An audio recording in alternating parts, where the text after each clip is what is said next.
Good evening, everyone. Thank you for coming. Before we call this meeting to order, I would just like to make an announcement. We have a very full agenda tonight. We know that there are a lot of visitors here who are here for the purpose of speaking on the ordinance on second reading.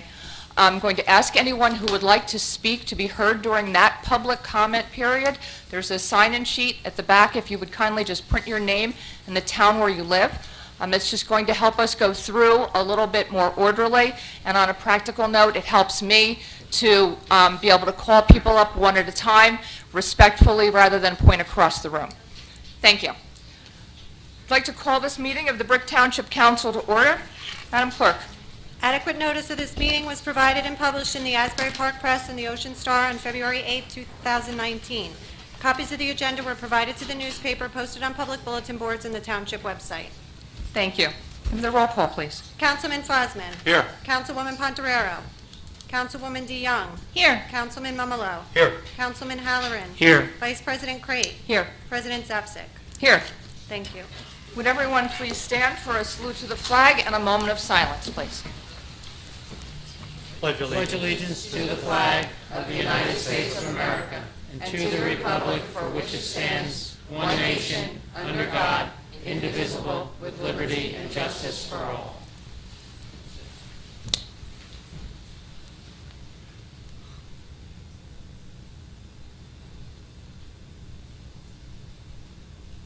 Thank you.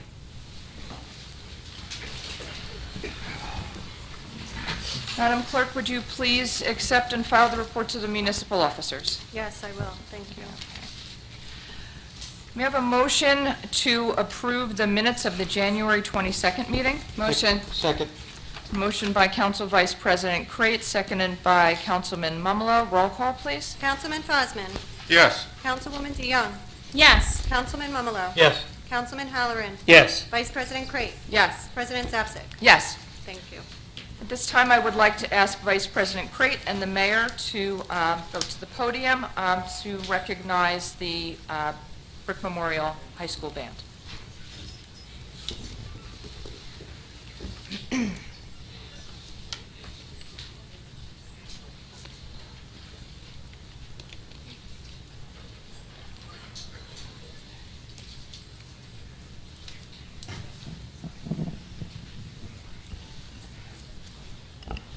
The Brick Township Memorial High School Mustangs Marching Band has established itself, this is what it says, as one of the premier high school marching bands at the Jersey Shore, but it is the premier high school marching band at the Jersey Shore and in the state of New Jersey.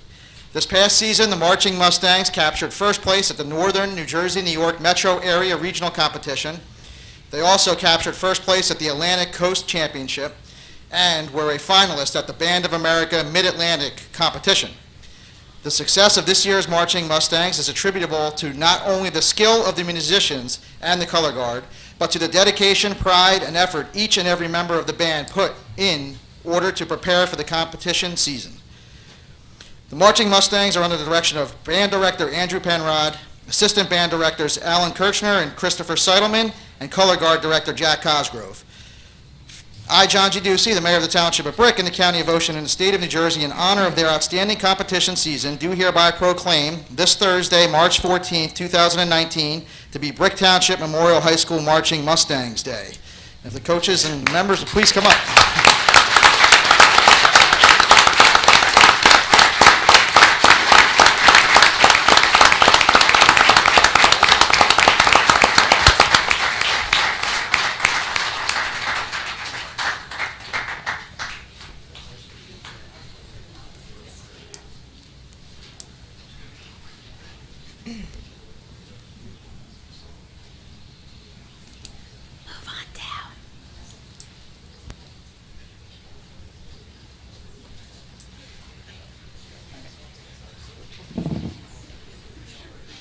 So we have some certificates that we would like to give to our members of the band that are here this evening. And as a former color guard captain from my high school days, this really brings I just love this, it's great. And I've seen you guys perform and you're really fantastic. So congratulations to all of you.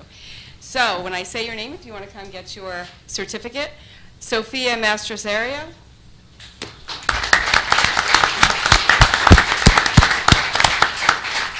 Clayton. Callista Cohen.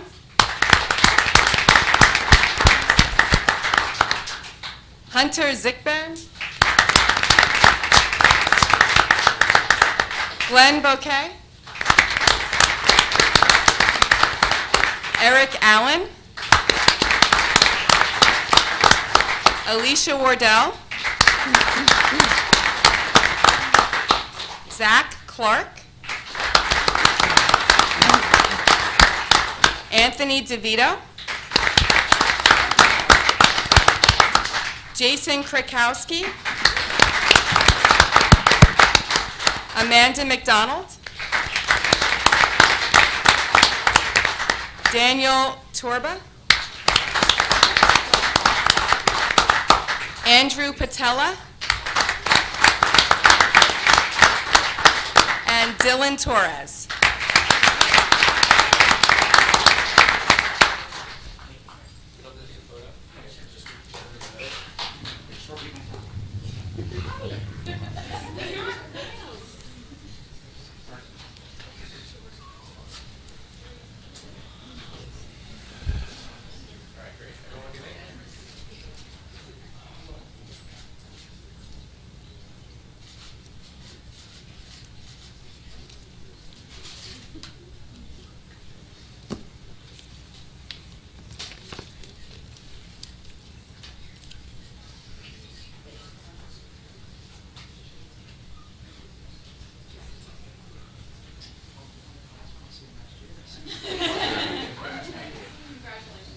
Great job.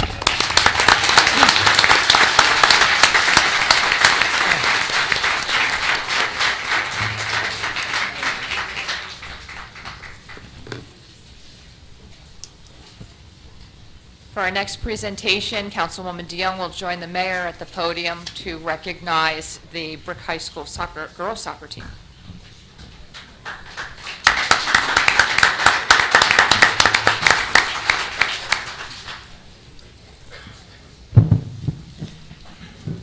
Brick Township has a storied history of success and excellence in a variety of interscholastic sports, including football, hockey, wrestling, bowling, and soccer. This past season, the Brick Township High School Dragons girls varsity soccer team continued that tradition by having an outstanding season that culminated in the team's first ever Central Jersey Group 3 title since 1996 by winning the Central Jersey Group 3 sectional title on November 10th, 2018. To help them accomplish this outstanding season, they were coached by an amazing coaching staff led by head coach Mike Berardinelli and assistant coaches Brian Blue, Kate Fogler, Morgan Kearns, and Cara DeBonis. I, John G. Ducey, the mayor of the Township of Brick in the County of Ocean and the state of New Jersey, in honor of their outstanding season, which culminated with their capturing the first Central Jersey Group 3 title in over 20 years, do hereby proclaim Wednesday, March 13th, 2019, that's tomorrow, to be Brick Township High School Dragons Girls Varsity Soccer Team Day.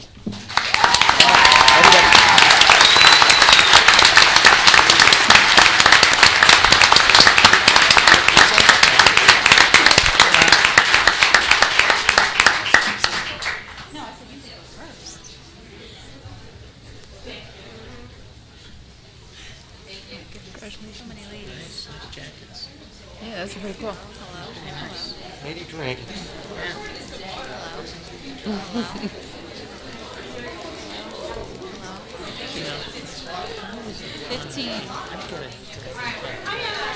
Hi, Miss Kay. How are you? How's your mom? Dragon tattoos. Yeah. They're very cool.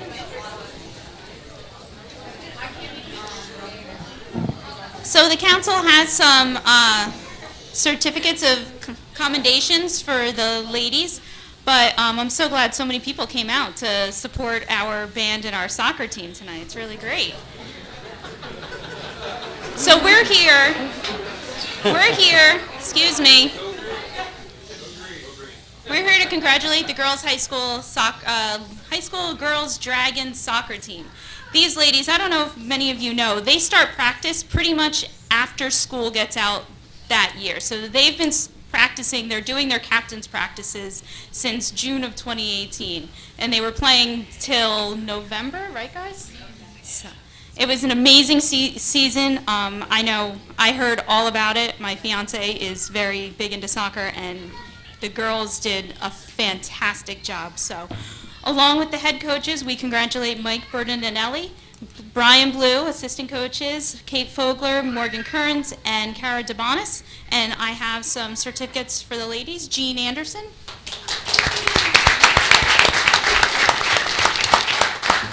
Sonia Anderson. Reese Beggs. Riley Beggs. Erica Cameron.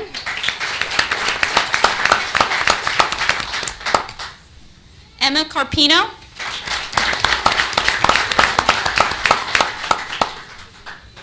Danielle Christ. Brianna DeRosa. Gianna Farig.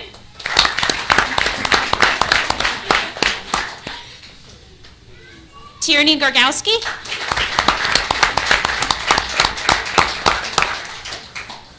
Alana Gatos.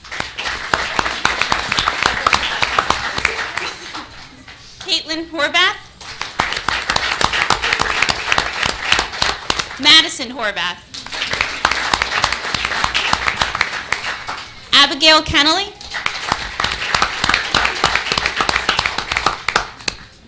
Jada Lopez.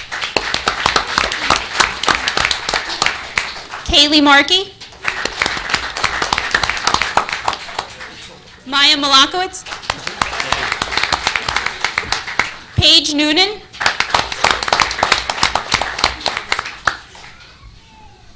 Alana Passaretti. Gianna Prado. Isabel Silva.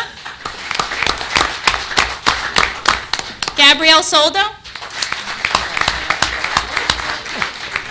Molly Tully.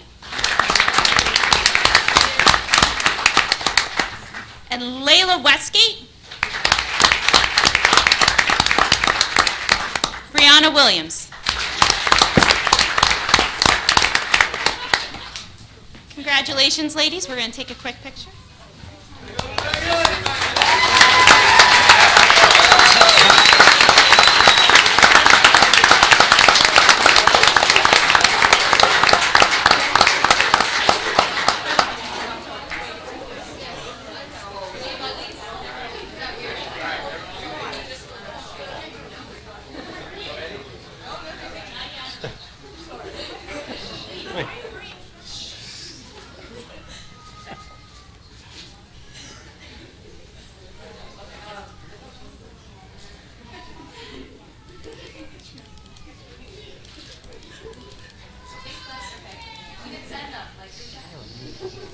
That's it?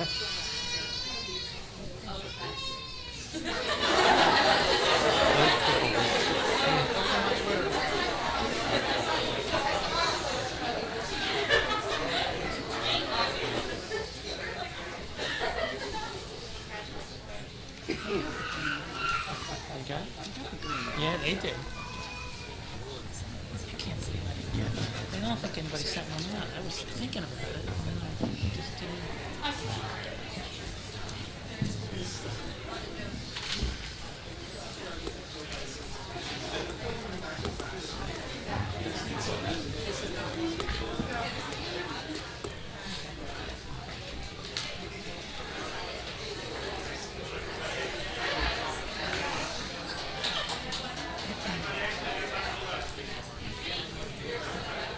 Follow the crying baby.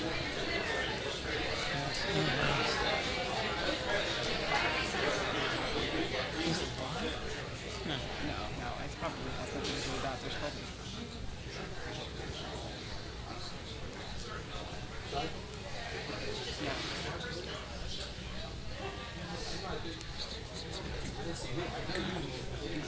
Wow.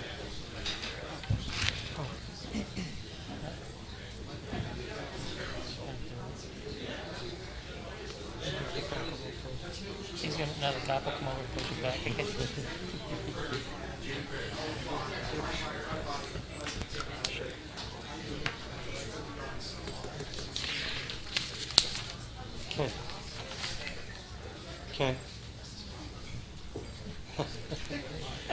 Me. I told me how to sing.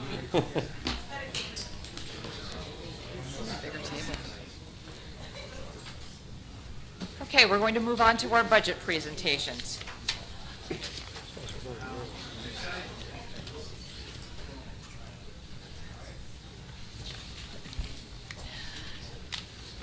Mrs. Bergen.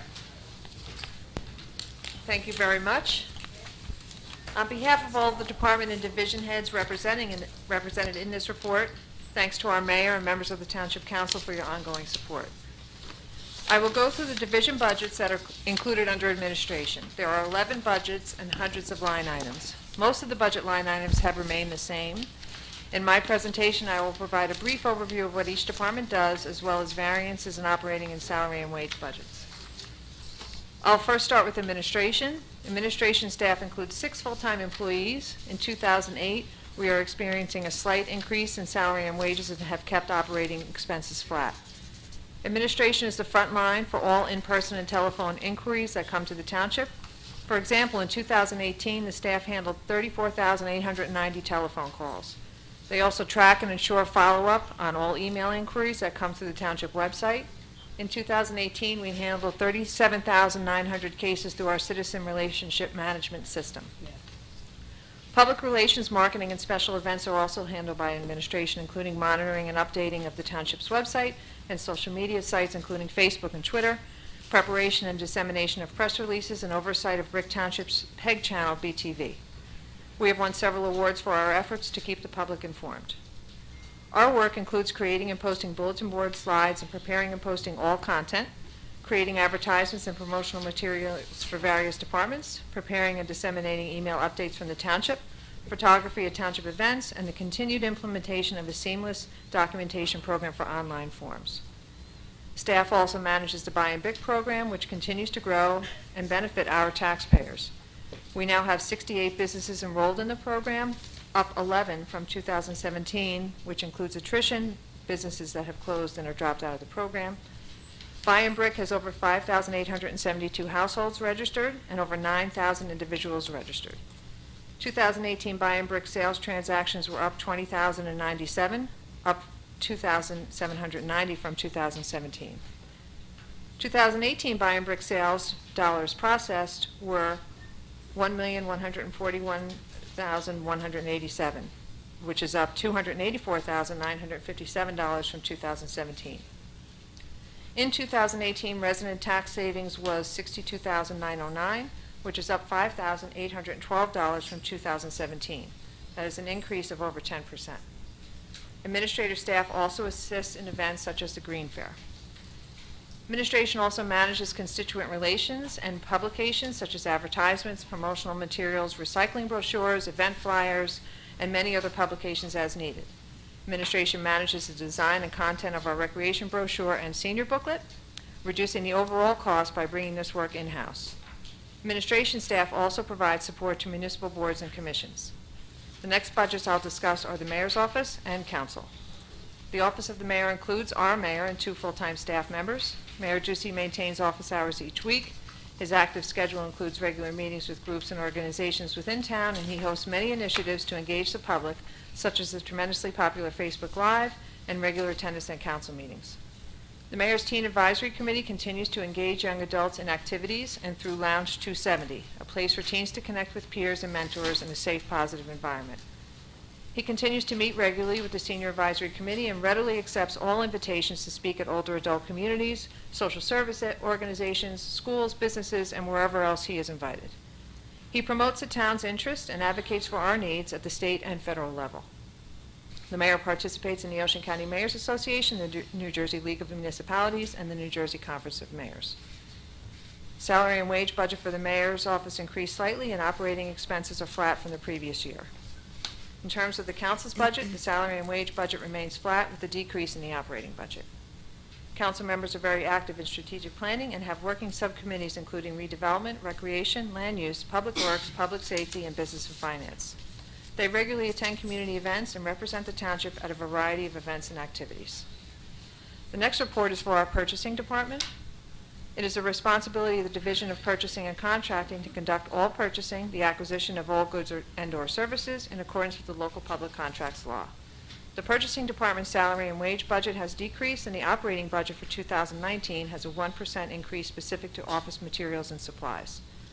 In 2018, the Purchasing Department processed approximately 5,300 purchase orders, 42 bids for goods and services, 29 professional services RFPs, 14 capital project bids, 5 national cooperative contracts, 52 formal requests for quotes, and 6 auctions of computer equipment, office furniture, postage machine, public works vehicles, forfeiture vehicles, and solar renewable energy credits. These tasks are accomplished by a staff of 5. Purchasing also oversees the central receiving mailroom. In 2018, the mail clerk processed over 91,300 pieces of mail, plus delivery to post office for bulk mail projects, newsletter, delinquent notices, etc.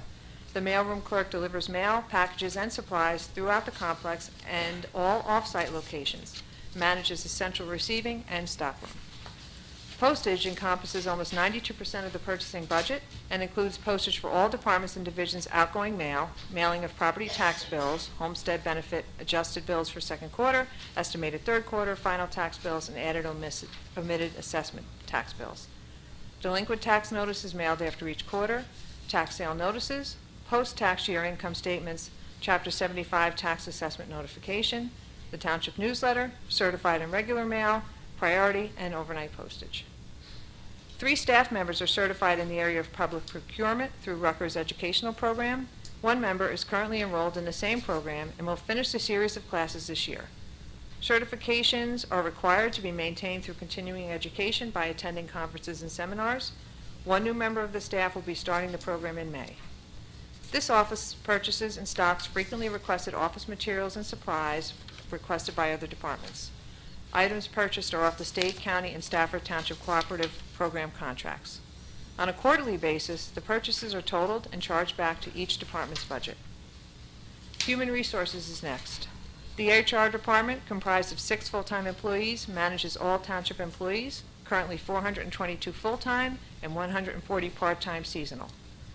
During the summer months, they coordinate all hiring and employee management for the approximately 140 additional employees. They create and institute HR policies and maintain compliance with state and federal laws. The salary and wage budget increased by 11%, with a 3% increase in the operating budget, specifically doctor's fees for new hire physicals, psychological exams, fit for duty exams, CDL physicals, random drug screens, post-accident testing, and the employee assistant program. HR handles employee training, including safety, the employee assistant program, and other workplace trainings. All health benefits are handled by Human Resources. They coordinate with our brokers for contract proposals, renewals, rate changes, fee submissions, and compliance with federal guidelines. They handle required reporting as well as resolve claims issues.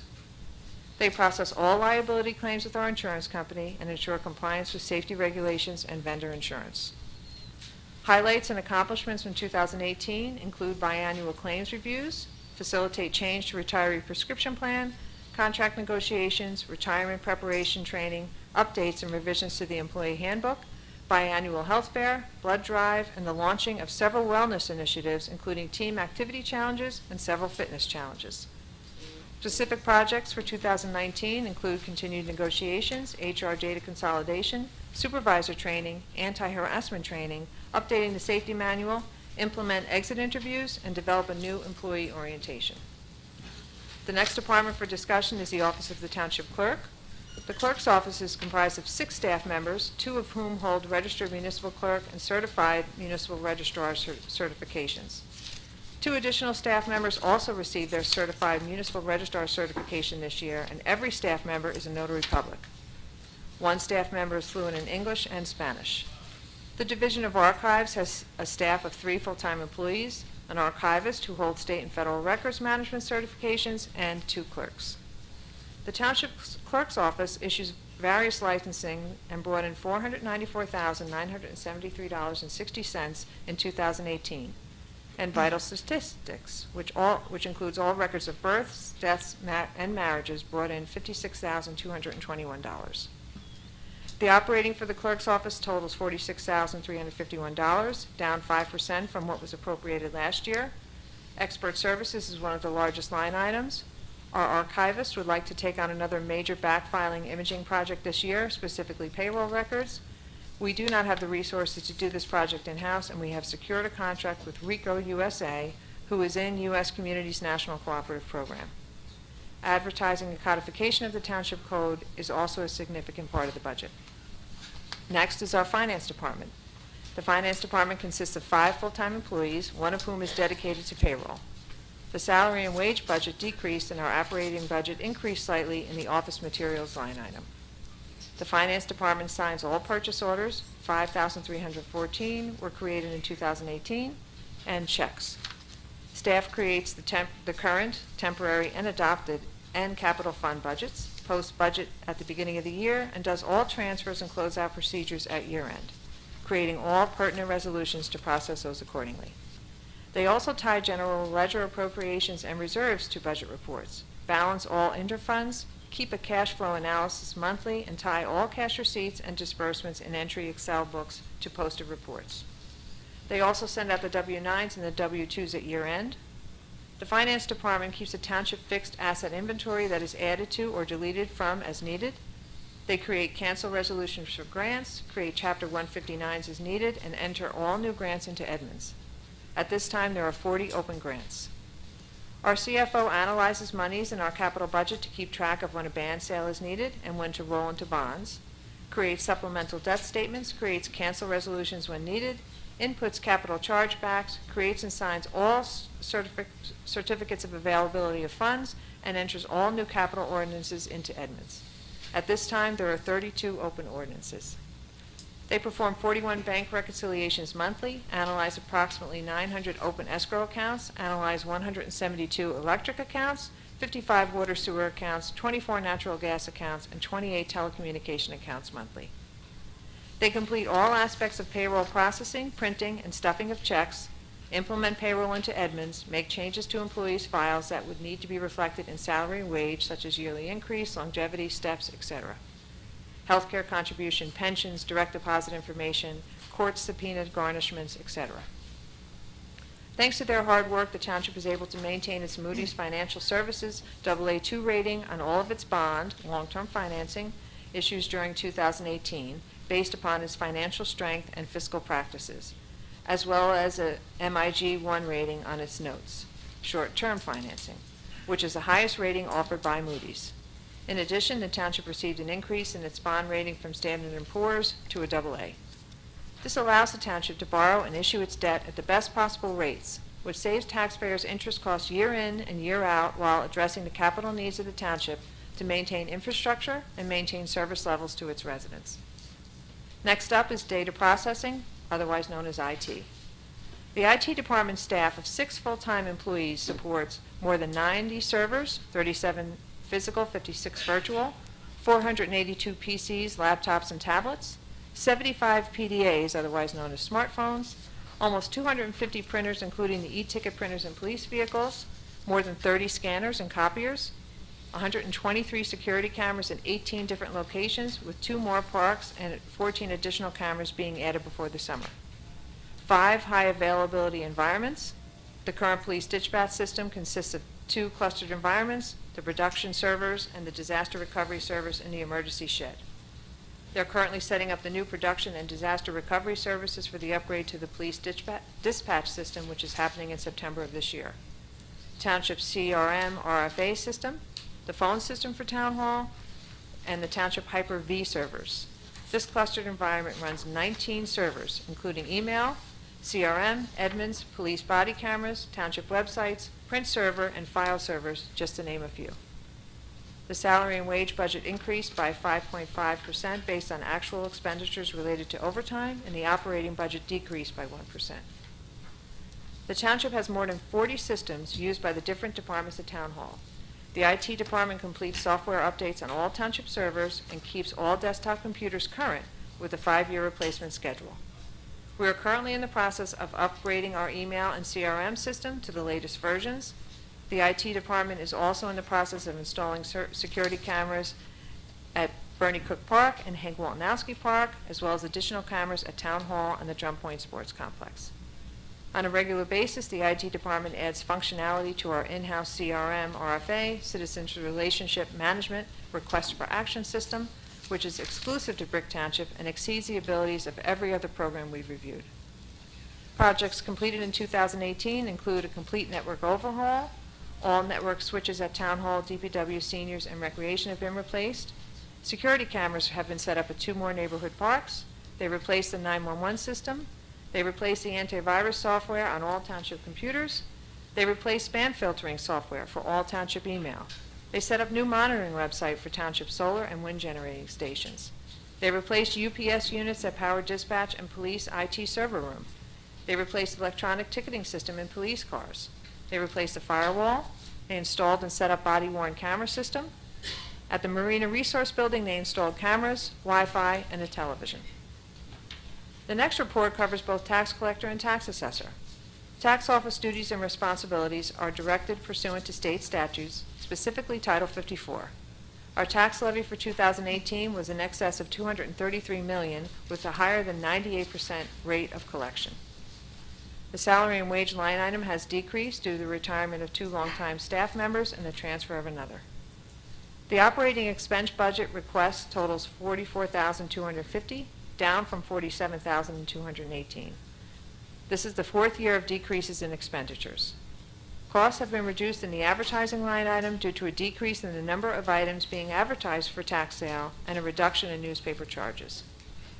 During 2018, the tax collector's office collected more than $226 million in payments through this office, $27 million in checks, $96.7 million in electronic payments, and more than $2 million in cash payments.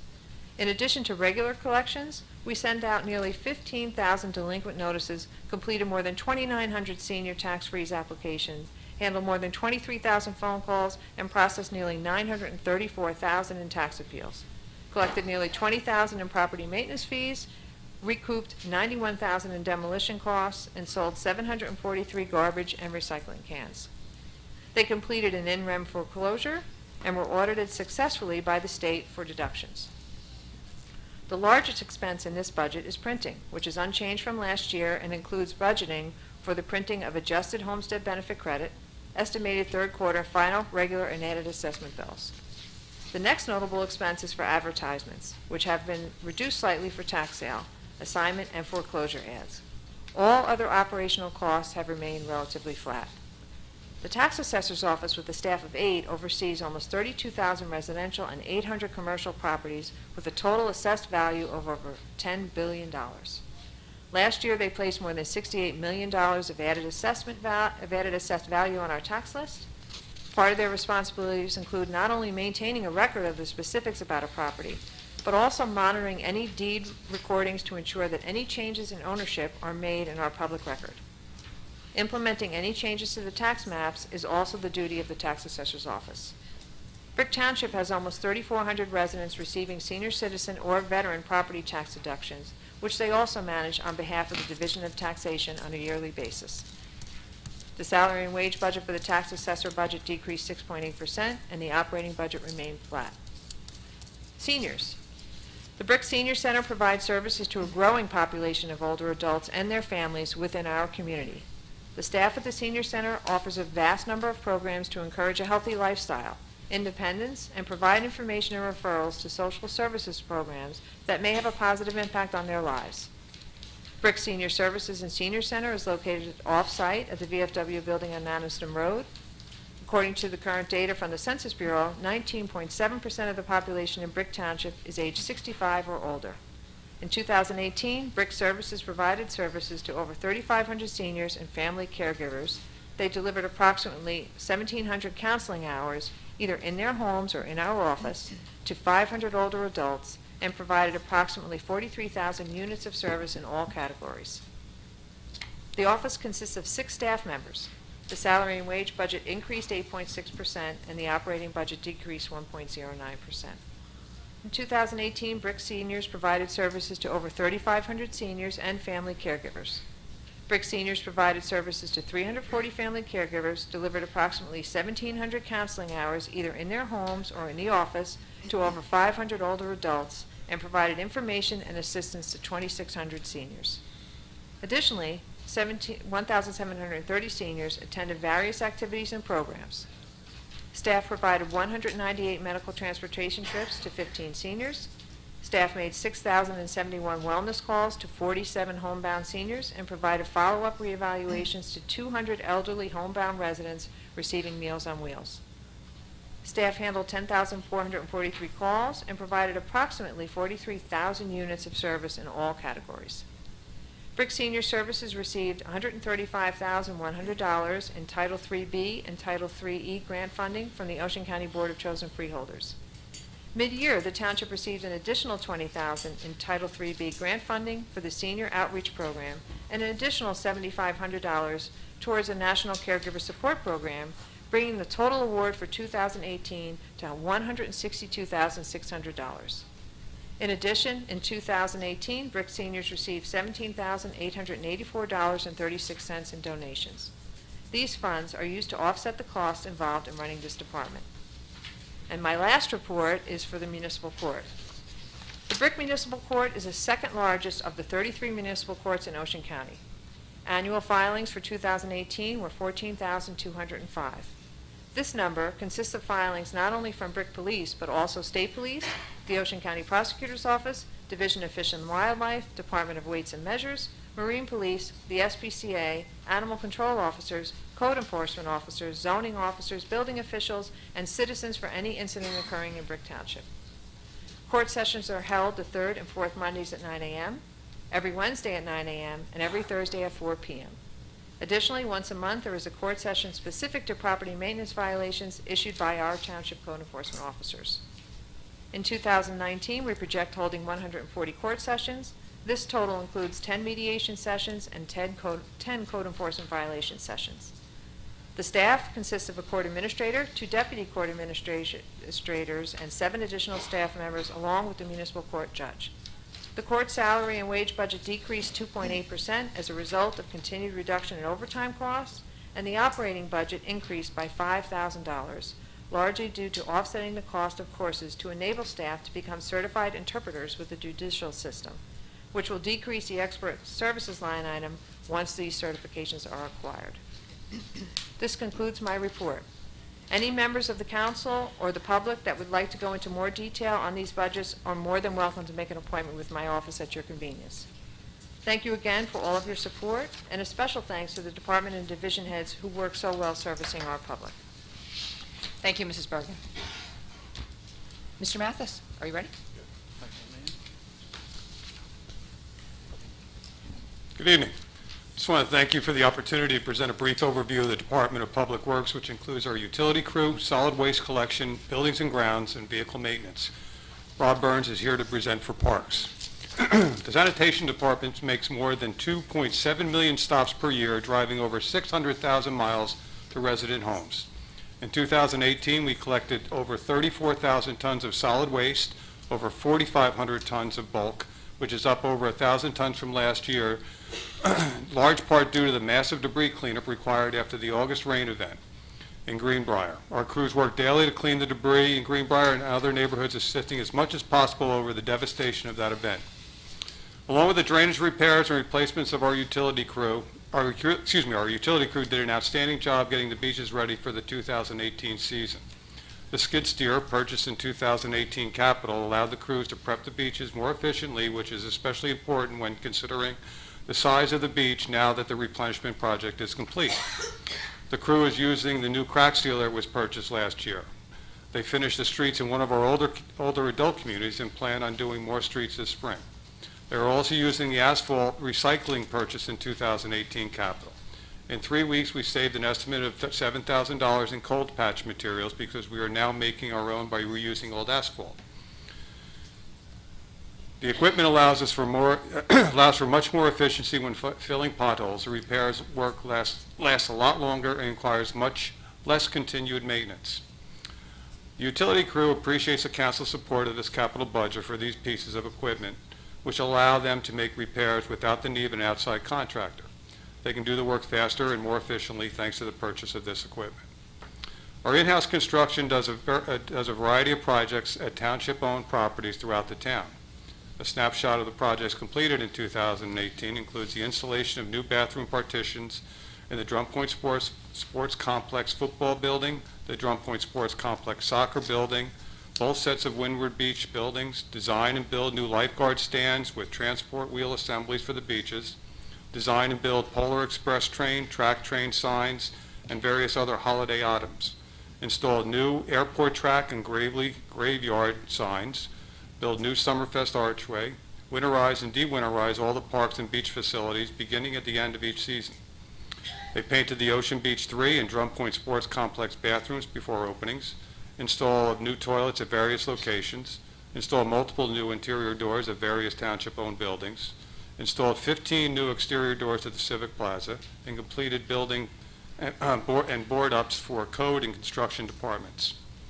2019 projects due to date include the administration kitchen expansion, police department briefing room renovation, design and build a body camera rack and cabinet and laptop cabinet, and the construction of a kitchenette at the Public Works building. In the coming months, the crew will facilitate the police department's detective bureau renovations, doing the project entirely in-house. In 2018, we completed two major projects: the construction of the vehicle canopies at Department of Public Works for our fleet, keeping all of our, our garbage trucks and other vehicles protected from the weather. This not only adds to the useful life, it allows for more efficiency on a daily basis. A storage building was constructed at the Drum Point Sports Complex for the parks equipment as well. The 2019 capital request includes two automated garbage trucks, two rear loading garbage trucks for our leaf pickup and sanitation, one single axle dump truck with a salter and plow, a broom for the bobcats so that the road department can collect paving debris and millings, a drainage check valve system that includes pipe installation to prevent backflow into the street, retrofits for storm drains, which is becoming essential with our localized flooding, hand tools for the utility crew, a 6-inch well point system, which is a dewatering system to help drain areas to allow our crews to dried out areas needed for repairs, a bucket truck for tree work and sign installation, and an air compressor for the park's new building. Our recycling information. January to June 2018, our single-stream recycling collected more than 4,531 tons, and from July to December, we collected 4,645 tons. So our total single-stream collection was 9,177 tons, which is up from 2017. Overall recycling, all commodities for 2018 increased 11.53%. Our metal revenue for 2018 was $99,144.45, an increase of $21,786.05 from 2017. We are purchasing single-stream recycling stickers for all residential cans and new single-stream recycling stickers for dumpsters. Also, we are currently working with condo associations on recycling compliance and education. Our recycling coordinator is researching a tracking system for the drop-off center known as The Hill and brush recycling drop-off. We are continuing to send letters to residents whose recycling containers contain non-recyclable items. Our goal is to educate as many people as possible for the benefits of recycling. The road's operating budget decreased 4.5% due to decreased expenditures in rental equipment and cost adjustments for the snow removal mobile communication dash tracker system. Solid waste salary and wage budget includes all sanitation and utility crew. That budget decreased 5.3% thanks to the continued efforts to reduce overtime. The operating budget decreased 9.9% after reviewing and adjusting several line items based on actual expenditures. Buildings and grounds includes 11 staff members, including our full-time electrician. The department's overall budget increased 6.4%. Vehicle maintenance includes 11 exceptional mechanics who service more than 188 vehicles in the DPW fleet, including trailers, bulldozers, sanitation, dump trucks with plows, as well as 40 additional vehicles in the fleet at Town Hall, 167 pieces of police department equipment, including patrol cars, trailers, boats, and ambulances. The tow truck purchased in 2017 has been providing an essential cost-saving service by allowing the mechanics to collect vehicles in need of disrepair. Wow, this is a short one. Again, I would like to thank the mayor, Mayor John Ducey, administration, and the council for their continued support. It matters and it does make a difference. And I have to say on my own personal note that I have worked for the town for 18 years in a supervisory position, and by far, this administration and this council and this mayor has been one of the top group of people I've ever had the opportunity to work for. Thank you very much. Thank you. Thank you. Mr. Burns? Yes. I would like to thank you all for this opportunity to present the 2019 budget presentation for the Parks Department. The Parks is a division under Public Works. Our 17 full-time employees oversee parks, sports fields, and also the grounds at Township facilities. There are 20 parks that our employees maintain, including 10 basketball courts, 8 tennis courts, 3 bocce courts, 3 horseshoe pits, 3 football fields, 15 soccer fields, 6 miles of bike trail, and 22 softball and baseball fields. This past year, Bernie Cook was under renovation, and we are looking forward to the grand opening this spring. We also maintain sports fields, including 40 acres sports complex at Drum Point. The complex is considered and recognized as one of the best in the state. Our efforts to maintain these recreational areas, maximize their useful life, will be greatly enhanced thanks to the Township's effort in securing the water allocation permit from the New Jersey DEP. This allows us to use properly irrigation areas. The Department of Public Works capital budget request for 2019 includes a $525,000 line item to replace the synthetic field at Drum Point Sports Complex. The field is 12 years old in August, and the warranty was ended after 8 years. The salary and wages and operation budget both decreased slightly this year based on continued efforts to manage more in-house to support we receive in terms of necessary equipment needed. We currently manage 392 irrigation zones with 2,025 sprinkler heads. There are 174 acres of manageable grass areas maintained by parks. There are also many intersections, roadsides, detention basins parks maintain. We also maintain township-owned properties such as Town Hall, Civic Center, Cultural Arts Center.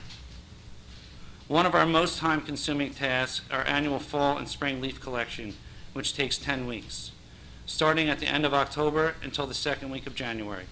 We then immediately move into Christmas tree collection for 3 weeks. Spring leaf collection begins in April for 3 weeks. Throughout the year, we pick up brush, leaves, deliver, repair, issued automated cans, complete tax liens issued by the Township Code Enforcement. Outside of our daily maintenance, we also oversee lake management, fertilization programs, solar maintenance, and synthetic field cleaning. The department is also responsible to set up, break down all civic center events, senior center, also along with Summerfest, Trunk or Treat, and other recreational events. The department continues to take on more responsibilities. We move forward in renovating our parks. We look forward to the challenge and the continued hard work in keeping it safe and enjoyable for Brick residents. On behalf of the Parks Department, I'd like to thank Mayor Ducey, Township Council, administration for their support and efforts. Thank you very much. Thank you. Thank you. Thank you. This time I will open to council for questions or comments on the budget presentation. Councilman I Fosman. guess we're going to be here a little while. I just got the book this morning at 10 o'clock. So I know it was council secretary told me at 4 o'clock on Monday that the budget book was ready. So bear with me. I tried to do the best I can here. On administration, it says experience a slight increase. According to the administration regular salaries, it's up $33,143.09. Since it's up that high, is there another person being in there, or that was just salary increases? Salary. Yes, could you? Yeah, I can all, do it. Yeah, all the sure. questions at once? Thank you. Sure.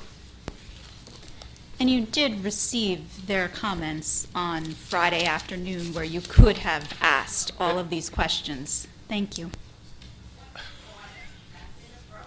Please continue, Councilman Fosman. Please continue, Councilman Fosman. I'm continuing. Give me a second here. Okay. It says here on Mayor's Office and Council, there was a slight increase in operating expenses.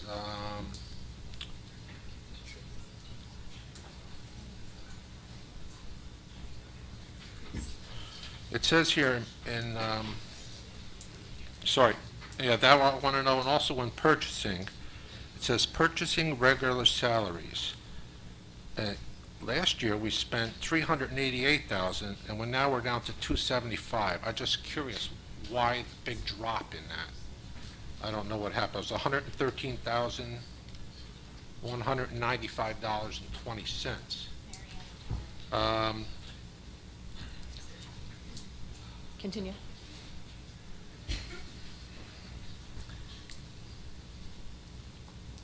And I have here also in purchasing,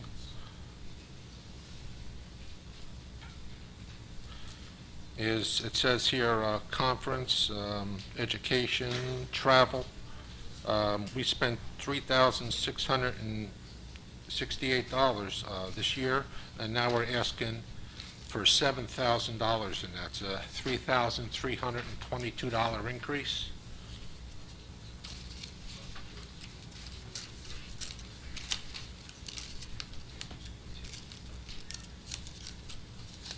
Should I go right through parks too? No, are you done with administration? Not yet. Okay, Okay. when you're done with administration, I'll have Mrs. Bergen answer, and then we'll move on to the others. Human resources, I have here regular salaries. There was an increase requested for 2019 from 2018 of $48,340. Is that a new hiree? I don't know, or is that just salary increases?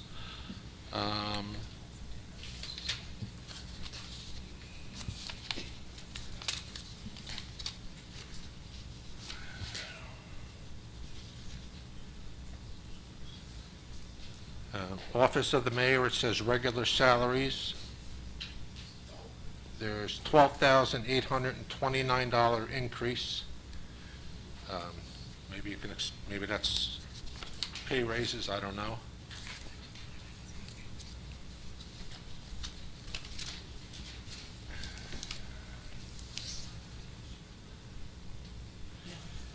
Township clerk salaries. They increased $45,926, an increase there, and that might be a potential new hiree or salary increases. And by the way, they're down 5%. Great job.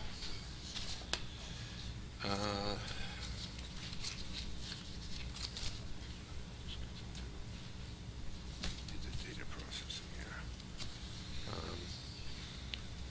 In data processing, regular salaries, there's an increase requested for $39,550.79. When last year we spent $505,449.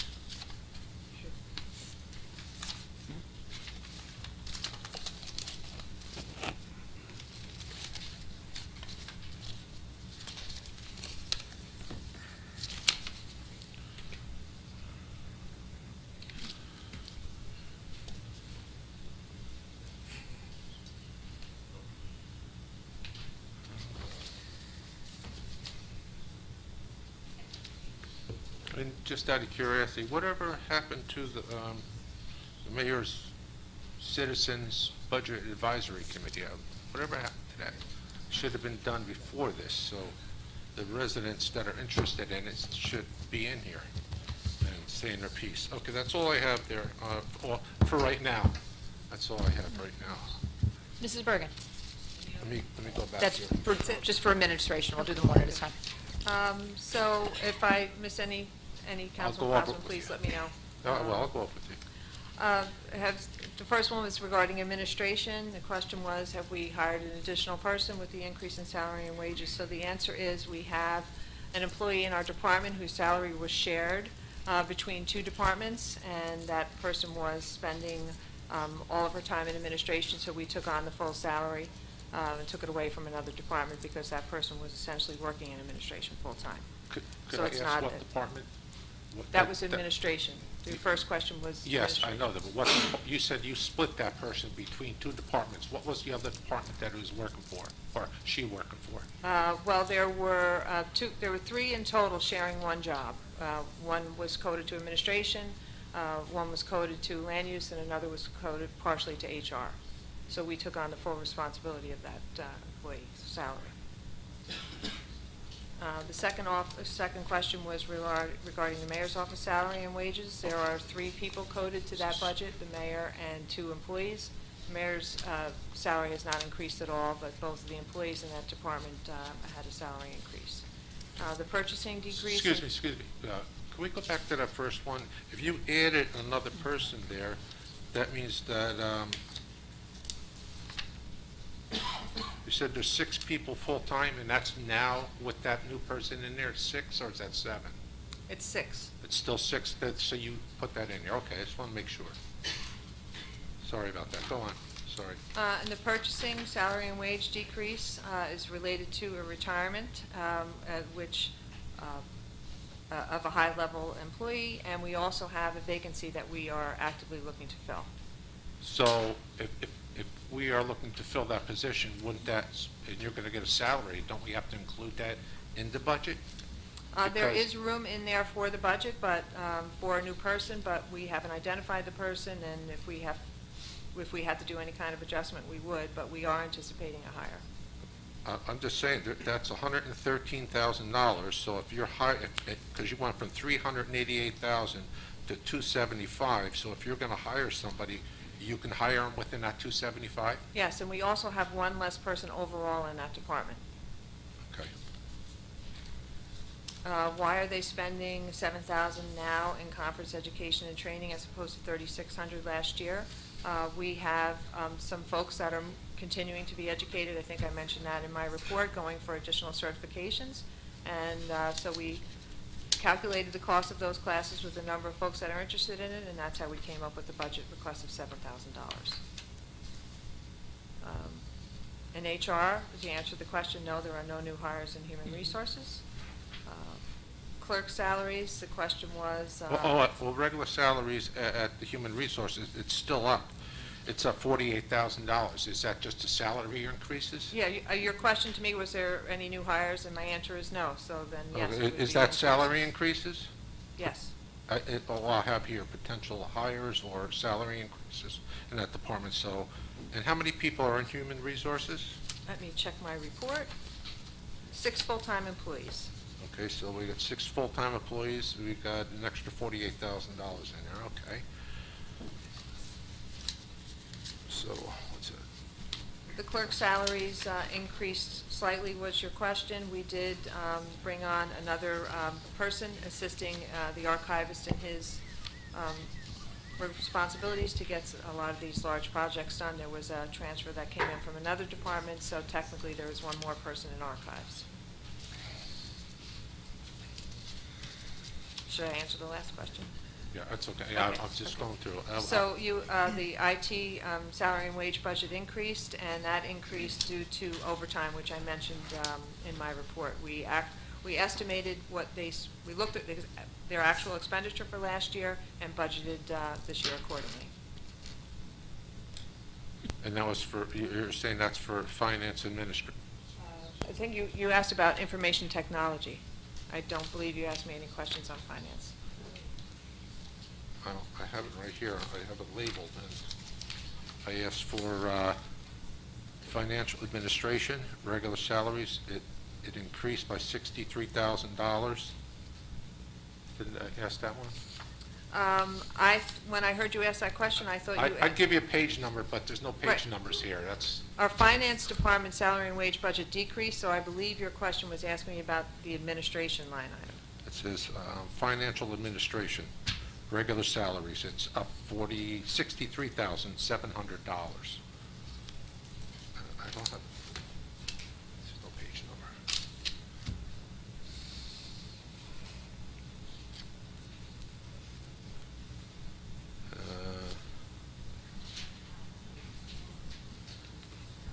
It's under financial administration.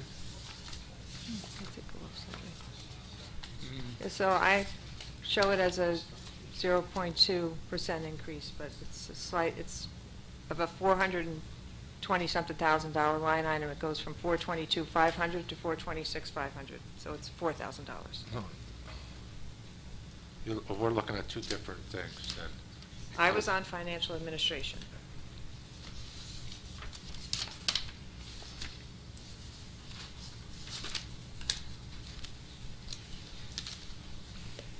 We spent $361,000 last year, and this year we put in for $425,000.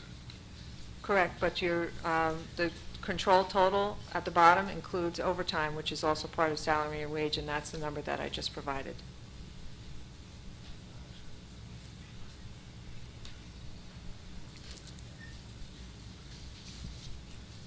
It's quite a bit of overtime.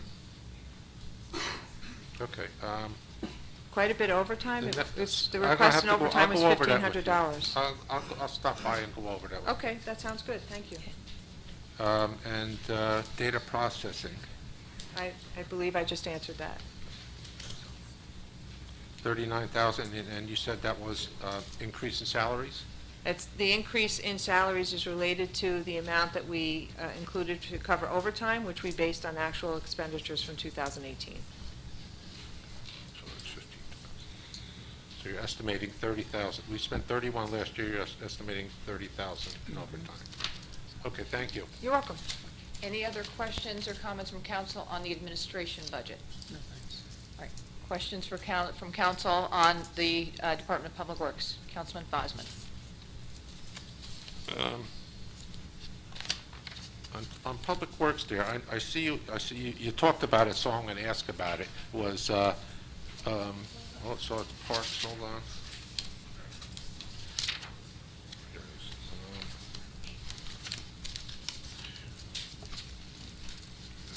it is. Bear with me here.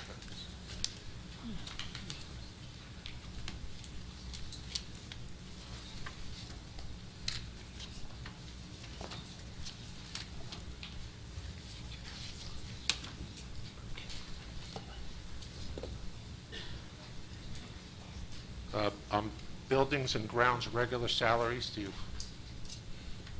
I don't have that information right in front of me, sir. But that's okay, we'll take his question. It's okay? Okay. We have an increase of $52,000, $54.60 increase, and I'd just like to know why.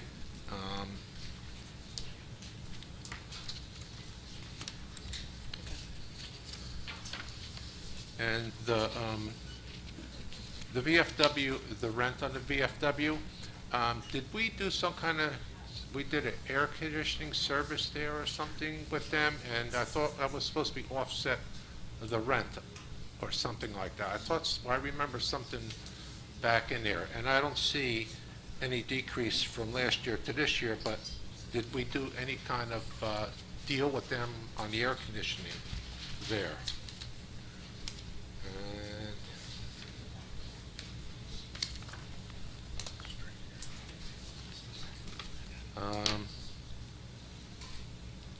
Recreation salaries? I'll finish DPW first,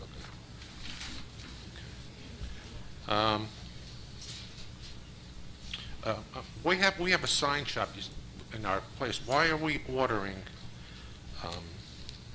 or purchasing single-screen recycling stickers when we have a sign shop? Why do we, I'm just curious, I'm just going by what you said.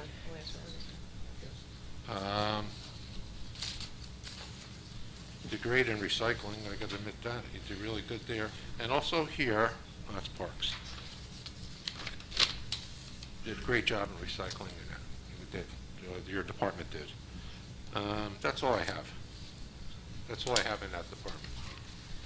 So salary and wage has increased in the Buildings and Grounds Department.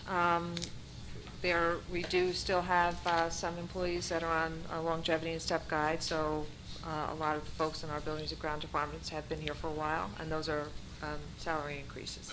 Could I ask you, also, is this, it's the regular salaries, so the part-timers for the summer, where, I don't see that, that's not included in that, right? That is? Yes, it is. Okay. In Buildings and Grounds, our overtime remained relatively, the budget amount remained flat. It's just salary increases. Should I continue? The sign shop. The sign shop and also the question about the HVAC Yeah. for the So, building. yes, so VFW rent, our Buildings and Grounds guys do quite a bit of, I wouldn't say quite a bit of work, but they do work at the VFW. We keep in mind that we have several employees that are there for an 8-hour day every day, and it's our seniors that are going and using the facility. So we do pay rent, but we keep in mind that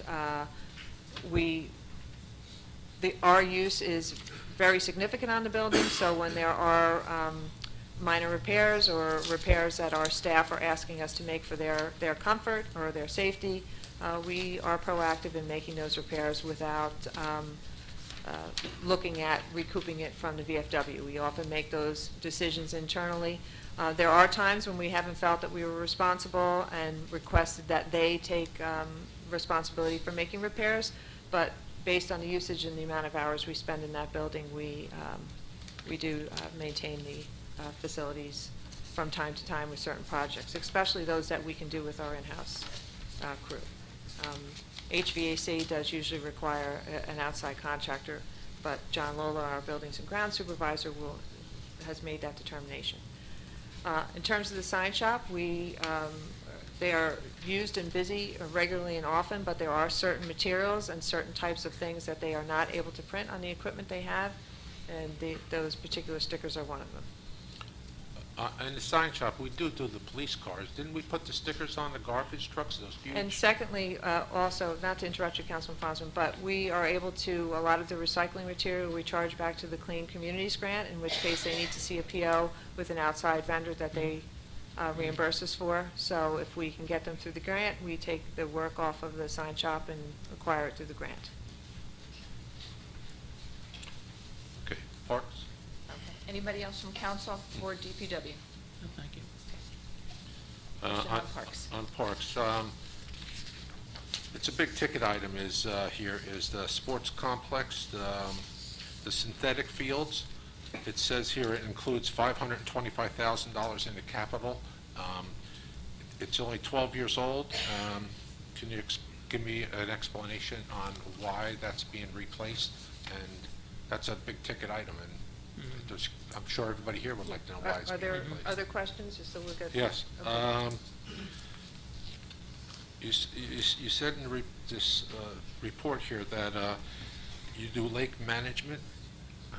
I don't know what's lake management here. And also solar field maintenance. And you have here synthetic field cleaning. So for cleaning the synthetic field and maintaining it, I mean, it's only 12 years old. I mean, so. Okay. That's all I have right there for now. Yeah, as far as the synthetic field is concerned, the synthetic fields, most of the time, if you're lucky to get 10 years out of them, okay, as far as the usage of it, these companies will only give you a warranty up to 8 years, all right? There's a reason for that, is because of the wear and tear on these fields. The fibers wear out within a period of, that much time because of the sun on it, through the amount of play. Okay, once those fibers start coming out of that rug itself, okay, it no longer holds the rubber, cryogenic rubber within it, and it becomes unsafe. Okay, so I've been putting this in for probably 3 to 4 years now, just so that everybody's prepared to understand that after a certain amount of lifetime that these fields have, that it's time to replace that rug. So, Okay, so that's, and it isn't a big expense to just replace that rug.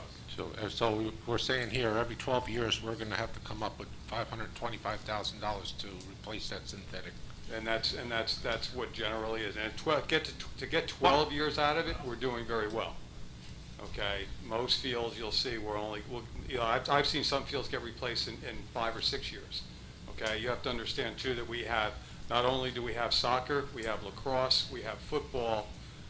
These fields are used constantly. So, these aren't just something that only one team uses or anything like that. This is used constantly. So, and I give credit to the Parks Department because we have maintained those fields in the best condition possible for all these years, even to get the 12 years out of it. So this is just something that we're kind of looking at, so that if we do find this money to replace this field, I think it would be a good idea. I think it's good for our kids, to keep them safe. We are at that point where we really do need to look into do the replacement. The synthetic field cleaning, what is that procedure? There's a machine out there that we hire a company at a minimum cost to come in, and what they do is it's like a vacuum system that comes in and actually it raises up the fibers, cleans out the rubber, drops the rubber back down, cleans out anything like sunflower seeds, okay, bottle caps, things that kids will throw on the fields. All right, so we do that once a year, twice a year we do that, and it just keeps that field in better shape. Now, I just got to ask the cost of that. I think we charge, $1,600 per cleaning. For cleaning? Correct. All right, and the solar field maintenance? Yeah, that's the solar field. That was the old French's landfill where the solar Yeah. field is. What do you Okay, do- we oversee the maintenance of that field as far as the mowing of the entire solar complex. I thought we hired people to mow. We do. We're just overseeing it, that's all. Oh, I see what you're saying. Yes. $40,000 to mow that. Right. Yeah, and we oversee like the lake management. Okay, we have a company that comes in and does our applications to the lakes to keep the lily pads down, to keep the algae down, and that's done in 4 of our lakes. 4 of our lakes? Mm-hmm. Just for the audience that's here, can you tell them our 4 lakes? We got Lake Riviera. Yes, we have Brick Lake We've got Park, Godfrey Lake. Brick Lake Park, the upper and lower at Lake Riv, and Godfrey Lake. And I just have a few more questions yet. It says recreation regular salaries. Excuse me, Councilman Fosman, but Dan Santinello is going to give the recreation presentation at an upcoming council meeting. Okay.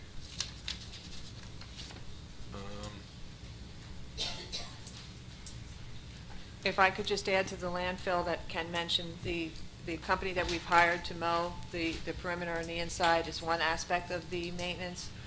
We have a company that the EPA has required us to send them out there once a year, and they come out with a report of the things that we have to maintain. Some animal burrows that may impede the mesh, the cap. They come out with a pretty extensive list of lots of different maintenance work, and that's overseen by the Parks Department. So the mowing outside contractor is one, but the regular maintenance, which is significant, is done by the Parks Department. Thank you. I know what this is for, but for the audience here, what is the water allocation permit for? Right now, I believe we have 11 wells throughout the town, okay? In the eyes of DEP, that's considered one well, okay? For years, we've been under a restriction of only allowing to irrigate at 100,000 gallons a day, which only allows us 3 million a month. With getting this water allocation permit, we have now upped it for 3 million a month up to 8.4 million a month we're allowed to use for irrigation purposes. Okay, this will allow us to keep our fields in much better shape. Okay, we are actually looking into some other avenues as far as our timers and things of that nature, so that we can keep better control of that. But we've been trying to get this for a long time, and we finally got it. And this has been a godsend to any of these sports organizations, because mostly like Bowling Field, Brickell Little League, Pinewood Park, these were all under our restrictions. Drum Point Sports Complex was all under our restrictions. And I give a lot of credit to Tommy Brower, who was our irrigation tech. And he oversaw all this for all these years, and we had to keep that at a minimum. Okay. So. And one more question, that's all I have. And the synthetic field, why did we switch to a synthetic field? Because if we got it, now that we have the allocation permit, the grass, we just couldn't keep up with the grass, or? Well, this was From the use? done 12 years ago. We did this because of the fact that the usage that we were having on these fields, especially the game field there, because of all the, sports, soccer, lacrosse, football, and everything like that, the wear and tear on this field, the children were playing in mud. Right. And it was very difficult to keep. There was no under drainage on these fields, okay? So two of the most important things with any kind of athletic field is getting the water on and getting the water off these fields, okay? We did not have that, okay? So this gave the children a better, safer playing surface. Okay, that's fine. That's all I have for now. Anyone else from council for the parks budget? Okay, seeing none, I'm going to close council. I'm going to open the budget presentations to the public, and I just remind everyone that we are going to hold very strictly to the 5-minute limit. Mr. Foster, I saw your hand first.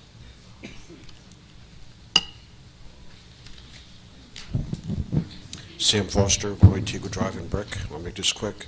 Just first I want to say, in terms of budget in general terms in the departments, I want to say how my good experiences with them, and I want to make a specific point about the Brick Police Department.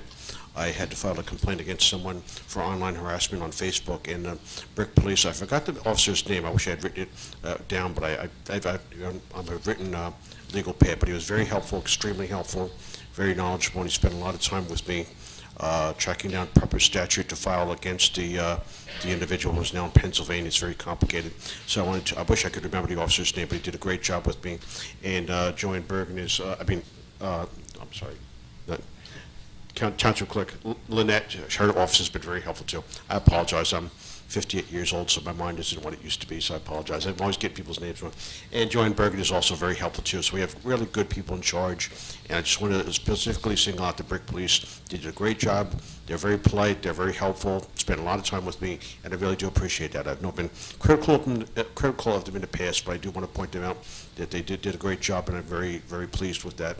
I do have a question about this is kind of like just from my personal knowledge, but the IT department, I spent a lot of years, 15 years in data processing. If you don't know the answer to this, that's okay, but what kind of software does the township use? Is it Windows, Linux, Apple, or it? I'm just curious from a standpoint of, security. We use Microsoft Word Suite, we use Internet Explorer, we use a myriad of. But, I mean, the operating system itself, those are the programs. If you don't know, don't worry about it. I Don't worry. believe we're on Windows. Okay, yeah, just curious about that. And the final thing is, I had a question about the buy and brick program was mentioned. And I just wanted to ask, I was checking online, and there was a posting there about an announcement of a new vendor added, or a business added to buy and brick, but it was Pine Belt Lakewood. And I wanted to know did we have, I don't know if that's been removed or not or changed, but I just wanted to know what the situation was as far as why we had a vendor listed in Lakewood when the program has been explained to me as being to promote businesses in brick, people to go to businesses in brick rather than other towns. Does anybody have an answer for that? Because people posted on the Facebook page of the township also, but no one got back to us about why we're promoting a business in Lakewood instead of brick businesses. I'm going to guess it's probably in Brick, but with a Lakewood mailing address. No, this is I know really- that the florist, that, I can and answer. that little place by the, It's basically, there's two incentives. Obviously, the buy and brick is for the business part of it, but there's also a taxpayer savings part of it. Okay. So we had a lot of requests from residents who wanted to save on their taxes because cars are very expensive, obviously. So the higher, the more you're going to get off on your taxes as opposed to buying a sandwich somewhere for, you get 39 cents, you're going to get a big number. Yeah. So we went through car dealerships in Brick, nobody was interested.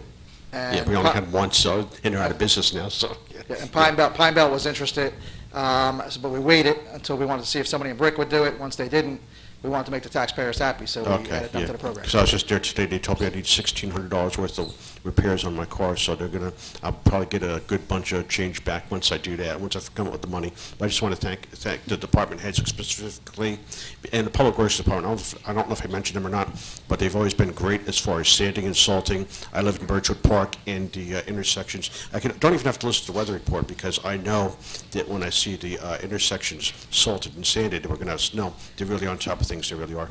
Thank you. Thank you, Mr. Foster. Ms. Call?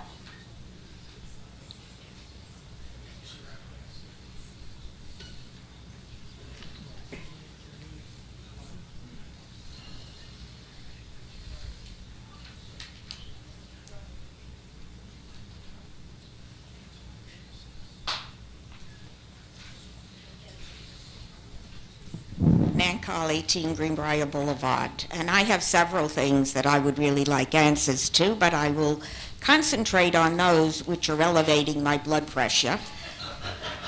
And you may have to be on guard. I may need you to bring me to Jack Martin Boulevard to Brick Hospital.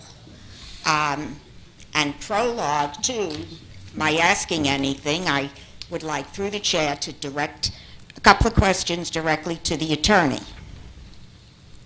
Mr. Sarkey? I tried to put in a couple of Oprah requests, and when I was putting them in, something went wrong with the system, and today I checked to see if there was an answer, and I didn't get anything. One of them had to do with wanting to see what the code was before 2006, when the entire code was rewritten. And to the best of my knowledge, that is when the 5-minute rule was codified. Before that, there was none.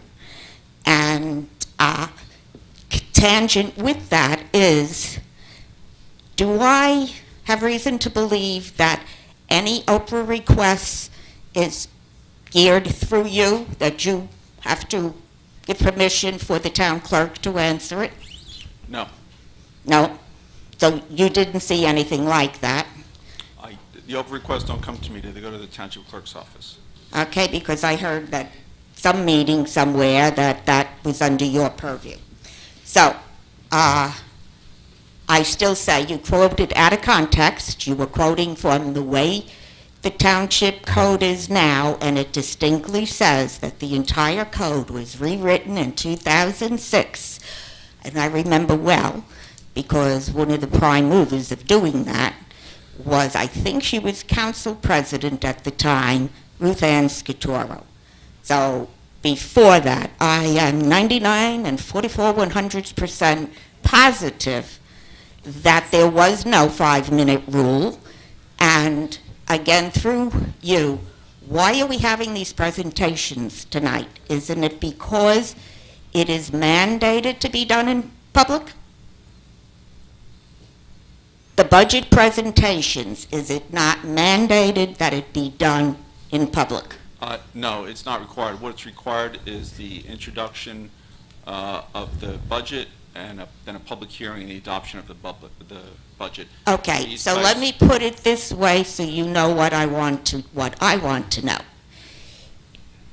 You have to present a budget in public, at which time we, the public, are supposed to have the right to question and to object to things that we don't think should be in the budget. And again, going back to the time when Ruth Ann Scatoro and Steve Acropolis was definitely mayor, and he fed us a bologna sandwich, hereinafter to be known as BS, which has gotten very rancid, about why we should have recycling picked up by the town in-house and not contract to have it done outside. It is much more expensive for us, the taxpayers, to be paying for salaries and ad infinitum for pensions and health benefits that many of us are having taken away during our years of retirement. You can check that out. I'll give you information on it. I think that should stop right now, and then you won't have to do the signs for the recycling, because we won't be responsible for it. I can see people are going to get up in arms, and again, I do object to the 5-minute rule. I have a big problem and question, and as soon as I can get my pressure under control and get 5 minutes to myself, I will check with the higher authorities throughout the state about buy-in brick. It is a discriminatory program. Not everybody is being able to take advantage of it, and I don't think it's legal. And there's much more, but I'll bring it up little by little at some point. Thank you.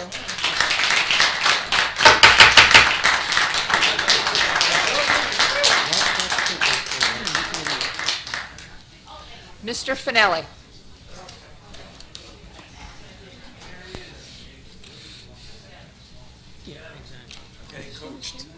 Vic Finelli, Meadow Point Drive. Did you know that this is Sunshine Week? I'm not talking about daylight savings, by the way. Sunshine Week, open meetings, open records, all of that, National Sunshine Week. Just thought you should know that. I have a couple quick questions. Oh, Joanne, you're still here, good. Every year I make suggestions, all right? You do. Guess what? What? I got copies of the presentations. I knew that. So thank you very much. You're welcome. Thank you very much, whoever. And I thank my messenger who picked them up for me. One quick suggestion. When you get to administration, it says we are experiencing a slight increase in salary. I don't know if your slight increase and my slight increase is the same thing. So in the future, maybe could we give a little more detail about that? I think Mr. Fosman covered that. He covered a lot of my questions, but the one thing I didn't get an answer for was under human resources, have 11% salary increase for 6 people. And I didn't hear the answer for that. If you could tell me why 6 people's salary went up 11%? That's under human resources?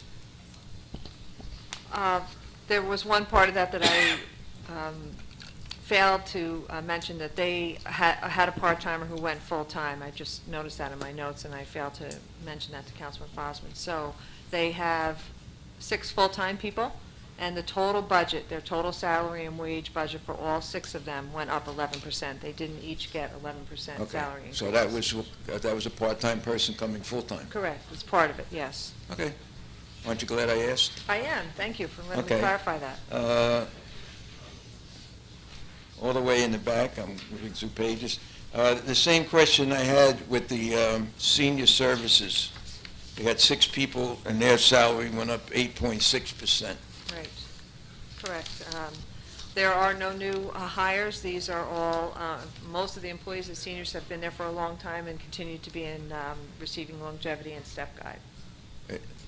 Longevity and step, They at once? receive longevity and/or they're in the step guide. We've since stopped doing that, but there are some people that were hired before we stopped doing that. Okay, so they grandfathered. You're off the hook, thank you. One question I had for the Parks Department.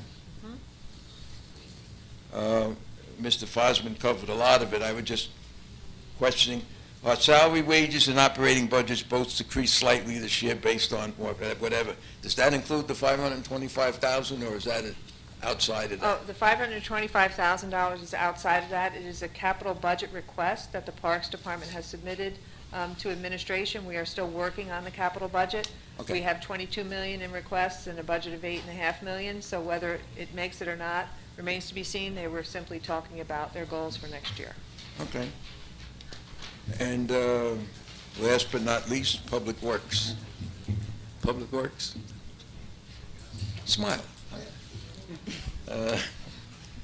First of all, I always try to look for good things, and certainly solid waste, which I guess is the biggest part of that group, certainly have a good story to tell there. All right? The operating budget decreased 9.9%. Salaries went down, and I know they're hardworking people. They buzz up and down my street like they're on fire. So good job. My only question is, you talked about everything, but then when you got down to vehicle maintenance, you talked about everything they do, but nothing about Cost. budget. That is not one thing about budget in that particular 11 people. Is there a reason for that? May have just been an oversight in the preparing of the report, but I'm happy to provide that information. So their overall salary and wage budget for the entire department of vehicle maintenance crew, which is 11, did we say? Yeah, 11 folks. The totality of the salary and wage budget increased 7.2%, and their operating budget increased 0.6%. 7.2? Correct. My last question, and the mayor probably not going to like that I bring this up, but where did snow removal come into play in all of this last year's budget? Well, I should say the lack of snow removal. Is everybody doing good in budgets because we didn't have any snow to plow, or? Well, it certainly does help our overtime. Yeah, it helps the overtime, and it's also, we always go out of we do a snow trust fund, so we didn't have to dip into that for plowing, so it carries over. So is that in good, healthy shape right now? Because I didn't shovel once this year, and I'm not trying to, put the bad luck on us, but I didn't want to. So we salted, we salted a few times, but we never had to bring the plows out, because we don't have it, we don't plow until there's 4 inches, and we never had that much snow in one fall. So the fund is in good shape, and we're probably not going to have to put a lot more money into it this year? Snow trust fund looks good, looks healthy. Okay. Thank you. Thank you. You're welcome. Anyone else on the budget? Mr. Foster?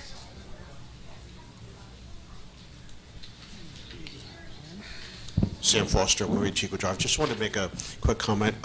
We went over that before in the past when regarding the Public Works private pickup of garbage pickup, and I remember this was a big issue in town. And I remember when there was a different administration, specifically I think Mayor Akropoulos was in town. We had the referendum to increase our to go above the 2% budget cap imposed by the state, and a lot of people mentioned that they did research it, and in order to get private garbage pickup, it would have been a lot more expensive rather than have it done through the town. So I remember I was in the room, there was just like a lot of arguments going on, but that's why, I'm very glad that we have the our Public Works Department. Like I said, they do a great job, they really do. I mean, they have those automated trucks now, and I've seen times when the arm or whatever that thing is, drops the garbage can and it tips over. And I've seen the employees get out and straighten it up, and that's very nice of them. Because, other towns I drive through, like, I'm not going to mention towns, I don't want to get, I'm in enough trouble with some people in here, so. But in other towns, it's like they're in the road and they knock over the garbage can, the garbage and recyclables go over, and they just don't, they're on a, they just don't care. The quality of work is terrible. But our Public Works Department has always done a great job, and I'm very grateful that we have them. Thank you. Anyone else on the budget presentations? Okay, I'm going to close public on the budget presentations. Excuse me, Council President, real quick. Yes, Councilman Fosman. Other people have walked in that want to talk about the ordinance. I'm going to mention that right now. Oh, sorry. Thank you. Okay, before we move on to the consent agenda, we have a lot of visitors in the room tonight, and some folks have come in after the meeting started, so I just want to talk about the regular order of business and explain the format. The consent agenda consists of a number of resolutions that are just fairly routine items of township business. There will be a public comment period at the end of the consent agenda, just on those resolutions only. Similarly, there will be a public comment period on the bill resolutions. Many of you are here tonight, and again, many came in after the meeting started when I announced this. Many of you are here tonight to specifically speak on the ordinance on second reading. If you would like to speak on that, that is the proposed ordinance to prohibit the sale, cultivation, manufacture, and testing of marijuana products in the Township of Brick. I'm going to ask that you please sign on the clipboard at the back of the room. Please print your name and the town where you live. It's a fairly standard practice in public meetings. It's not something we typically do here, but we typically, in all honesty, don't have a room this full. I want to make sure that everyone who wants to speak gets a chance to be heard. And on a very practical note, it allows me to call each speaker up by name, such as I did tonight with the speakers that I'm acquainted with in the room. It allows me to call everyone up respectfully by name rather than point and say, hey, you. So again, if you want to speak on the ordinance on second reading, please print your name on the clipboard in the back, and we will go through that when we get to that point in the agenda.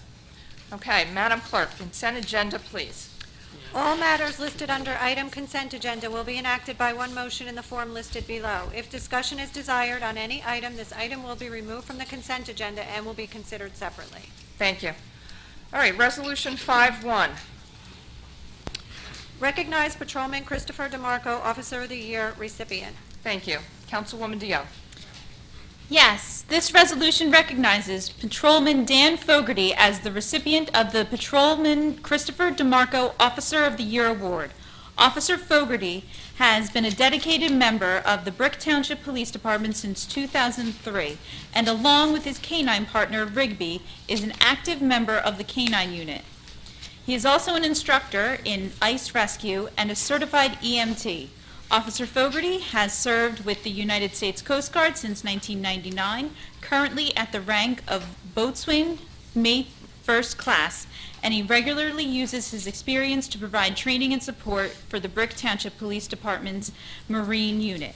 Every year, the Brick Township Police Benevolent Association Local 230 bestows this award to an officer who works and lives in the unique spirit of Patrolman Christopher DeMarco, one of brotherhood, commitment to the safety of the residents of Brick Township, and dedication to friends, family, and community. Thank you. Resolution 5-2. Recognize Lieutenant Thomas McNellis Award recipient. Thank you. Councilwoman DeYoung. This resolution recognizes Sergeant Jason Matthews as the recipient of the Lieutenant Thomas McNellis Award recipient. Sergeant Matthews has been a dedicated member of the Brick Township Police Department since 2003, after having served as a special police officer for 3 years. He was promoted to the rank of police sergeant in December 2012. Sergeant Matthews' ability as a skilled supervisor were called on numerous times during several high-risk incidents, which he helped to bring a successful outcome, including encounters with armed suspects, incidents in which gunshots were fired, and large disturbances. Sergeant Matthews is a longtime member and leader of the Brick Township Police Department CERT team, the Marine Unit Commander, and a highly trusted supervisor who exemplified the attributes that represent the McNellis Award. Every year, the Brick Township Police Benevolent Association bestows the Lieutenant Thomas McNellis Award to a member of the Brick Township Police Department in a supervisory or specialty role who has brought public acclaim to his or herself, the department, or the law enforcement profession. Thank you. Resolution 5-3. Authorize receipt of bids, manufacture and printing of tax bills. Thank you. Ms. Bergen. This resolution authorizes the receipt of bids for the manufacture and printing of tax bills. The current contract awarded to Vital Communications will expire on April 11, 2019.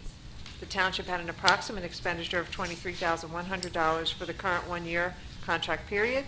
The services included printing of estimated tax bills for the third quarter of 2018, printing of the 2018 final, 2019 preliminary tax bills, and printing of post-tax year statements in January 2019. Thank you. Resolution 5-4. Authorize receipt of bids, purchase and delivery of 150-foot steel monopole for police communications. Thank you. Councilman Halloran, please. Thank you, Council President. This resolution authorizes the receipt of bids for the purchase and delivery of a 150-foot tall steel monopole that will be installed at Drum Point Sports Complex as approved by the Township's Planning Board. The plan is to go out to bid separately for the construction once we receive the results from boring samples taken to provide us with the base specification needed to appropriate the bid for construction. The current emergency response communication system was designed in 2004 to 2005. Prior to the narrow banding mandate in 2012, that mandate resulted in a 50% decrease in our coverage area, so we have inadequate coverage east of Maniloking Road, including the Barrier Island. This new pole will allow us to saturate the coverage throughout town and beyond into communities that provide mutual aid. Thank you. Resolution 5-5. Authorize donation of miscellaneous Toro parts to County of Ocean. Thank you. Council Vice President Crate. Thank you. This resolution authorizes the donation of surplus property to the County of Ocean. The Public Works Department currently owns miscellaneous Toro equipment parts which are no longer needed for public use. The county has expressed an interest in acquiring this equipment for their Parks Department. The surplus property are parts for a specific Toro motor that the township no longer has in its possession or plans to acquire in the near future as it no longer is being manufactured. The county still has this specific mower and will take the surplus parts for the sum of $1. Thank you. Resolution 5-6. Authorize donation of surplus items and acceptance of donation from Township of Toms River. Thank you. Council Vice President Crate. This resolution authorizes the donation of surplus supplies to the Township of Toms River and the acceptance of a donation from the township. Our DPW has a Dakota 440 top dresser that is no longer in use.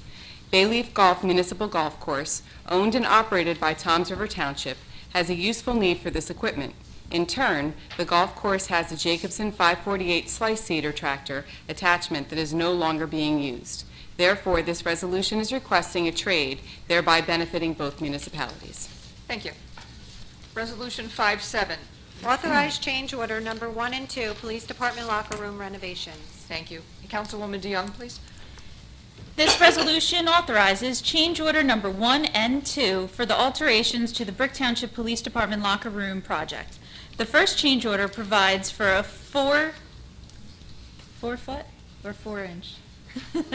4-inch. 4-inch precast concrete lintels in lieu of the steel lintels shown on the contract plans. This change was necessitated as the construction was underway and was not anticipated. The second change order authorizes for an increase in the amount of $3,488.35 to allow for the need to replace the 2 existing entrance doors. The original plans called for using these existing doors, but this was not possible. The total increased cost to furnish 2 new custom wood doors is $3,488.35. Thank you. Resolution 5-8, please. Authorize rejection of bids and authorize rebid Department of Public Works emergency diesel generator. Mrs. Bergen. This resolution authorizes the rejection of bids for the DPW emergency diesel generator project and authorization to rebid. On February 26th, the township received bids for this project. Notices were sent to 16 potential bidders. 9 contractors responded and 2 bids were received. VPV Electrical with a base bid of $439,725 and Meridian Property Systems with a base bid of $467,433. Both bids far exceeded the amount earmarked for this project. The original scope included refurbishing a diesel generator provided via donation from the U.S. Army. However, the cost to refurbish an older diesel generator far exceeds the cost to acquire a brand-new generator, and this resolution allows us to re-advertise the project based on the acquisition of a new generator, which is expected to cut the project cost in half. Thank you. Resolution 5-9. Authorize receipt of bids and authorize rebid for various CDBG rehabilitation projects. Thank you. Councilwoman DeYoung. This resolution authorizes the receipt of bids for 4 single-family residential rehabilitation projects as funded through the Community Development Block Grant Program. In December, the township solicited bids for 2 of these projects and received no responses. Since then, we have acquired lists of qualified HUD contractors from Toms River and the County of Ocean. This expands the list of potential contractors, and we hope to receive more responses in this advertisement. Thank you. Resolution 5-10, please. Authorize receipt of bids, demolition of structures and secure property located at A, Block 4411, Lot 26, 308 Sloop Lane, B, Block 45.05, Lot 51, 221 Swan Beach Drive, Block 253.15, Lot 11, 30 Halsey Drive, Block 645.01, Lot 112, 314 Alden Street, Block 1399.24, Lot 95, 506 Nebraska Avenue. Councilman Mumolo. This resolution authorized the receipt of bids for the demolition of these properties in accordance with the order from the Township Property Maintenance Board. Thank you. Thank you, ma'am. Resolution 5-11. At the time, when I open public comments on the resolution. Authorize execution of shared services agreement between Township of Brick and the BTMUA. Thank you. Councilman Mumolo. Thank you, Madam President. This resolution authorizes the execution of a shared service agreement between the Township of Brick and the Brick Township Municipal Utilities Authority for the replacement of the undersized water main on Dennis Drive and the Sullivan Road interconnect on Lorraine Place. This agreement, the township will undertake the water main replacement on Dennis Drive in conjunction with the township's roadway improvements to Dennis Drive project, which the cost of the water main replacement paid by the MUA. The township has design plans and funds in place for paving, and as it is considered a high priority project based on the condition of the roadway, it makes sense to partner with the MUA to replace the undersized water main prior to the roadway reconstruction. Thank you. Thank you. Resolution 512. Authorize special events permit Emma Havens Young PTA Color Run. Thank you. This resolution authorizes the Emma Havens Young School PTA's request for a color run event from 4 to 6 p.m. on Tuesday, May 28th at the Drum Point Sports Complex. This is an annual event. Resolution 513. Authorize special events permit Battle at the Beach Lacrosse Tournament. Thank you.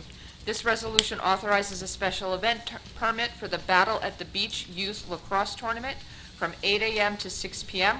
on Saturday, June 29th at the Drum Point Sports Complex. Resolution 514. Authorize appointment of commissioners to the Housing Authority. Thank you. Councilman Halloran. Thank you, Council President. This resolution authorizes the appointments to the Brick Township Housing Authority. Richard Dyer to a 5-year term expiring March 14th, 2024, and Beth Oliver for the unexpired term expiring on March 14th, 2023. Thank you. Thank you. Resolution 515, bond releases and reductions. Madam Clerk. Yes, 515A is an inspection fund release for Cynthia Ann Kowalski on Route 35 North in the amount of $405.41. 515B is an inspection fund release for Riviera Beach Boat Club on Herbertsville Road in the amount of $63.28. Thank you. Resolution 516. Authorize denial of partial release of performance guarantees New Visions Phase 4. Thank you. This resolution authorizes the denial for a partial release of the performance guarantees for Nobility Crest / New Visions Phase 4. At the request of the applicant, our engineering department conducted an inspection of the site improvements to ascertain the status of the improvements by the performance guarantees. Brick Township ordinance requires as-built drawings to be submitted before the guarantee is considered for release. As each parcel release is applied for, as-built drawings of the bonded improvements shall be submitted to the township engineer. The as-built plans have not been submitted, and therefore no partial release can be approved. Resolution 517. Authorize denial of partial release of performance guarantees New Visions Phase 5. Thank you. This is similar to the last one. This resolution authorizes the denial for a partial release of the performance guarantees for Nobility Crest New Visions Phase 5. Again, at the request of the applicant, our engineer conducted an inspection. The as-built drawings were not submitted as they should have been, and therefore no partial release can be approved. Resolution 518. Tax collector? Ms. Bergen. Thank you. 18A, tax overpayments for 2019. There are two. 182 Courtshire Drive, Block 382.38, Lot 21, in the amount of $671.06. And 619 Monticello Drive, Block 167, Lot 1, in the amount of $1,445.07. 18B is a redemption of tax sale certificates. There are two. 1861 Route 88, Block 869, Lot 6, and 1855 Route 88, Block 869, Lot 26. 18C, there's a state tax appeal that's been granted for Block 119, Lot 39 at 28 Brentonian Drive in the amount of $623.25. Thank you. Resolution 519. Authorize waiver of the noise ordinance Widener construction utility work. Thank you. Council Vice President Crate. This resolution authorizes a waiver of the Township noise ordinance at the White Castle Restaurant located at 2778 Hooper Avenue. The contractor has requested permission to complete utility work during 7 p.m. to 7 a.m. for up to 3 nights between March 18th and March 29th, 2019. Thank you. Open to council for questions. Councilman Fosman. Thank you. Council President, if you want me to read one of these, I'll read one too, you know. But I have here is CME Associates. We went out to somebody, we have old generator at the DPW. that they were going to use, we got from the Army. We already went out to bid. Now we have to pay the attorney, we have to pay, and now we're going out to rebid again to go for a new generator. Someone has to look at this more carefully to assess how much it would cost to put that old generator in. Now, the lowest bid we got was, I believe it was $439,000 just to rehook up an old generator. Here, they estimate the brand-new generator at $300,000. We have to be more careful of what we do and to save the cost of the attorney fees here, and also when we go out to bid, anything else, anybody else that's involved with it. And CME installed 3 huge generators at the DPW, so they should know better if the old generator wasn't even worth going out to bid for. You know, we've got to be more careful about this stuff. Councilwoman Zapsa, can Oh, I sorry. just point out as a point of reference that we did not send these bids over to our attorney for review, recognizing we were going to reject, so there are no attorney fees associated with the rejection of the bid and the re-advertisement. And the second point I'd like to make is that there were 2 factors at play here. One being the United States Army that has a track record of donating equipment to us that we do use and have used, and we are very fortunate to have. So we took it very seriously that they had donated this in the knowing that we did not have any generators at DPW, recognizing that that is our hub for storm events, and hoping that that would help us get that building generated. So we were trying to take advantage of a very generous donation from the United States Army.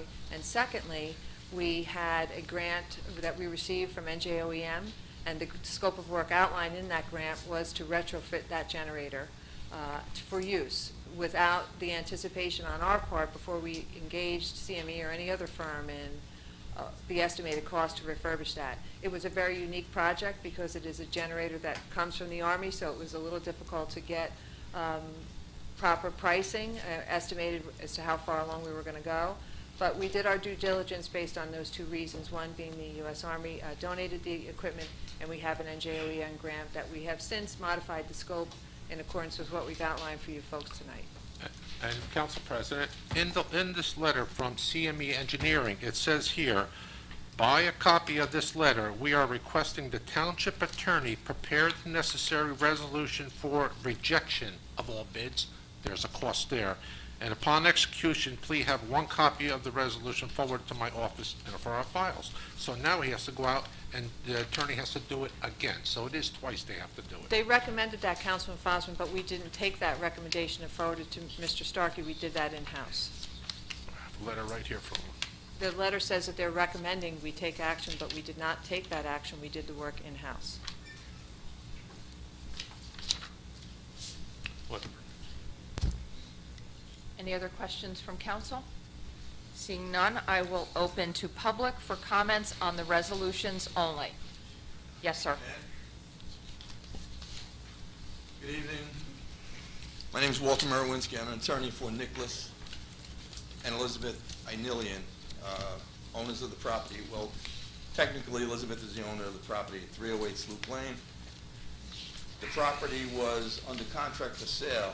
The intent of the buyer was to demolish the property. For that reason, they held up on the repairs on the property. That sale, for all practical purposes, fell through. So their intention is to refurbish the property and do all the repairs. An engineering report was sent to Mr. Bauer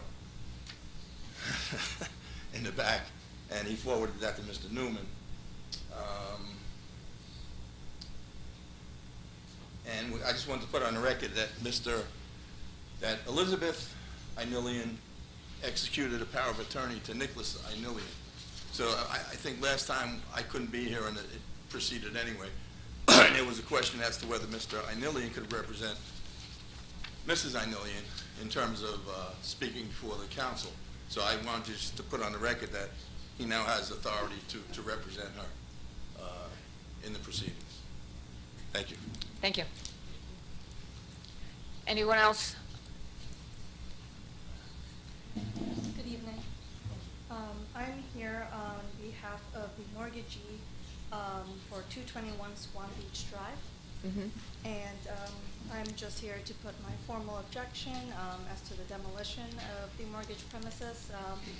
The mortgagee did receive a judgment of foreclosure and will be proceeding to sheriff's sale. We don't have a date because we do know that Ocean County Sheriff's Department is giving us an estimate of about 8 to 10 months. But once we do have title, we expect to work with the Brick Township to make sure that all the repairs are done and whatever, whatever structures were in violation that were created by the prior owner are also taken care of. And so I'm here for that reason. Okay, thank you. Council President, if I may just address... Mr. Starkey? Yes. I don't know if you're on these as well, but there have been 2 hearings on all of these properties before the Property Maintenance Board, which is the board set up to review the proposals such as you just made. It's here now to go out for bids to obtain contractors putting bids for the work. This is not the end of the process. It would have to come back before the council again to award a bid if it came to that, and then we'd go back to the Property Maintenance Board. I would suggest to anyone who's here with interest in those properties, the next meeting of the Property Maintenance Board is April 17th. I can tell you this, there's not going to be demolition undertaken on the properties before that date. I would encourage you to go to that board. If you have a proposal, please present it to them, and if they'll, if it's acceptable to them, then, we won't proceed here. But this is a necessary step in the process. Sure. Thank you. Thank you. Yes, sir. I'll be quick. My name is Jim DiMaggio. I'm with Ras Citron. I'm here on behalf of Nation Star Mortgage. Similar situation. I'm here on behalf of item addressed in 10D, the property located at 314 Alden Street. This property was acquired by Nation Star Mortgage via sheriff's sale back in July. There was an order entered stating that there was a couple things wrong with the property. It wasn't followed as of the next hearing in December. There has been work orders which will correct all of the issues with the property, which could not, couldn't have been filled due to the weather, snow, the ground was frozen, but now that the weather's gotten a little bit nicer, the work is supposed to be completed this week, so I will be attending that hearing. I just wanted to put on the record here that we do object to the demolition of this property, and we hope that once the work is complete, that the order will be withdrawn. Thank you. Thank you. Ms. Call?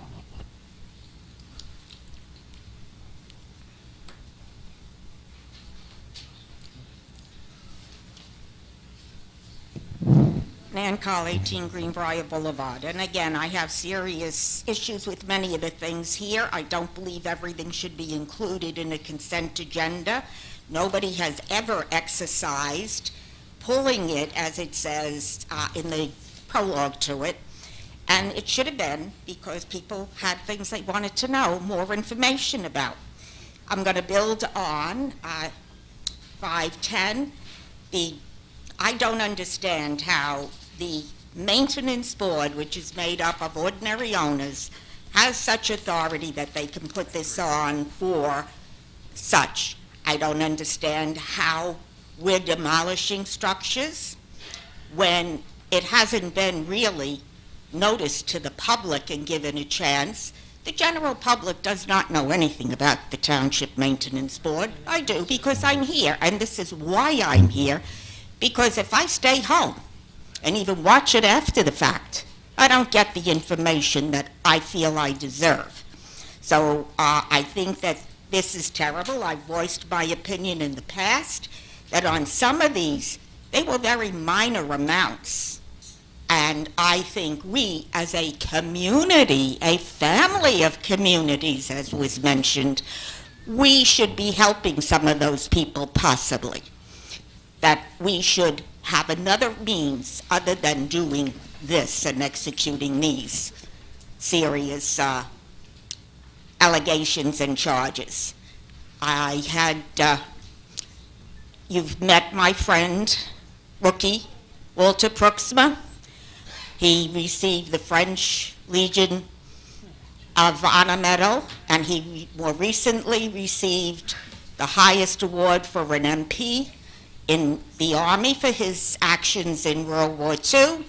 And he lives in my neighborhood, and he and I have been friends since he first moved into his house. Well, actually, he and his late wife, Claire, the beautiful Claire, I call her, and my late husband, St. Patrick. Yes, you listening? Right, I know, it's your birthday Sunday. That makes you St. Patrick. So, I think he was going to have an article printed in a Catholic publication about Catholic charities and how when he couldn't get any help from the Department of Public Works about getting a TV out of his house, he's now 95 years old, by the way, that he called Catholic charities, and they said, no problem, Mr. Proxima. They didn't call him Walter. He's not Catholic. But he wrote a letter, and one of the Catholic publications was going to be printing an article honoring, acknowledging what he thought about Catholic charities. They came, they took care of it for that older man, and there were other people that needed help, and they didn't get it because they didn't know to go to there. So neither do these people, and this is wrong. Let us find a way as a community to do it, to clean it up maybe like you do beaches. But I also want more information on, let me see, where is it? Which number I had it circled? Oh, 514. You mentioned you're appointing commissioners to the Housing Authority. You mentioned 2 names. Did you have no other people interested in that position?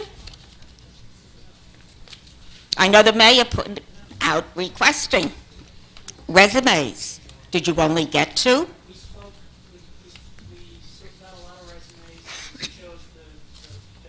Well, then I think you should tell us all the resumes that you got, the names. No, of course. Oh, yes, I know I was on it. I put it in. But I'm not just talking about me. I'm talking about everyone who put one in deserved to be mentioned, and more important, why did you pick the 2 people you picked? Oh, probably cronyism.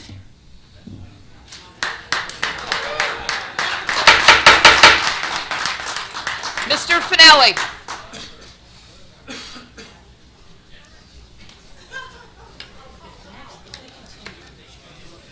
Yes.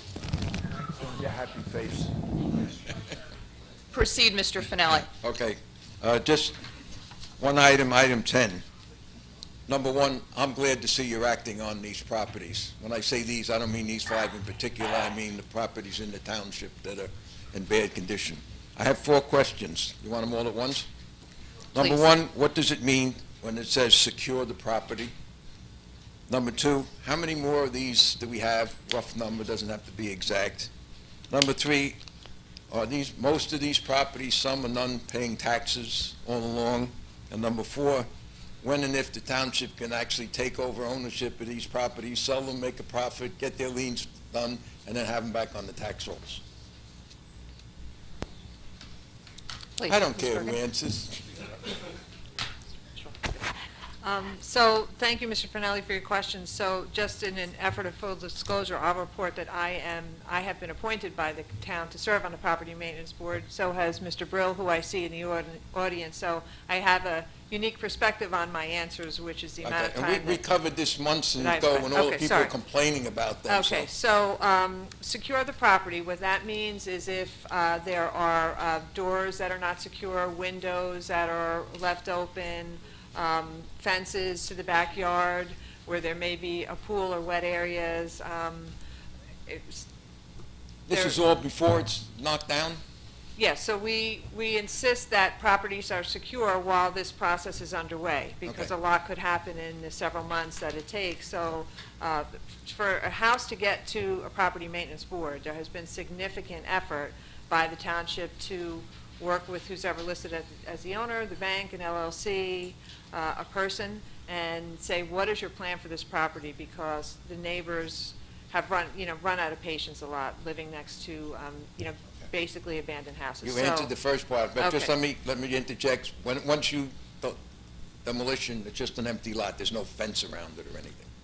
That is correct. We, have safety fence around during the demolition, but no, when it's done, it's also cleared and regraded, so it's left as a vacant parcel. Till we have to come in and mow the weeds? Well, for the most part, it's much more sellable when it's a vacant parcel, so that brings it to the point of moving to somebody who intends to do something with the property. In all of the years that I've been on the property maintenance board or involved in the property maintenance board before my appointment, which is all the years that I've been here, we have actually demolished one house. We find that this process is extraordinarily necessary to keep action going forward so that the property is addressed by the rightful owner. That is always our desire, that is always our goal. We have a grant program that we have access to demolish the one property that we did. We were fully reimbursed for that. But the rightful owner, when they come in and have to pay that lien, they're paying what we pay, which is prevailing wage rates. So it's much cheaper for the people to take care of these properties on their own. And if they appear before us several times and the property maintenance board places orders of things that they want to see done, if they're back before us, it's because those things haven't been done. So to answer your question, the number of properties we have is a very fluid number. The board meets once a month. There's about 6, and Mr. Bill, if you'd like to speak in the public portion as a member, you're more than welcome to do that because you're a wonderful part of the board. There's about 6 or 7 properties on each agenda, and the agendas take about 3 or 4 hours to go through because we take Rough amount a lot total? of time. 25, 50, I 100? would say, about 25 properties is a good number. The taxes are generally being paid, and there's a separate program that the mayor might like to talk about where we have vacant and abandoned property, and we have nobody engaged in wanting to prevent a house from being demolished, wanting to get value from the property that, through our Affordable Housing Trust Fund, we may look to acquire and place proper deed restrictions on and rehab and bring that into our fold of affordable housing units that we have throughout town in many different types of neighborhoods as opposed to one building that's just for affordable housing. So in these properties, no, because there's people that are engaged that pay off the lien and have plans for the property, but in other programs we are looking to do that. Most of these houses damaged from Sandy? Some yes, some no. That's like 5, 6 years ago? Some yes, some no. Okay. What I learned tonight, if you want to get action on these things, put them on the list for demolition. Wow, look at the response you got. Well said, Mr. Finelli. Thank you. Thank you. Anyone else on the resolutions? Yeah. Yes, ma'am.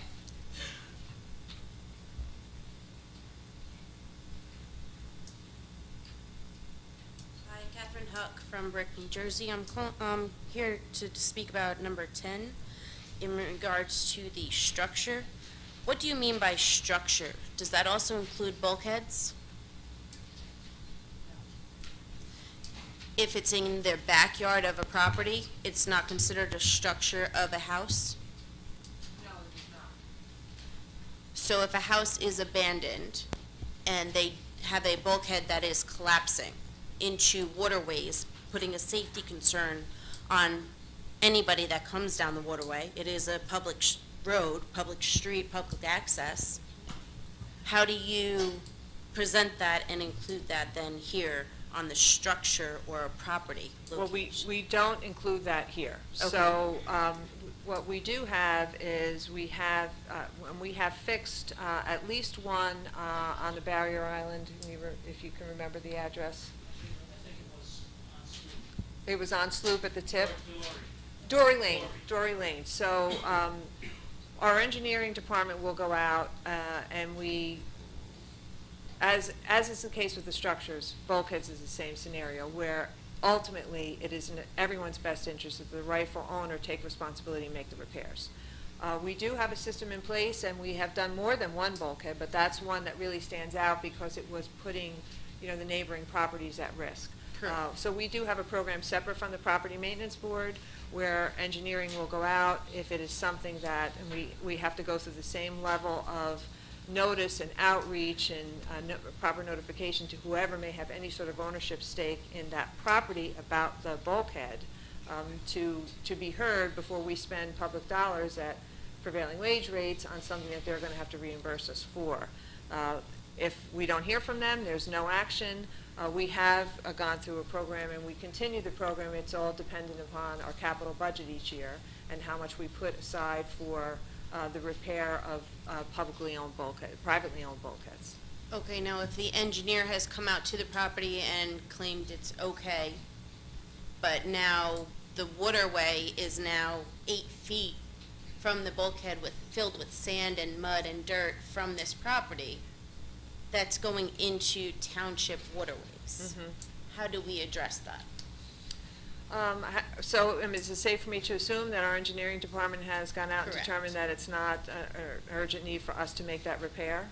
Supposedly, yes. Okay, so that's really a better dialogue to have with our township engineer as opposed to me trying to answer for her response. But we look at the immediate properties and the risk of them declining into the waterway because of the failing bulkhead. We don't necessarily look at what's happening in the waterway because of the bulkhead.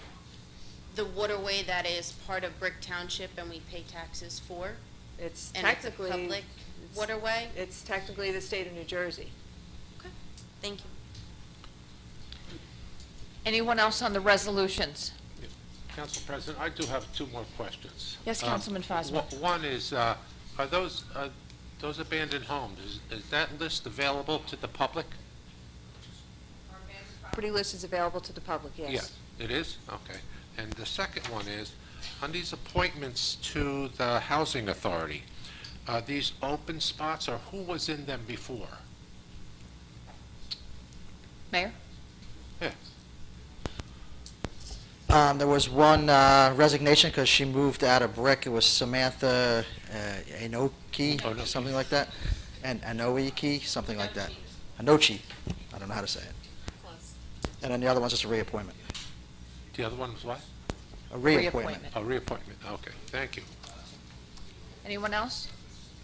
Okay, seeing none, may I have a motion and a second to move the consent agenda? Motion. Second. Motion by Council Vice President Crate, seconded by Councilman Mumolo. Roll call, please. Councilman Fosman. Yes. Councilwoman DeYoung. Yes. Councilman Mumolo. Yes. Councilman Halloran. Yes. Vice President Crate. Yes. President Zapsik. Yes. Thank you. Okay, bill resolution. Be it resolved by the Township Council of the Township of Brick that the following bills be paid, and that the mayor and clerk be and are hereby authorized to draw orders on the treasurer for the amounts of the same. Computer bill resolution in the amount of $985,138.81. Thank you. Open to council.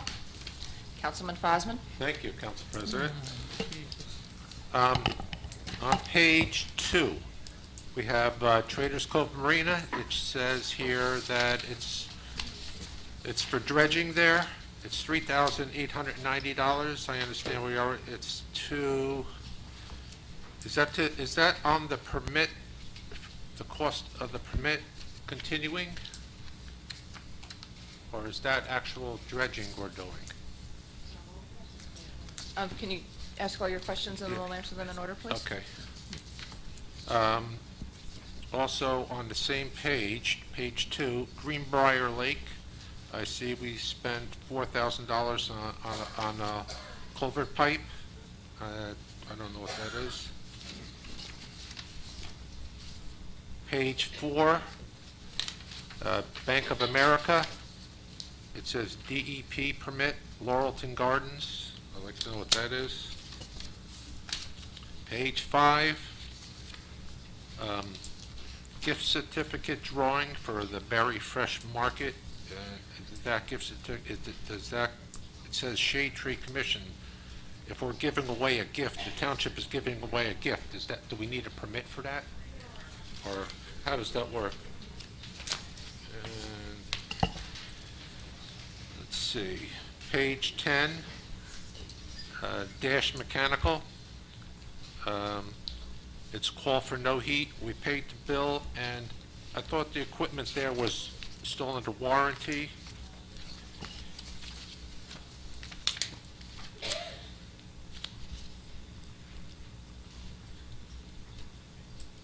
Councilwoman DeYoung, can you please be quiet while I'm doing this? Put your mic on so everybody can hear what you're saying. Please continue, Councilman Fosman. I'm not asking you. Page 24. It says Food Town redevelopment.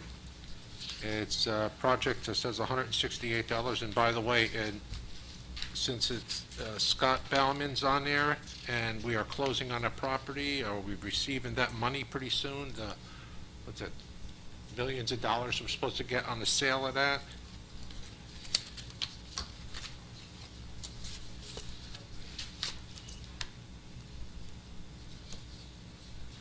Page 31. Coughlin, Magellan, labor matters, disciplinary matters. What is that? What disciplinary matters that's about? Page 34. Firing range fabrication. I thought we already completed the firing range a while ago. We have another $15,000 there. I want to know what that's for.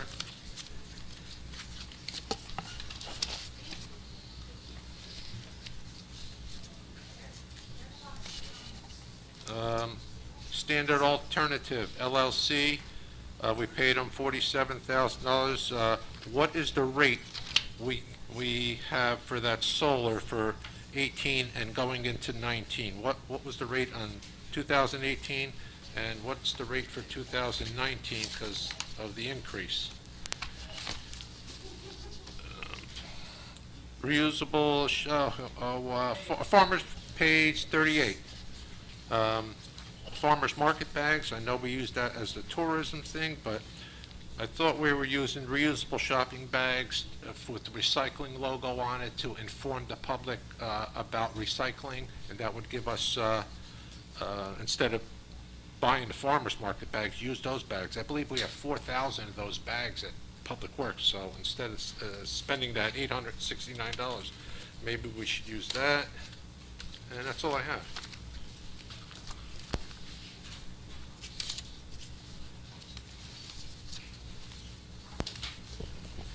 Thank you. So, ARH, the packet I emailed you following the last meeting, Councilman Fosman, showed the purchase order to ARH for $24,800. So the bill on page 2 is a drawdown based on that. The scope of work includes the updated marina survey, the dredging plans, the NJDEP individual waterfront development permit, U.S.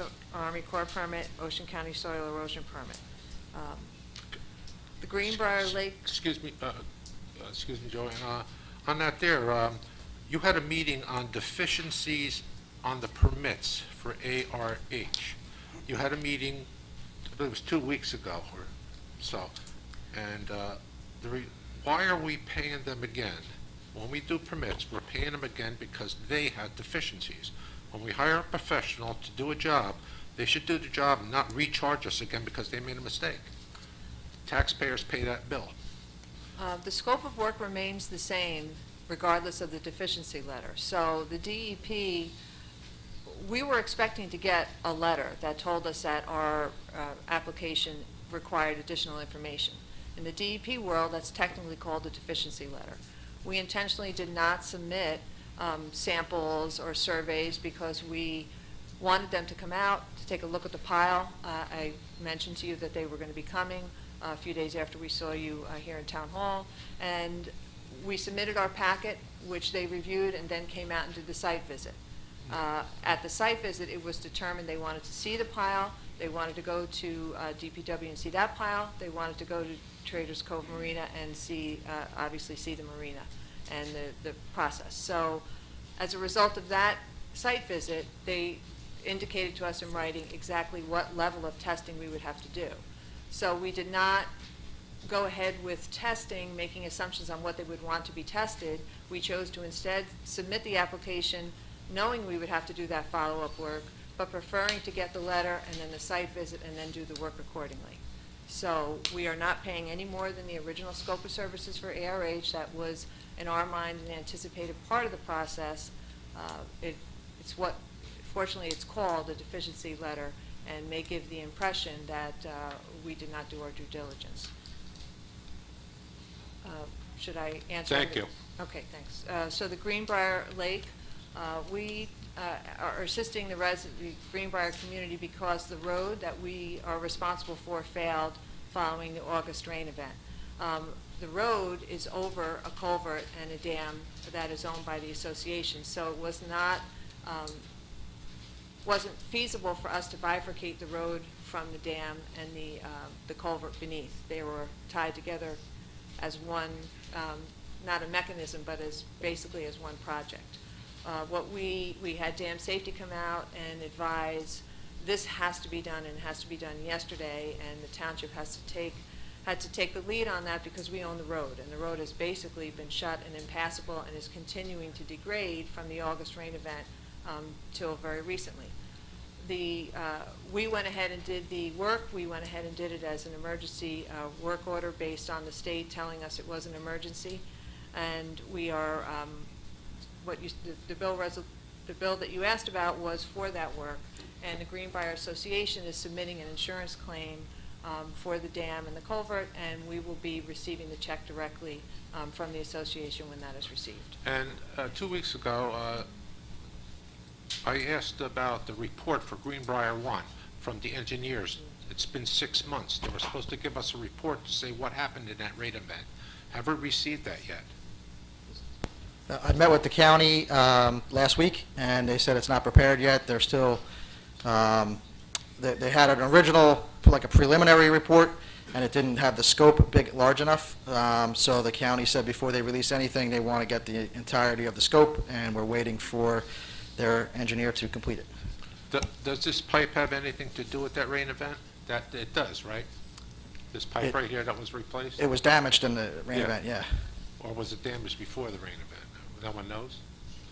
Well, I'm sure it was aging and in need of some level of enhanced maintenance or maybe some repairs, but the rain event is what destroyed the road, and that certainly impacted the culvert and the pipe.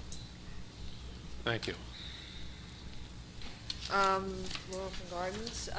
So we are, as we do with many projects, for example, the dredging projects that we that we have looked at doing in some of our small communities, we take the lead on the permit because the permitting agencies want the township to put in for the permits for a certain project. Laurelton Gardens is doing a stream cleaning project, and they came to us and asked us to take the lead on the permit because that is what the state advised them to do.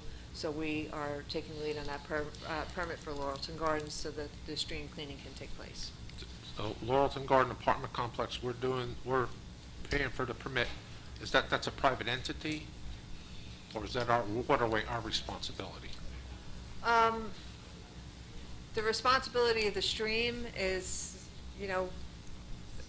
they have some responsibility for it. We have responsibility for the stormwater system in the town. The state has responsibility for some of our waterways. So in this case, the state wanted us to take the lead on the permit, and that's exactly what we're doing. The shade Do we have a tree- letter from the state from that, saying that we should take the lead on this? Any kind of confirmation? I don't recall. I don't recall seeing one.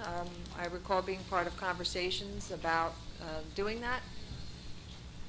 But we've taken the lead on permits for other similar types of projects in the past.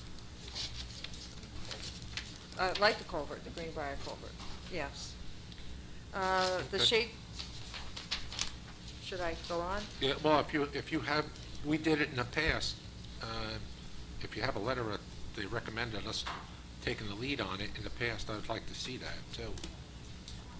If I come across a letter, I'd be happy to send it to you, but I think Or do you have a person of contact I can call?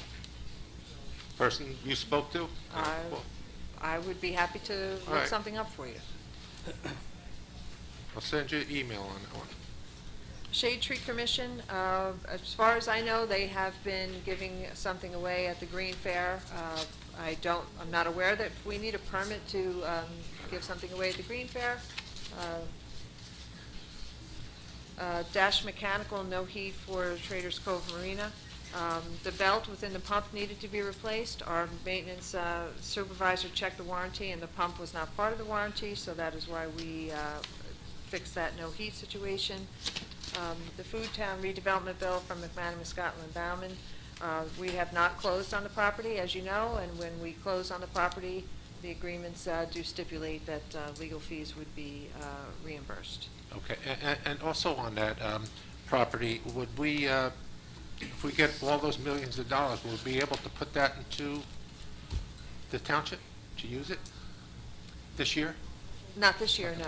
No, we'd be able to use it next year. Yes.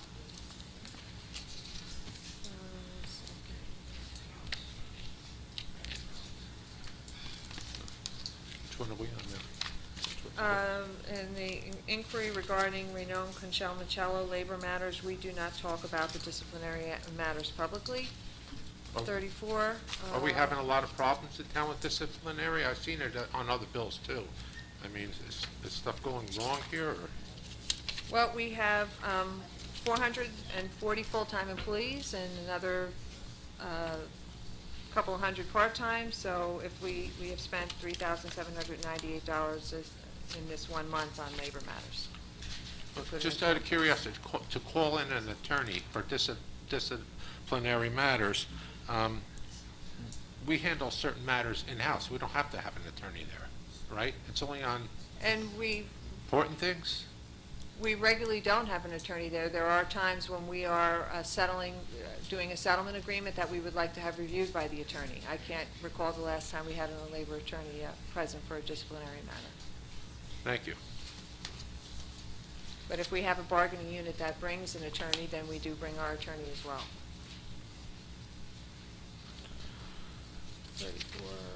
34. Savage range systems for the firing range, now that it's been in use and functional, our police department requested a modification to the range, and this is supporting that modification based on their use. The standard alternative, I will get you the rate. As you know, this particular bill on this invoice is not reflective of an increase in any rate. This is the invoice that we pay to standard alternative every month for the solar power.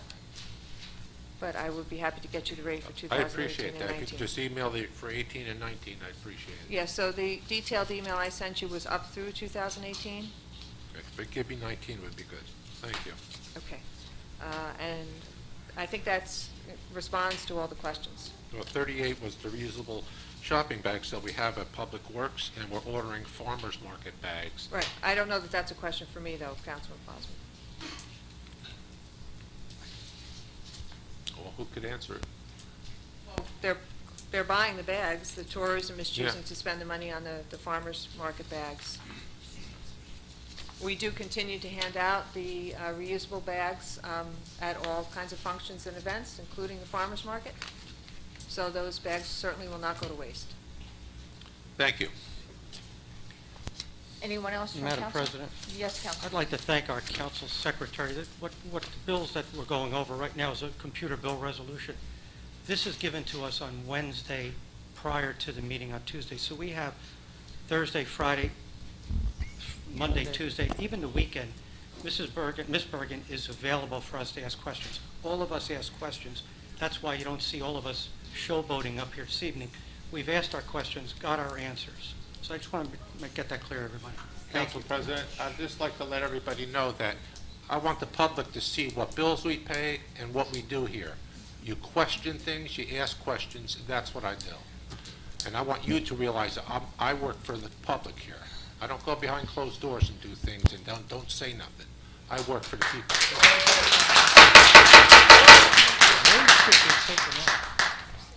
They were outburst again, they should be removed.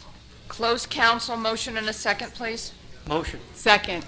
Motion by Councilman Mumolo, seconded by Council Vice President Crate. Can we still Open have to- those people removed if they continue to disturb the session? I'd like to see that if it happens again. It's out of control. Open to public for questions on the bill resolution. Seeing none, close public. Roll call, please. Councilman Fosman. Yes. Councilwoman DeYoung. Abstain CME, yes to the rest. Councilman Mumalo. Abstain Meridian Occupational Health, yes to the rest. Councilman Halloran. Yes. Vice President Crate. Yes. President Zapsik. Yes. Thank you. Okay.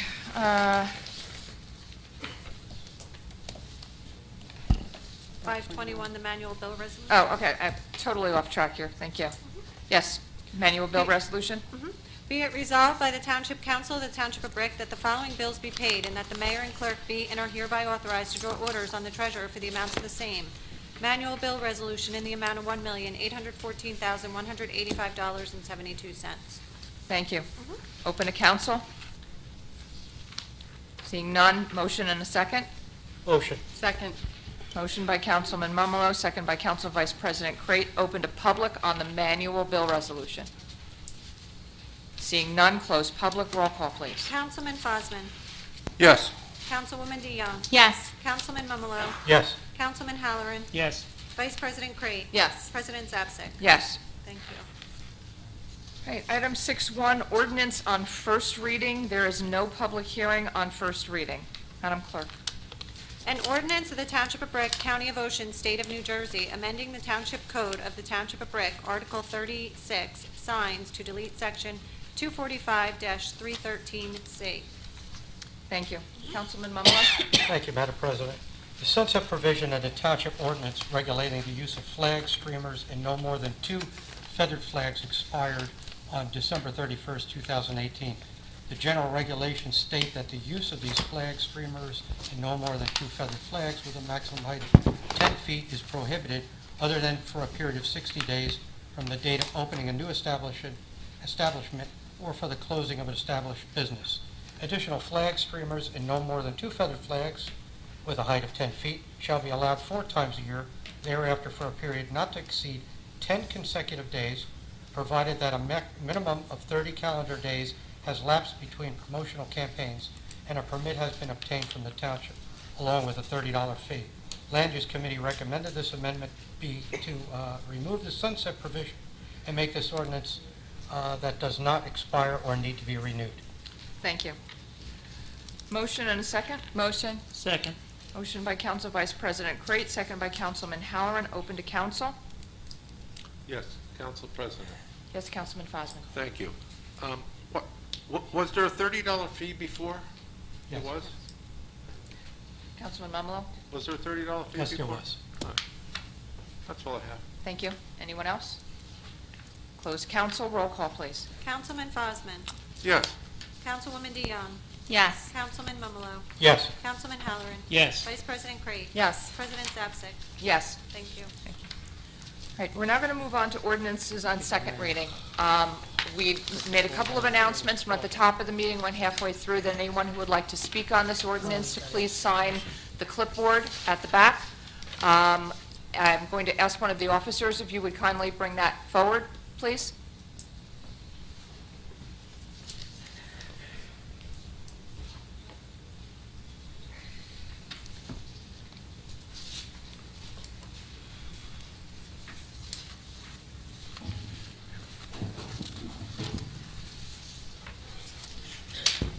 Thank you very much.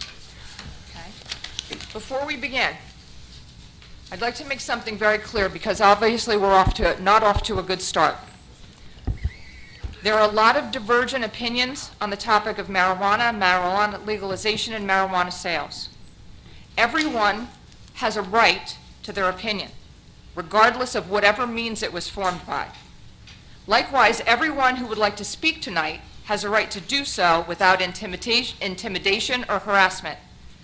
Each speaker who comes to the microphone will be treated with dignity and respect by this council, and we expect everyone in this room to behave the same way. Therefore, there is to be no applause, cheering, or calling out from the audience. Furthermore, in accordance with the Administrative Code of the Township of Brick, no speaker shall engage in any personally offensive or abusive remarks, nor conduct themselves in a boisterous manner. Anyone who disparages another speaker or their opinion will forfeit their time at the microphone and be asked to sit down. And again, as a reminder, we are going to hold closely to the 5-minute rule. If you hear the bell go off and you're still speaking, please finish your thought and sit down so that the next speaker might come forward. We have to read it. I would like to read the title into the record, if you don't mind. Absolutely. An ordinance of the Township of Brick, County of Ocean, State of New Jersey, creating a new Chapter 340 of the Township Code entitled Recreational Marijuana to ban the sale, cultivation, manufacturing, and testing of recreational marijuana within the Township of Brick. Thank you. This ordinance prohibits the retail sale, cultivation, manufacturing, and testing of marijuana products for recreational use within the boundaries of the Township of Brick. Once approved, the operation of marijuana retail establishments, marijuana cultivation facilities, marijuana product manufacturing facilities, and marijuana testing facilities are hereby prohibited throughout the township. This ordinance is being presented by the recommendation of the Council's Land Use Committee. The motion and a second, please. Motion. Second. Motion by Councilman Mumolo, seconded by Council Vice President Crate.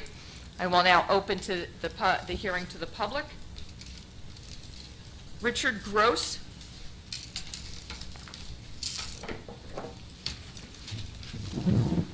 My name is Richard Gross. I live at Greenbrier 2, which is an adult community. And also, you'll recognize that I am an adult. And in so doing, we all have aches and pains. And recently, I went to my doctor with some aches and pains. And I asked the doctor about marijuana.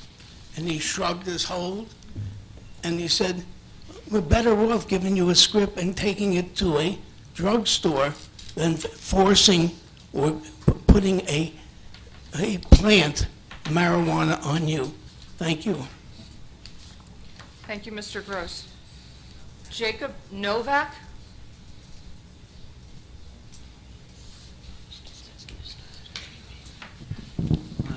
Hey, this town hall is the second of its kind to me.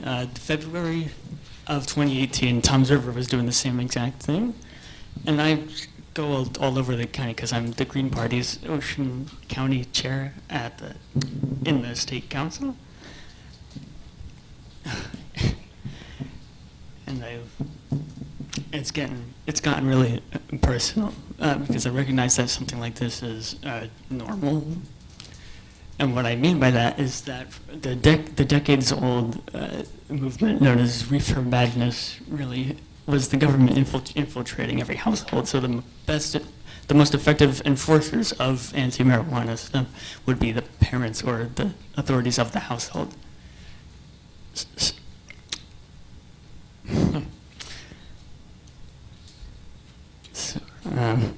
So it being such commonplace, it's not weird that we're having this meeting. What's also normal is my grandmother being diagnosed with ALS, and then her having been conditioned for 60 years to hate marijuana, so she lived and died in agony because she refused other alternative medicine. And my grandpa, like her husband, he had lung cancer, and he was given OxyContin instead. And it was not fun watching his final months in that daze. And I know those were high school kids earlier, right? Everyone was in green. My graduating class was not full. Over the course of the high school career, drugs did slip in, and some of them just weren't alive to get their high school diploma. But that's another normal thing. It's not on shelves. Instead of it's in the streets being laced with heroin and God knows else what. K2 was another big one.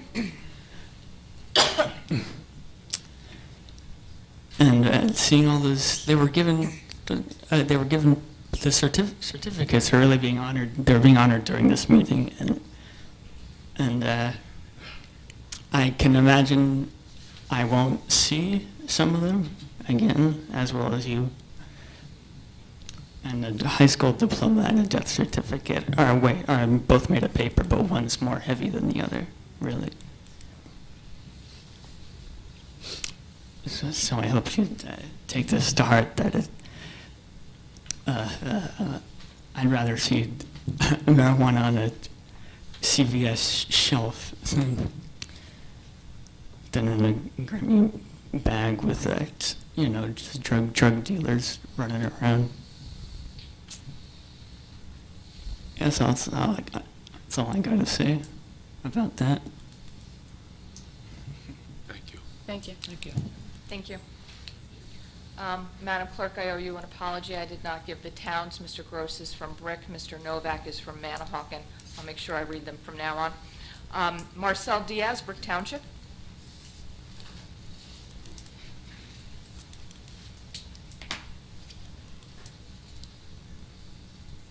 Good evening. I was reading the ordinance, excuse me. I was reading the ordinance and I noticed that on the ordinance, it read, to ban the sale, cultivation, manufacturing, and testing of recreational marijuana within the Township of Brick. Didn't mention anything about medical cultivation. Is there a reason for that? Mr. Starkey? It doesn't. This ordinance addresses only recreational marijuana uses. It does not address medical marijuana at all. Right. So how is that going to be policed? I'm sorry, how's it going to be? Yeah. So how would you know that a facility is manufacturing, cultivating the marijuana is being strictly sold for medicinal? Yeah, that's a good question. They require, the cultivation facilities require a license from the state, and what this ordinance does is it tracks the terms and categories in pending legislation by the state that's intended to give approval for the cultivation of marijuana for recreational uses. That's why we've adopted it in our ordinance. It's a fair question as to how the state is going to authorize that, but the recreational cultivation is being banned at the township level to track what the state is going to be doing. Right. So once the government legalizes recreational use, right, they will also allow the medical marijuana dispensaries to sell recreational. So once again, how is that going to be policed? We are just focused tonight here in this ordinance on recreational uses of marijuana, not medical. Right, but that you're banning cultivation. When it goes recreational, right, how are you going to be able to police that? You've asked a good question, and I'll tell you what the answer I think is going to be is that if the state legislation is adopted, and I think that's a big if, but if it's adopted, the legislation contemplates a committee set up to establish rules and regulations. Nobody knows what those are going to be yet. And one of those is going to be to distinguish how that licensing process is done, how they distinguish between medical and recreational. It may be that this council has to take further action to address the concerns you're raising now, but this ordinance right now is intended to address recreational only. Well, I think that's something that, you guys should take into account, because when it does flip over, how are we going to protect ourselves for that? As residents, I'm concerned. I live within 200 feet of a proposed dispensary in Brick, and if you asked me about 6 months ago, I would have answered that it really didn't bother me. I wasn't exactly sure how I felt about recreational, but being a veteran of the United States Marine Corps, I understand the benefits of cannabis and CBD oils to those that need it. 6 or 7 months ago, I would have felt that way. Today, I'm for this ban of recreational marijuana, and this is why. What I don't understand is why, in the eyes of the pro-activists, I'm labeled as less of a human, or not caring for the sick, or don't care about kids, or my veteran status is questioned. My wife called the C word leaving the hearing here 2 weeks ago. What I don't understand is why it's necessary to be attacked time and time again when I oppose the location where they want to place it. That to me doesn't make sense. You all have seen the video. I've sent it to every single one of you. What I don't understand is the lies perpetuated that cannabis is curing cancer. Lies of cannabis not being habit-forming or addicting. lies that you can drive better under the influence of a Schedule I drug, lies and deceit from those not only driving under the influence, but also buying the medicinal marijuana so they could put the black market weed inside of the packaging, so not to be harassed by police. What I don't understand is the police not being properly trained. Time after time, watching police being pushed back on their heels when they're facing a medical marijuana card and a camera, not knowing what to say or how to enforce the laws that are in place. What I don't understand is why out-of-town residents that don't pay taxes or contribute to the towns have the need to tell me what is good for my neighborhood, what is good for my family, and what I should be tolerant to while they harass and call my wife and I names as I walk out of a hearing, only to be triggered into an altercation so they can capture that on a video and use it against me. What I don't understand is why getting off of one drug by using another drug is a good thing when the dependency is still there. Why not just get off of the dependency altogether? I know it's tough. What I don't understand is being called an opioid user or an alcoholic because I'm against the program. And I'm for the band, and I appreciate everything that you guys are doing. Thank you. Thank you. Thank you. Lefty Grimes Bayonne. Good evening. My name is Lefty Grimes from Bayonne. I have some housekeeping here first about the wheelchair access. I represent 50,000 medical cannabis patients and sick and disabled people. And I do wheelchair videos all over New Jersey about the horrible access we have. And you got some issues here in this building. If you have a fire in this building and someone's in a wheelchair, that whole side of the building is inaccessible. So you have to do like the tucker and toss and throw someone out down the steps in that case. People in wheelchairs need to be treated better and have more options, because if there's a fire, just think about that. If you're in a wheelchair, somebody has to be responsible. Maybe the cops have to think about how you're going to get someone out of here in a wheelchair. That's a big issue. Now, the cops here do a great job, but your security system, I've also seen a problem with that. You have I don't feel safe right now, because I've been all over the state with that wheelchair. I've been to council meetings, I've been to the State House, I've been to Superior Court. And if I was a terrorist, I could have a weaponized wheelchair right now. They would not be, believe me, it's not, it's safe. But I could be a terrorist, and there could be a weapon in there. What are we going to do about that? I see this problem. And that's an issue, because what are we going to do? Take a cancer patient out of the chair and search it? Or a 95-year-old woman? Or somebody with a colostomy bag and pull them out of their chair? We have to think about what we're going to do about wheelchairs and security, because I don't feel safe now. I didn't feel safe going through there.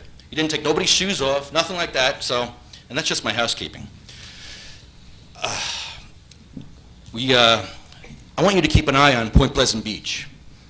Mayor Reed is going to lose his job very soon because he took money from RAMP. Follow the story. Because of the work of these wonderful activists here, Mayor Reed is going to lose his job. Mary Pat Angelini is next. She's going to lose her job because she took the RAMP money. I hope that none of you guys took the RAMP money to push this agenda. It's not going to be pretty, because let me tell you something. You're going to run out of RAMP money before these activists run out of heart. These are the sick and dying of New Jersey, and they came here to fight. These people, Jeff came to a council meeting with a chemo bag strapped to him. He's got cancer. They're taking out a piece of his liver in a couple of weeks. And he has inspired me not to take opiates after my surgery. I had 2-level fusion on my neck, January 15th. I took 0 opiates. I used a cannabis suppository, and I took 0 opiates. 0. That's unheard of. That's a miracle from God, because I went to my pastor before that, and he blessed me. He blessed me. And I'm working for him now. I'm a sound man.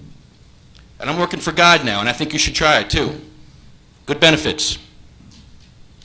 In Avalon, we just had a victory in Avalon. We went down to Avalon. And there's some good Christians down there, because we went down there. I said, I'm not here for recreational. I'm here for medical. I'm here to support the people that need it. It's in the Bible, what you do to the sick people, you do to God. And Avalon, because they're Christian, they took that ordinance out, and they took the medical ban out.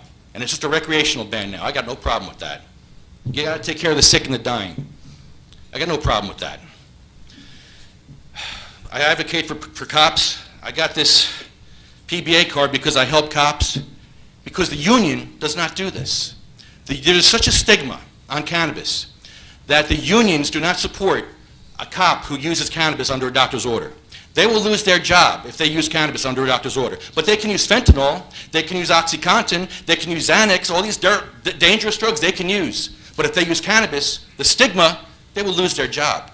Their unions won't do anything about it. The chief will not do anything about it. The chiefs will not touch this issue.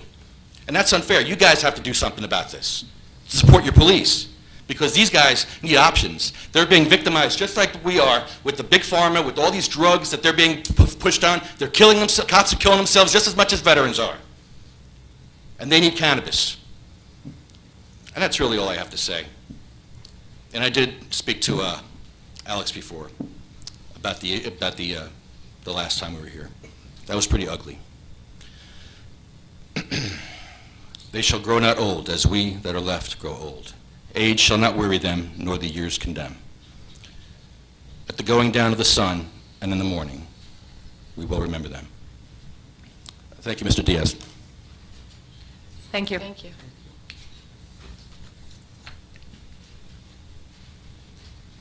Okay, forgive me if I mispronounce, Mike Vinceleos, Brick Township? Did I do okay with that? Yeah, that's fine. Close enough? I'm used to getting it mispronounced. Okay. That doesn't break my heart. Good evening. Well, let me think, where do I want to start here? I'll start with, well... No, that's not you. Okay. You're okay. Poor guy. Well, maybe I'll address the trading one drug for another thing, so maybe I'll start with that. Yeah, I use medical cannabis. I'm a medical marijuana patient in New Jersey. I struggled many years through addiction. It started where I was getting prescribed pills from a doctor for pain issues. And the doctor was overprescribing, and the doctor actually wound up getting cut off, not me. They were overprescribing, and what it led me to do was purchase pills off the street, and then it led to heroin because it was cheaper. Similar stories you probably have heard. Started dabbling in the heroin, and it was a horrible existence. Tried to get clean many different times. When I was off heroin, I was on the methadone clinic. The methadone clinic was the worst existence. I was on 130 milligrams, and I didn't want to be on it anymore. I went to my counselor there, and I explained to them that I didn't like the way it was making me feel. It was stripping the personality from me. I was drooling on my bed, and I thought that I was possibly being over-medicated because I couldn't keep my eyes open at times during the day. So my counselor advised me that what I should do is up my dose.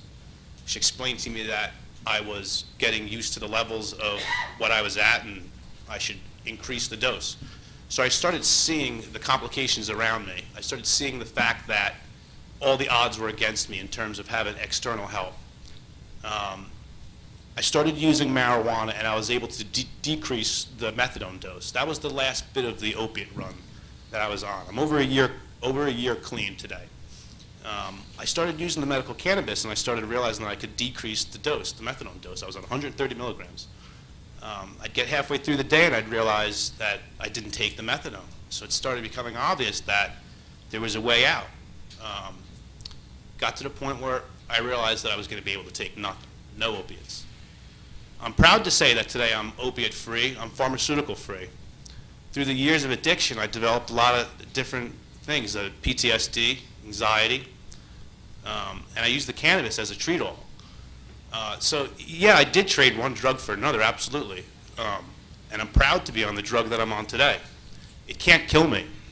I can't die from it. I can't overdose from it. My doctor is very proud of the fact that I'm on cannabis. He's very proud of the progress that I'm making. He knows that I'm active now. He sees what it's done for me. My family sees what it's done for me. They're proud of me. My friends see what it's done for me. They're proud of me. So yes, I did trade one drug for another. I'm very, very proud of that. You cannot die from it. You can't die. You can buy fentanyl here. You can buy booze. You can buy porn. You can buy a bunch of different things. There's already marijuana on the streets here. Banning things doesn't keep it out of the hands of anyone. It's already here. The marijuana doesn't know if it's recreational. It doesn't know if it's medical. It has medical benefits. The medical benefits don't just come with the card. I had a difficult time getting on the program at the time because opiate use disorder wasn't acknowledged by the state. Well, now it is. My message is it's not my message, it's the health department's message. This is medication for opiate use disorder, opiate use syndrome, whatever you want to call it. We don't want to ban marijuana. If we really care about these numbers, these record-breaking numbers, because we're on par for the 5th year, and I care about this issue, it's home, you know? I don't want to see people die. I don't want to see people I went to school with dying. I pulled someone out of bed who died of an overdose, you know? We don't want to ban marijuana. We don't want to do that. You can't die from it. I guess that's about it. One more thing I want to say is, the gentleman who had spoke before had told me in the past, I should send you the screenshot, he told me he can't wait to read about me dead in a ditch from an overdose. Bill Truex, Brick Township.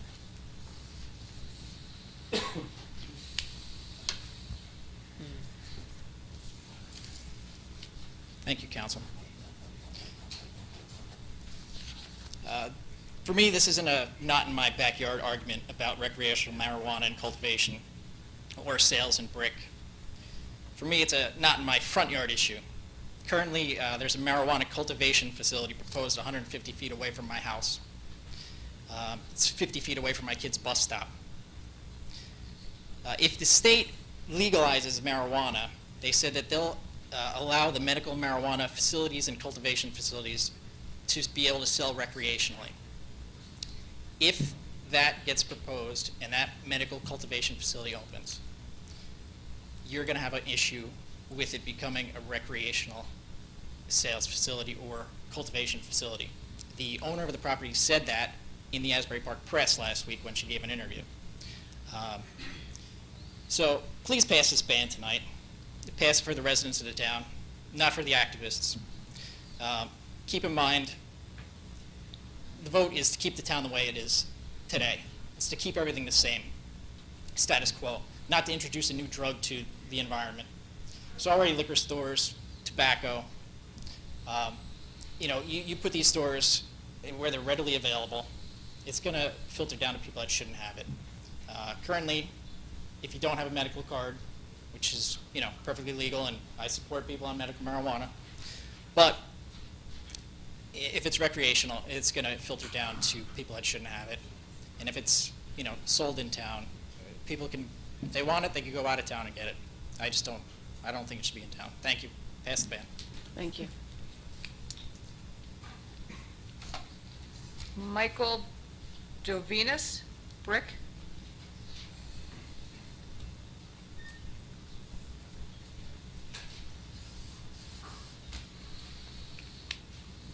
Thank you. Michael Dumas, 400 Adamston Road in Brick. Those of you who have been around this debate for a while know how significant that address is. So I want to just take a minute. We've heard a lot of prognostication theory about what could be and what might be. I'd like to just take a couple minutes to explain to you what has been in the real world for the last several months for my family. So the proposed cultivation facility that you've heard about tonight is separated from my infant daughter's bedroom by the width of Adamston Road, literally right across the street from her window.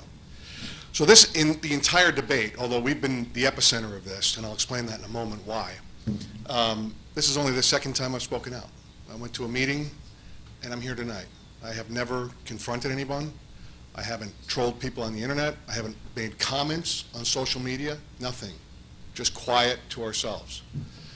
So why that's relevant is the first time I spoke, I went to a meeting where I heard the presentation of how wonderful everything was going to be. And I stood and spoke and voiced my opposition. Well, before I voiced my opposition, I said that I supported the people who needed this for treatment, and I do. And I don't get choked up much, but that night I put my arm around a man who was suffering from MS, and I told him, and I meant it, that I don't know where he got his strength from. And I told him I'd go home that night and pray for him, and I did. But I also said that day that I had a difference of opinion, that I feel like we have a right to, that there was a security issue. And there is a security issue whether it's recreational or whether it's medical, because cash goes in and highly valuable marijuana comes out. And there's a long documented record around the country of crimes that happen not within the secured perimeter of the building, although those happen too, but outside of the perimeter. I am the perimeter, literally across the street. There is no police officer, God bless every one of them, who can respond faster than 1,200 feet per second than a round bullet is going to come across the street. So I said, commentary? This is exactly what I mean. So I said that I understood medical marijuana. I wasn't against it. My wife is a nurse. She's not against it. But that we didn't feel it belonged in a residential neighborhood. We don't feel that recreational belongs in our neighborhood. And that's what we said. And I went home. And I put a sign on my lawn to say that. I think we have the right constitutionally to do that, to free speech, to disagree as neighbors. And in the months that passed after that, people ran wild over our house. They stole the signs, they vandalized, they harassed us, they woke us up in the middle of the night. And like you hear the chuckling right now, the chuckling on the internet was that I made it up. And then a man came to our house, walked past our front yard in a hoodie drawn over his face, and looked into our front window, walked past, turned around, and came back up to the front door, rang the bell.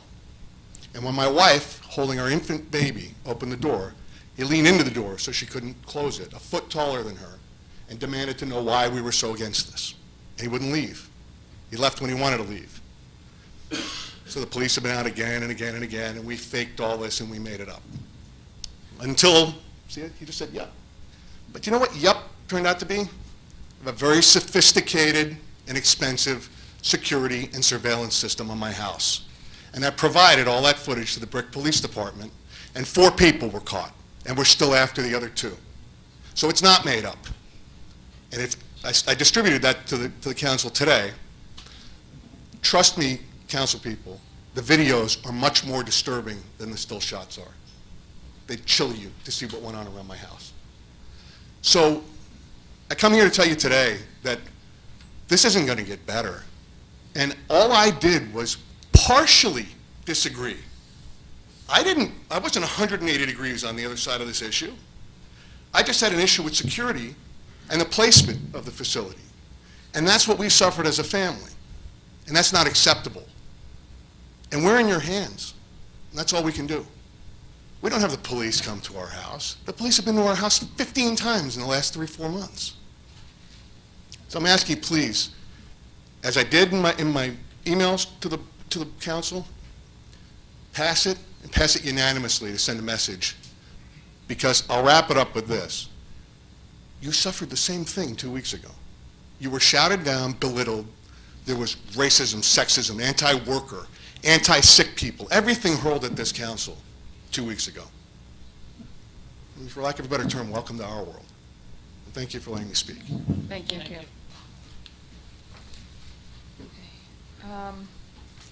Not sure the first name, John Huck?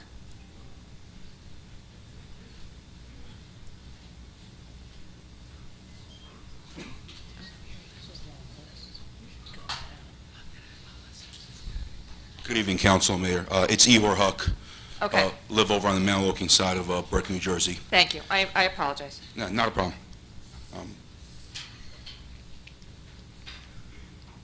So I'm well aware of the medical benefits of marijuana. What we're talking about here is recreational, from what I'm understanding, what I believe. And the biggest issue I have with this is, and I said it before at the last meeting, is the medical and the recreational use are getting used, or seems to me is being used interchangeably. The former proposed dispensary, now they're calling a cultivation site, is less than half a mile from my house. It's against a wildlife refuge. I'm not a farmer, but I believe that you start growing certain things next to other things that aren't there, it might cause some kind of issues. I don't know. That's my belief. There's a school down that road on Adamston. I'm not sure if it's a pre-K or a kindergarten, but young children are there. If this becomes, recreational becomes legalized, and that cultivation site is allowed to become a dispensary, The amount of traffic in that area will be horrendous. You have children riding their bicycles and playing walking. On Adamston Road there's not a solid sidewalk going the length of that road. It's broken up and somewhere there's no sidewalk. So the safety implications of that, dangerous to kids. The crime aspect, as you was mentioned earlier. Like it or not, anytime you have any kind of facility where there's money or desirable product, whatever it is, there's going to be a tendency for crime to increase there. Some will say, okay, well, you combat that with hiring additional security or police officers. Who's going to pay for that? The taxpayers are going to pay for that? Property value.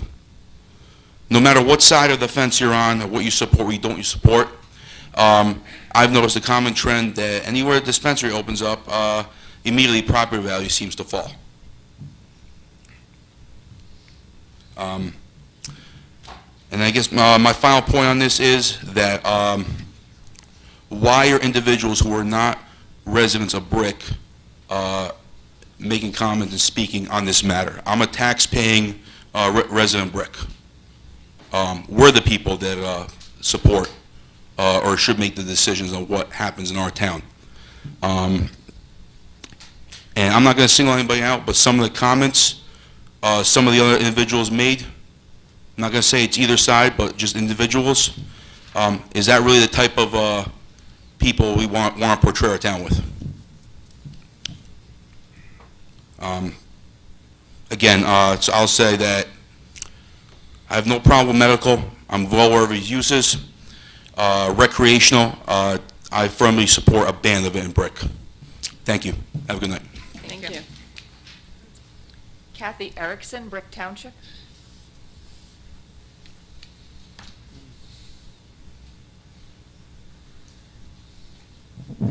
Hi.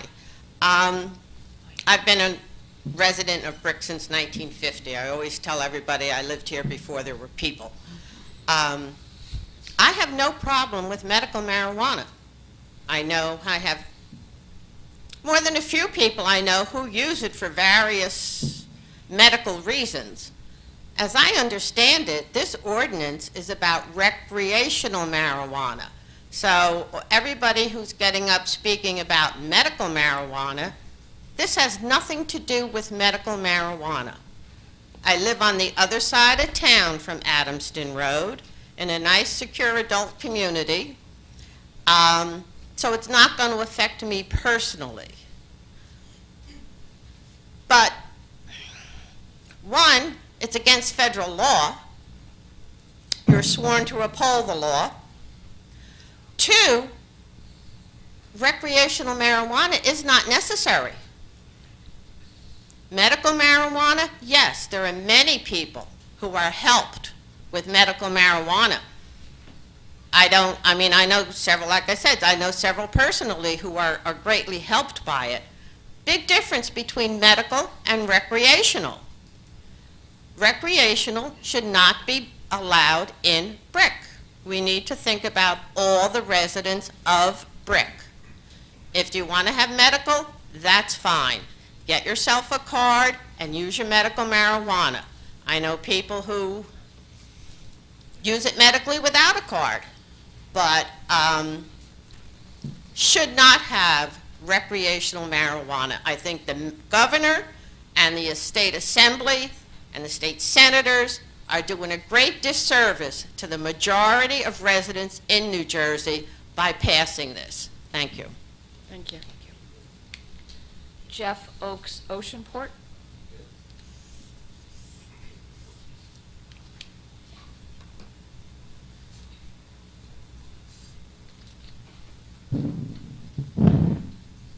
Good evening, Jeff Oaks, 60 Pemberton Avenue.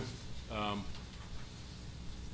a stage 4 cancer patient, so I'm going in for surgery, which I might not survive in about 2 weeks. So I'm going to use my 5 minutes, which I'm watching, tick away.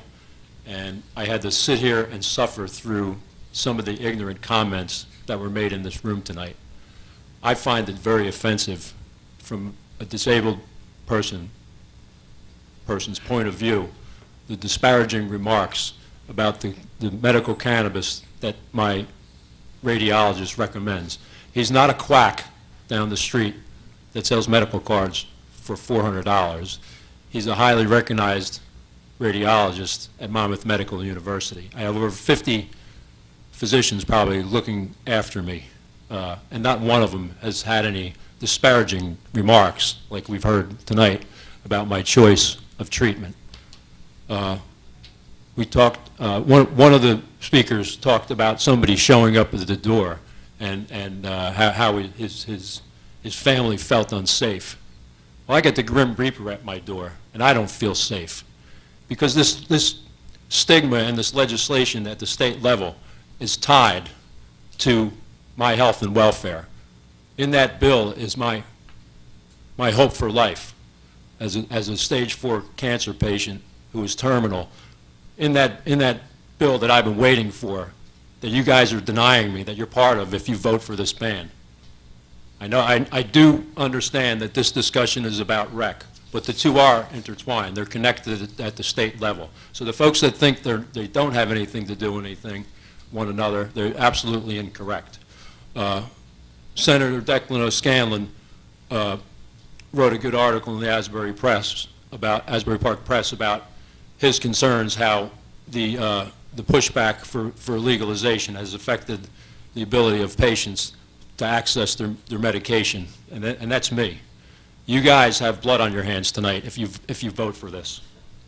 If I die in 2 weeks, you will be part of the pushback that held medical cannabis back for this past year. I will be denied the chance to have unlimited cannabis to try to reduce the size of my tumors and maybe stay with my family, which we talk about family values.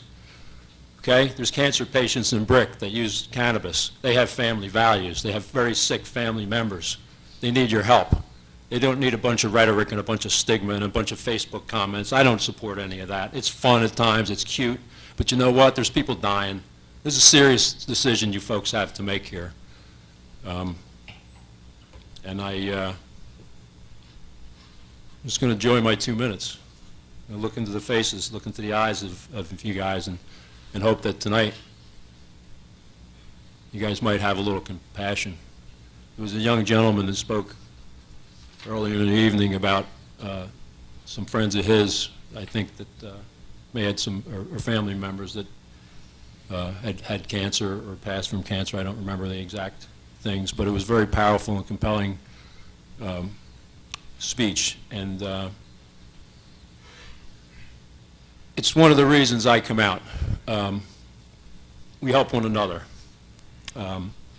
cancer patients. I'm currently helping a woman. Well, I haven't even made the contact. Well, the contact's been made. I haven't reached out to her yet. She has inoperable brain tumors. Her only chance is cannabis, and she's also tied to that legislation like I am. That's her last chance. Another friend of mine spoke of another family member that had multiple lung tumors and tumors in the spine and tumors of the neck. You know, these are pretty grim scenarios, and people are desperate. And I think it's time that New Jersey really make this, at least for medical, make it compassionate like it should be, and untie medical from rec and this debate between the two of them. Because understand, there are people that will use recreational cannabis for medical reasons.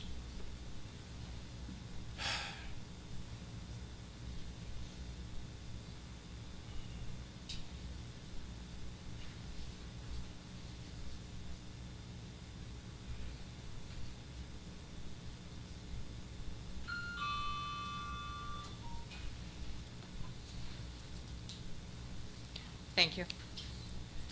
Nan Call, Brick.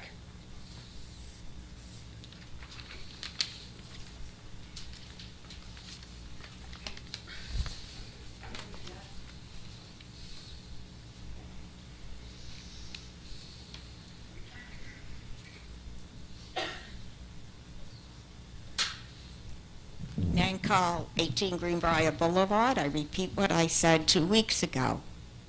I rise to speak not in favor or opposed, but I do say this is the wrong discussion at the wrong time. We don't know yet what the governor's bill says, and I frankly don't know what this bill says. But I do know that once again, Brick has overreacted to statements that are made. And I'm going to digress and tell you that I met St. Patrick for the first time when he jumped the fence between the home he then lived in. His parents had moved the family from the next neighborhood where there were many, many multifamily homes full of people from Ireland. And the question was always, when they heard that neighborhood, Donegal or Mayo? And my answer was, his parents are from Donegal. My grandparents, my mothers, who lived there, were from Mayo. And it was a very, very close-knit family. He was over in Korea when his father was dying, and he was given compassionate leave and flown home. He didn't know where his family lived, but not to worry. Just go up to the old neighborhood, which we did every night once I met him, and they would give him the address, and he went, left his grip in between the double doors and the single door, and went up to the hospital. So he jumped the fence because my sister had fallen, who was 6 years younger than I, and I was quite a young woman then. I wasn't a young woman. I was still in high school. And he had already been in service. Every night he would come, jump the fence, and sit with me, and we'd talk. Don't ask me what we talked about, but talk. And it continued. And next month, it will be 58 years that we were married. September, it will be 8 years since he passed away. He had an older brother with a wife and young children, had the first floor, and the rest of the family lived upstairs. My father-in-law died before I met him. So once I started talking with Patrick every night, he put a gate in, and I used to go over and talk with his oldest brother, Tommy. I knew nothing about these things.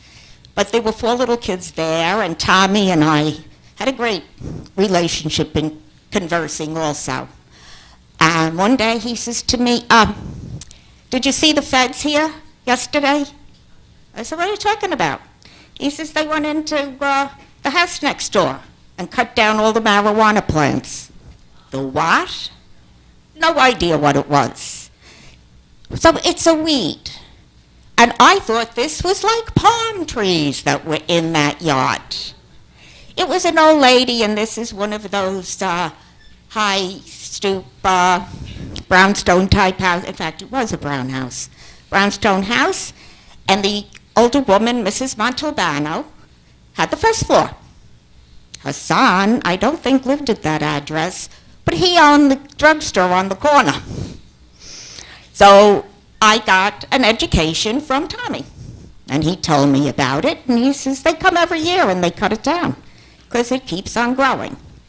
Now, I've heard all of the stories. Patrick had a younger brother that lived in the house, and he retired from the police department in 1980s. His oldest son, Joseph, retired several years ago because he had MS. Still has MS. So I think I'm going to call him in the next week and ask him, Joseph, do you ever take marijuana? I wouldn't care if he does or he doesn't. If it helps him, fine. But this discussion, I don't know what's in the bill. We shouldn't be having it. And it shouldn't be a question of. There should be a moratorium immediately put in by Brick that until everything settles down and we know what we're dealing with statewide, across the country, then we'll discuss it in depth and have many discussions, have forums where people can talk without any accusations being made and decide, are we going to have certain areas I've long since complained. We have a hospital support zone, and then they took the sign away recently. That might be an area that we should have set aside for the cultivation, and it should have been done under some type of very strict controls. And then the hospital is in there, and you can have the dispensary as part of a medical institution, but only after we really discuss it and we really are very careful about the language that the bill says, the ordinance. You probably don't even need to do that, because if you got the right kind of bill from the state, it could cover it and do it. But I have no faith in any level of governance these days. Nobody that's making laws all the way up the hierarchy knows what they're doing. Thank you. Monica Rinaldi, Brick Township.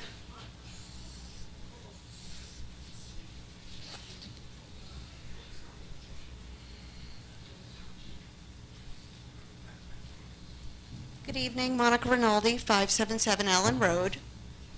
On the state level, we can't do anything to change the governor's mind to legalizing the recreational marijuana, but I can ask you to consider the ban here in Brick.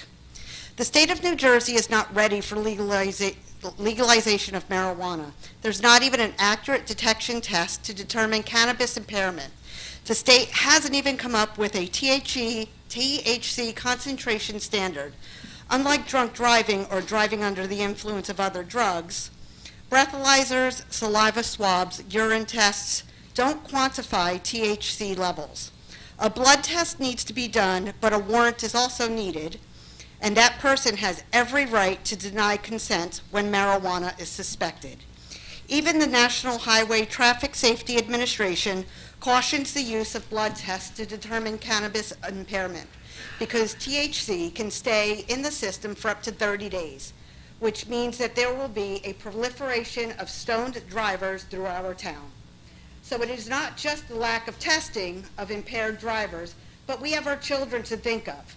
If recreational marijuana is allowed in Brick, we will have shops popping up in every strip mall. I already feel that my 12-year-old children know more than they should about marijuana. Now they have to worry about snacks laced with marijuana, such as gummy bears, hard candies, chocolate bars, cookies, and brownies. This is not something that I, as a mother of 12-year-olds in junior high, should have to worry about. The activists, many in this room tonight, constantly accuse us of not caring about children with cancer. They list them by name to all of us all the time. Well, on that note, Morgan, Joseph, Amanda, Jenna, Alexa, Colton, William, Jimmy, Madison, Nick, Delia, Ben, Angelina, Gavin, Leo. Those are the names of our children, the children that I worry about every night, the children that we are here to protect. Thank you. Thank you. Let's not start. We've been doing so good. Roxanne Jones, Brick Township.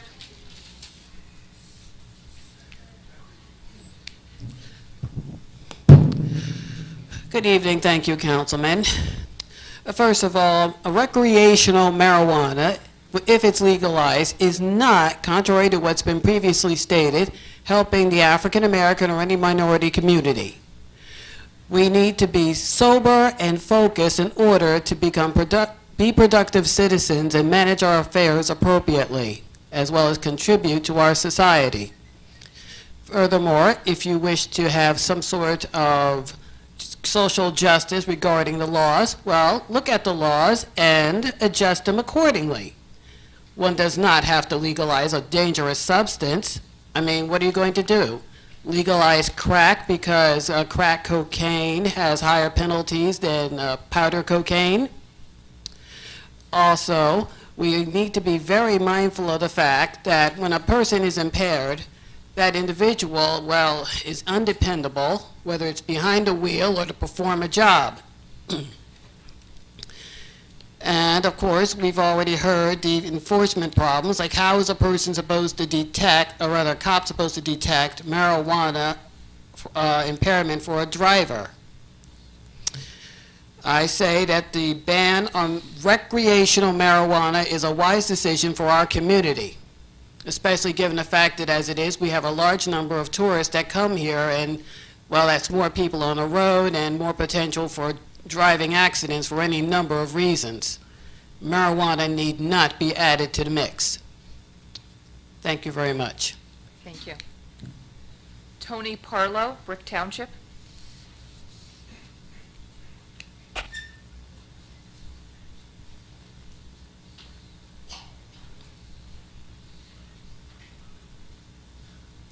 Good evening. I will be very brief. I am in favor of this ordinance to ban the retail sales and cultivation of recreational marijuana in Bricktown.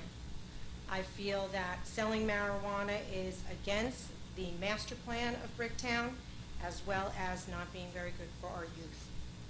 Thank you. Thank you. Okay, I need a little help. This name, Kayla, and I can't even begin to read the writing in the last name. Raymond? Kayla? Anybody? Somebody? No? All right, I'm going to go on, and then if there's somebody that signed the clipboard at the end, you'll tell me who you are, and we'll go that way. Jeffrey King, Eatontown.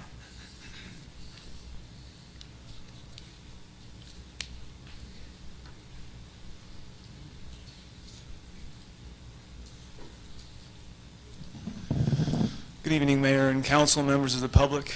Appreciate your time this evening. There's a lot of really good points being made here, both pro and con. I really appreciate this open discussion. I'm sorry the circumstances are to ban social, responsible adult use and spiritual use of cannabis. I'd prefer that you were instead passing a resolution in favor of expungement and in favor of medical cannabis access. If you're going to take any action regarding cannabis, I think we need to be proactive and progressive and go onto the right side of history and not repeat some of the mistakes that we've made in the past and double down on the failures of the past. But that's just my opinion. I know that you're touting buy it in brick, so I don't know why we wouldn't want to buy this in brick. I think that would be a good thing for the tax base. I think that would make sense. Buy it in brick. Buy your Bud Brownie. As far as the family values, I've heard a lot of fear of cannabis, and I'd like to help dispel that and encourage you to think of it in a family way. We all have family that could benefit and that do, in some cases, benefit from cannabis. My father is a Southern Baptist teetotaler, and he doesn't get involved with anything that alters his mind. But he is walking with a cane now, and he discovered cannabis balm for his knee, and it's really made a difference in his life. He's an Air Force veteran and a grandfather, so that's a family value there. The family pets are dogs. We love our pets, and veterinarians are now finding therapeutic use for cannabis for animals, and this is so successful that our favorite home inspiration, Martha Stewart, is putting her name and reputation endorsing veterinary products with cannabis in them. So I don't think we want to ban Martha Stewart from brick, do we? There's colleges in New Jersey and around the country that are now teaching courses on cannabis. College students are part of the family too. Why would we want to exclude them and their knowledge from brick? There's culinary classes on infusing cannabis in food, and that's an activity that people can enjoy responsibly. Gourmet meals, fine dining, high-end kind of activity. That's a good business that you don't want to exclude. Speaking of the high-end, people have disparaged crime and property values around dispensaries. Well, there's dispensaries in the most high-end neighborhoods of California, Beverly Hills. People that are putting a lot of money and investment, very successful people, are running these operations. And I don't know that you want to go and be that high-end. I don't necessarily think that that's what we want to do, but we don't want to just think of it as some kind of bodega operation. It comes in all different forms, and if you take control of the zoning, you can shape that and mold that in the way that works for this municipality.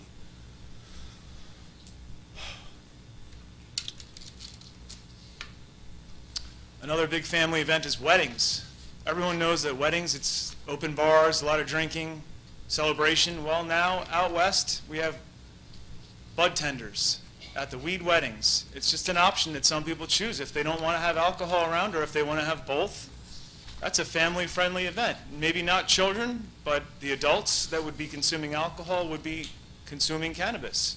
And this is happening. It's a great economic incentive to have your wedding at a place that is welcome and open to that. Do you want to say no to that? It's your choice, but I'd like you to just think about the benefits and don't be afraid, don't be scared. Just educate yourselves and be open-minded. Don't pass this ordinance. Don't do it. Don't make that mistake, because you'll have to unwind it, and who knows what the consequences will be by that point in time. You may have missed an opportunity to grow this town in a way that would really be productive.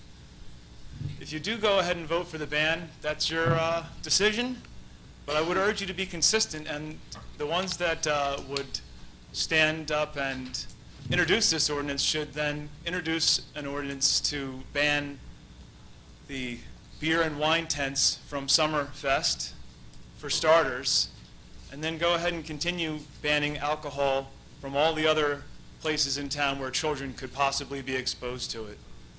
Be consistent, please. Thank you. Josephine Fishback, Brick Township.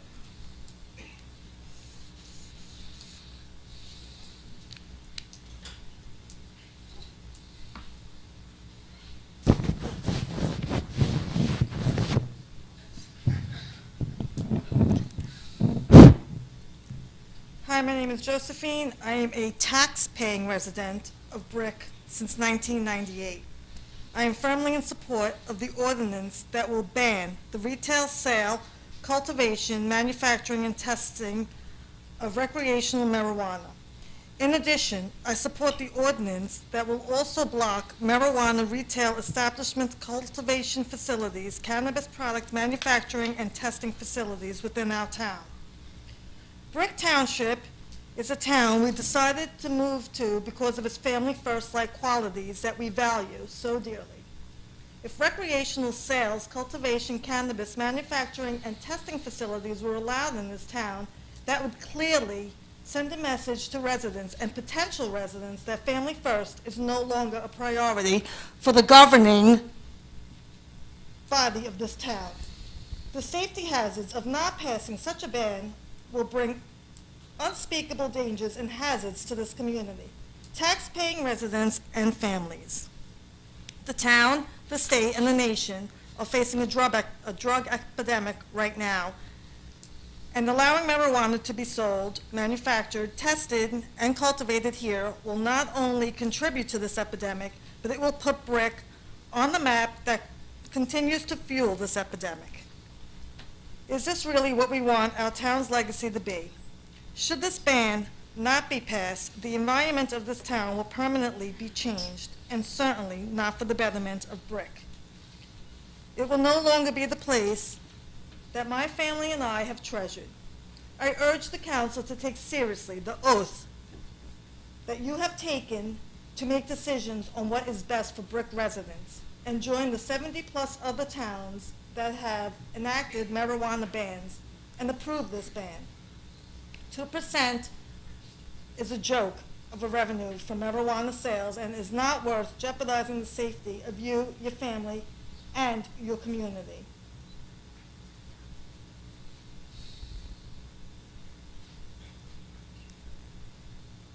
Okay. Will Brick be on the hook financially if and once the state passes a law to legalize it down the road? Who will pay a lawyer to draw up the ordinance again? That's you. Why would Brick pass an ordinance now when we were told repeatedly by Mayor Ducey on his Facebook Live that other towns passing it is a dog and pony show? Why would we do that? I'm proud to say that I'm opiate-free. I'm methadone-free, I'm pharma-free, and I'm also cannabis-free. I am also a cancer patient like Jeff. We're not discussing medical cannabis tonight. We're discussing a ban on recreational marijuana. Please pass this ban.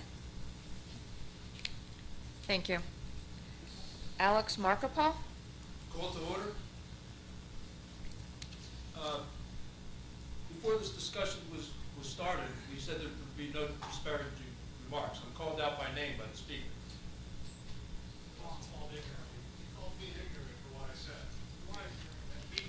I was thinking it was my call to order. Alex Markopoulos? I was just signing in. I didn't mean to. I think he signed my name down. Hi, I'm Gina Markopoulos. I'm a resident of Brick. I was born and raised in New Jersey and also chose to raise my children in this state. But the state I love has disappointed us. The official we elected are gambling with our children's health and future. This blatant disregard for generations to come is alarming. I am a mother of 4 children, ages 23, 16, 13, and 11. All 4 of my children have been raised in Brick, attended schools, and played many sports throughout the town. I have come to meet many nice families and neighbors whom now I call good friends. This is the town we chose to raise our families in, and we take pride in how family-oriented we are. When I moved to Brick 18 years ago, Brick was known as one of the safest cities in the country. We don't even make that list anymore. I hear all too often from my children, my children's friends, and the parents throughout this town that say marijuana and alcohol use amongst teenagers is a huge problem. Sometimes our children don't make the smartest choices, and as parents, that's alarming. We as parents, teachers, law enforcement, and city council have to focus more on where and how our teenage children are getting their hands on drugs and alcohol. If we legalize the sales on marijuana, it will only become more readily available and will increase the volume of teenagers that are using it. Legalizing marijuana in this town would only be more detrimental to our teenage children because the teenagers that smoke marijuana are twice as likely as adults to become addicted to that drug. The risk of addiction is not limited to marijuana. Early use of any drug hikes the risk of addiction to all drugs. Children who start using marijuana during adolescence are more likely to develop other drug and alcohol problems later in life.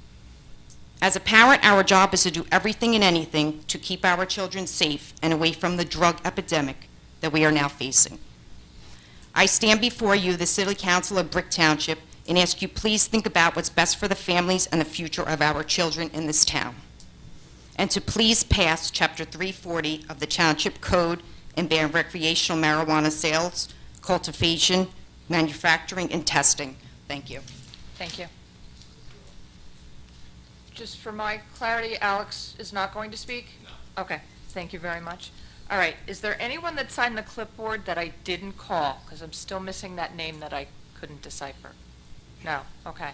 By a show of hands, is there anyone who did not speak who would still like to? Yes, sir, in the back.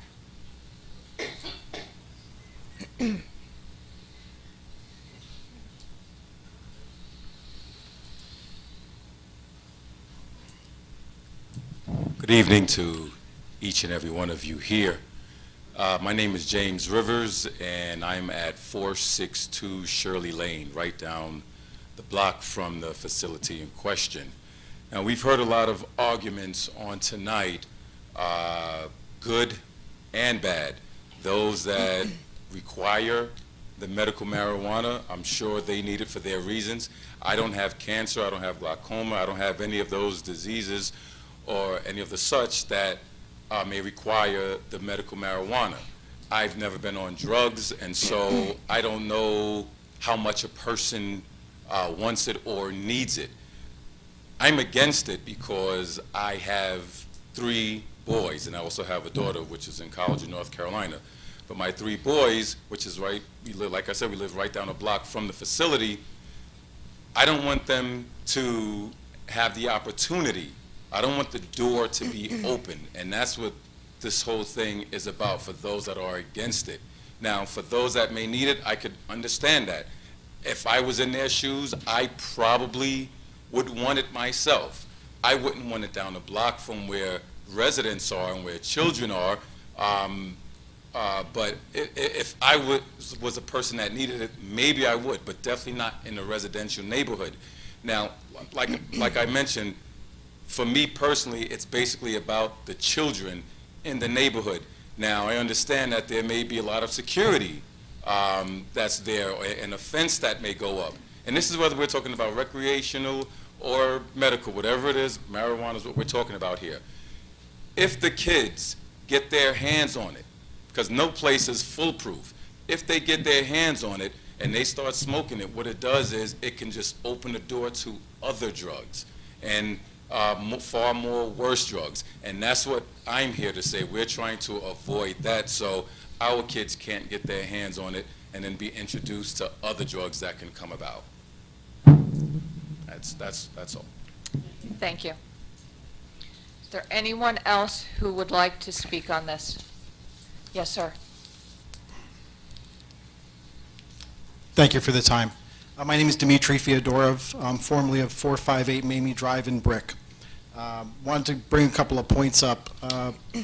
First and foremost, marijuana is here already. Cannabis, marijuana, hemp, whatever you want to call it, it's here, it's on the streets. Kids are already using it, teenagers are already using it, adults are already using it. I think it's shortchanging Brick Township's ability to collect taxes on it. You guys need these taxes. You need them to put in the infrastructure to protect yourselves against pills, pharma, alcohol, cigarettes. These are real problems that you guys are dealing with. When you get older, you're going to want cannabis. You may not want it now, but you're going to want it because you're not going to be poisoned into your latter years of life. Your quality of life is going to matter a lot to you. It matters a lot to us because it's a relevant issue right now. It may not matter to you as much because it's not relevant in your family. Your kids aren't on dope. You don't have cancer. Access means a lot to these people. And when I say access, I understand it's a geographical issue. You don't want it in your backyard. You don't want your 3 kids to be near it, and I understand that. I brought a picture of what the inside of a dispensary looks like. It's highly secured. It's like Fort Knox. There's security guards with guns, radios. There's cameras everywhere. There's more security, as mentioned, than in this actual courtroom today. So you can't just have kids running around buying gummy bears and brownies. I got sprayed with perfume because of the stigma that we smell like cannabis. I got sprayed by somebody's foreign chemical that smells not like me. No regard for skin condition or allergies or olfactory nerve offenses, none of that. And the rhetoric and the chatter is disrespectful. She's threatening me again. She's threatening me, remove her. You need to be turning around in your seats there. I'm going to stop the clock at 3, please. Yes.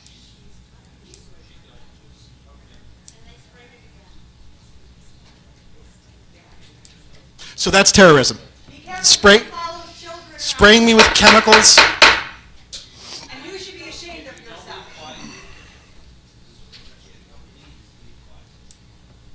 I'll respectfully take the last 3 minutes. Thank you. The geographical sensitivity of this is an issue, and I understand that. But to shortchange yourselves of taxes, to battle the inevitable, national law, state law, tax revenue, this is all needs to be taken into consideration. We all need this money. Pick a place that's safe for you. Pick a place where you can put us patients, us addicts. Pick a place and collect those taxes. We're adults. We're well articulated. We're intelligent.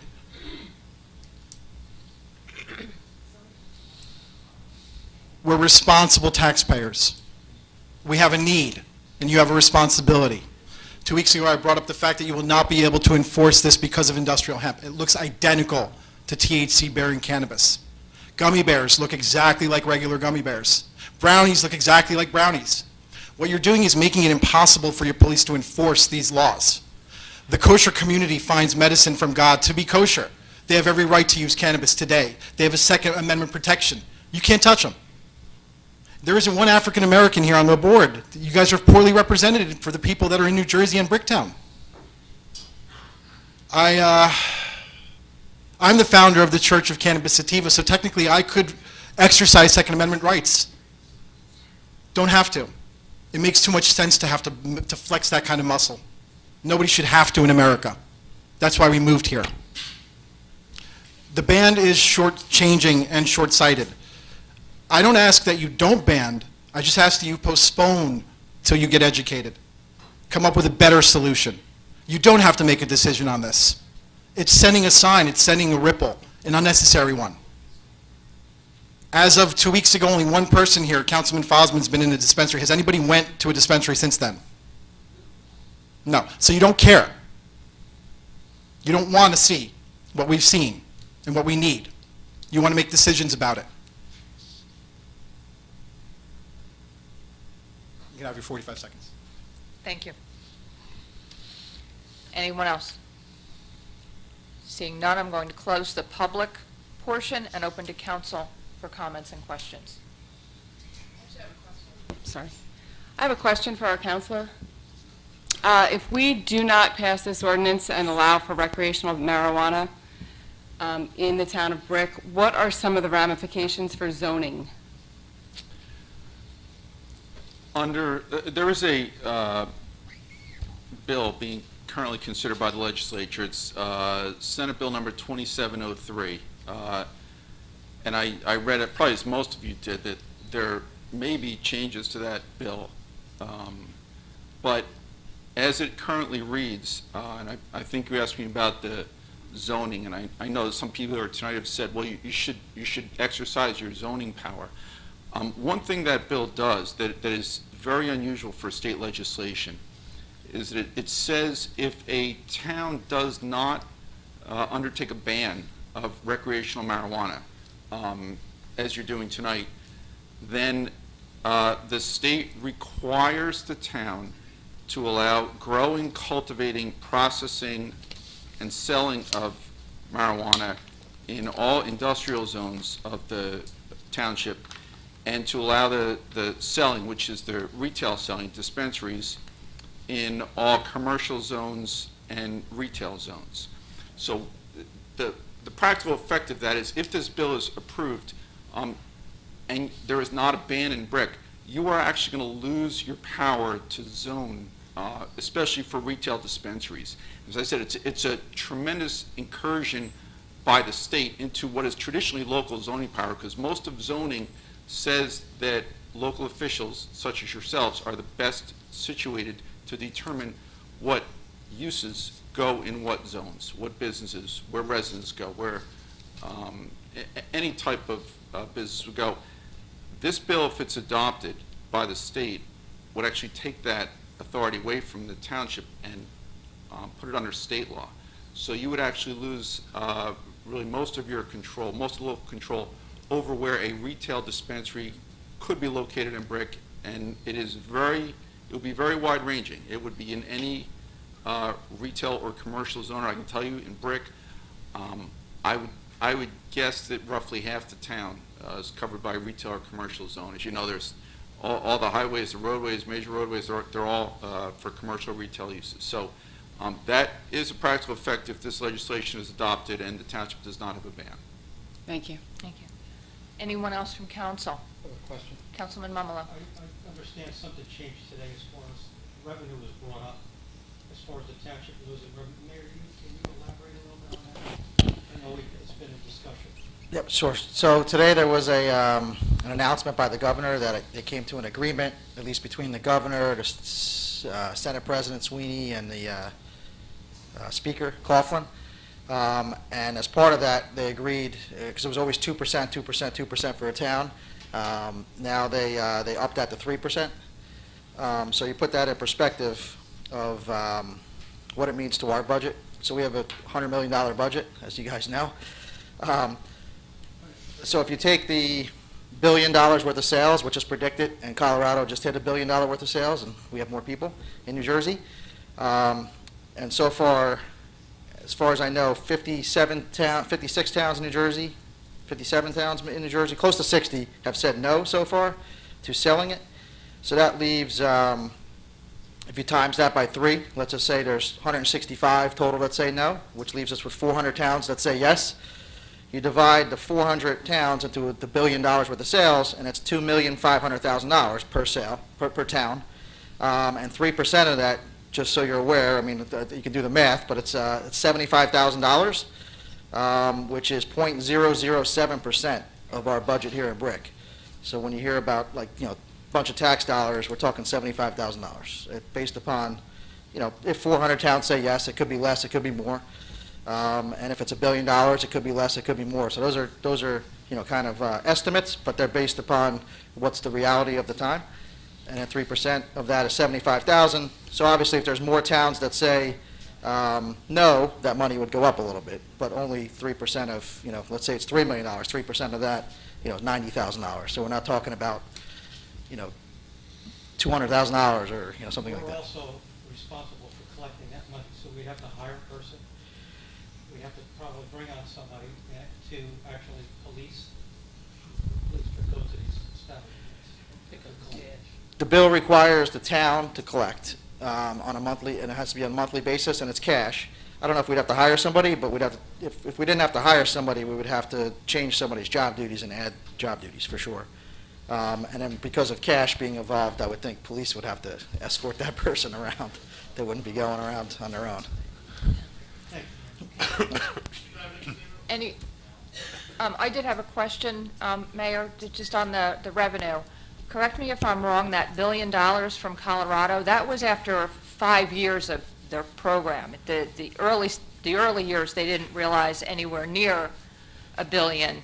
Right, it was $1 billion worth of sales that they hit this year, but, I mean, there's probably more people around us, in New Jersey than out there, but there's a lot more people with a vacation, I don't know.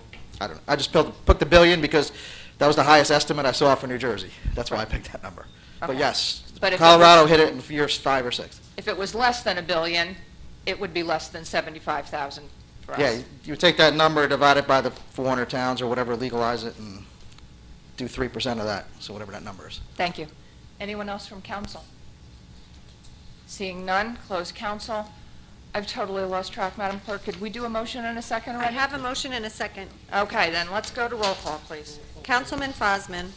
I just first of all, I'd like to thank everybody for coming out. I'd like to hear both sides of the story, and thanks for almost everybody being very respectful and getting your point across. I see a lot of people here for 2 meetings. Just as a little reference, 11 states did pass marijuana. 11 states did pass it.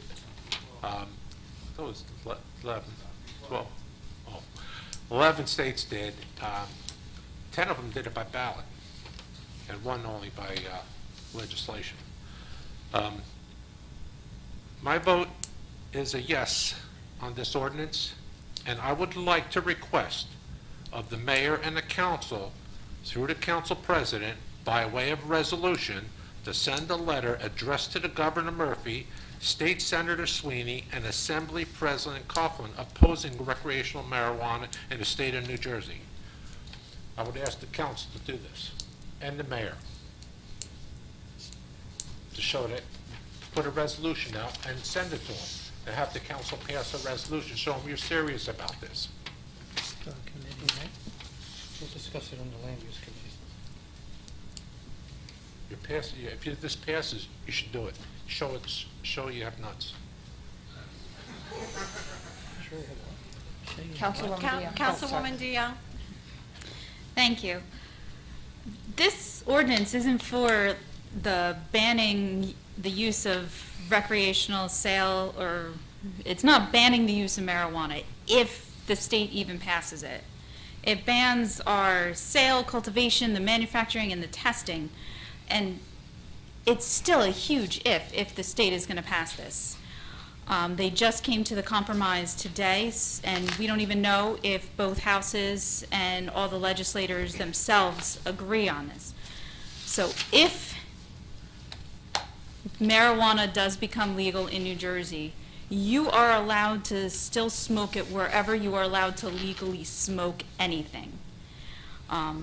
As a council, the mayor said it before, it's not a lot of money that we would be getting in. We've been fiscally responsible with taxpayer money, and if we were to do this, it wouldn't make any financial sense. We would still have all of the overhead of the monitoring, the collection, and the administration costs, along with all the zoning. We aren't allowed to choose where we would want to put this. So for those reasons, my vote is yes. Councilman Momolo. Thank you. Thank you, everyone, for coming out. Definite yes. Councilman Halloran?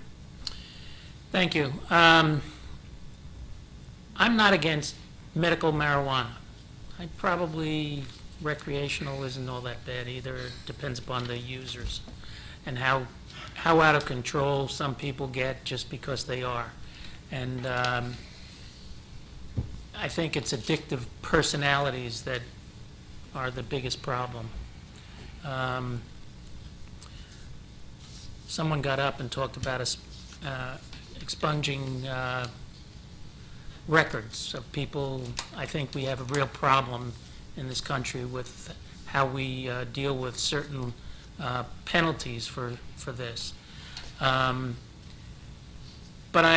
that being said, I don't think fiscally this would be responsible to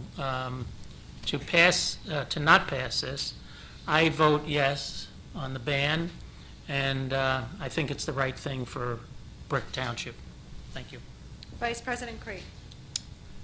So I've had the opportunity to talk with, and I've received a lot of mail over the last 2 weeks from Brick residents and people from out of town as well. As someone who sits on council and is also a teacher, I see a lot of injustices in this world. Kids without enough food to eat, and people who are neglected on a daily basis, people in our very own town who are still out of their homes after Sandy. And after listening to everything, in my humble opinion, if the state does pass this law, having people drive one town over to purchase marijuana is not an injustice, it's an inconvenience. I think at this juncture, it's an inconvenience that is appropriate considering the lack of benefits that this bill will offer to individual towns, especially our town here in Brick. If I pair that with the public outcry of the many citizens of Brick that I've heard over the last 2 weeks, and the unequivocally stated from all of them that they are not at all interested in having recreational sales in our town, I have to say, as a mother, a teacher of over 26 years who's worked with DARE officers for that 26 years, teaching my students about the importance of living drug-free. And as a councilwoman, I'm thinking most of the children and families that live in this town. And with that, I'm voting yes. Thank you. President Zapsik? Thank you. Mr. Starkey referred to Senate Bill 2703. On November 26th of 2018, Senate Bill 2703 and Assembly Bill, the companion bill A4497, were heard in a joint Senate and Assembly committee. And after 6 hours of testimony, the bills were reported favorably out of committee. So when we hear today that a deal has been struck between the governor and the Senate president and the speaker, those are the bills. If they want to get this to a floor vote by March 25th, which is the date that I read, that's the legislation that they're considering. There is not time for them to go back to the drawing board, reintroduce something new, move it through committee. That's the bill we're going to get. So it's really important that people understand what's in that bill, and some of it has been touched on by other people today. The bill, as Mr. Starkey said, if a town does not opt out, you're automatically in, and you're in for 5 years. And after 5 years, if you decide to opt out, the businesses that have come in those 5 years are grandfathered. Okay? There was an exception carved out to the New Jersey Smoke-Free Air Act to allow for on-site consumption areas. There was a category of micro businesses created, 2,500 square feet or less, and 5 to 10 employees, and with limits on the number of plants that can be grown and the number of pounds that can be sold a month. Mr. Starkey talked about the zoning. The bill basically gives towns 180 days to opt out. As I said, if they don't opt out, they're in.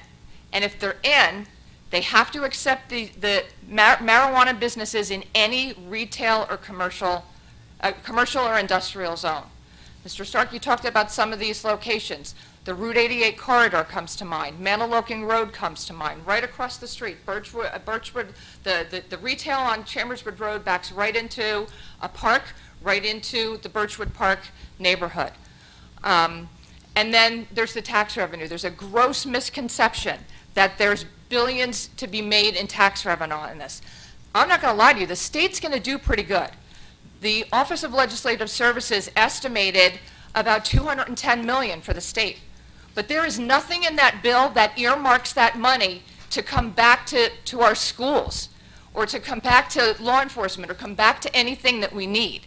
It strictly goes into the state coffers.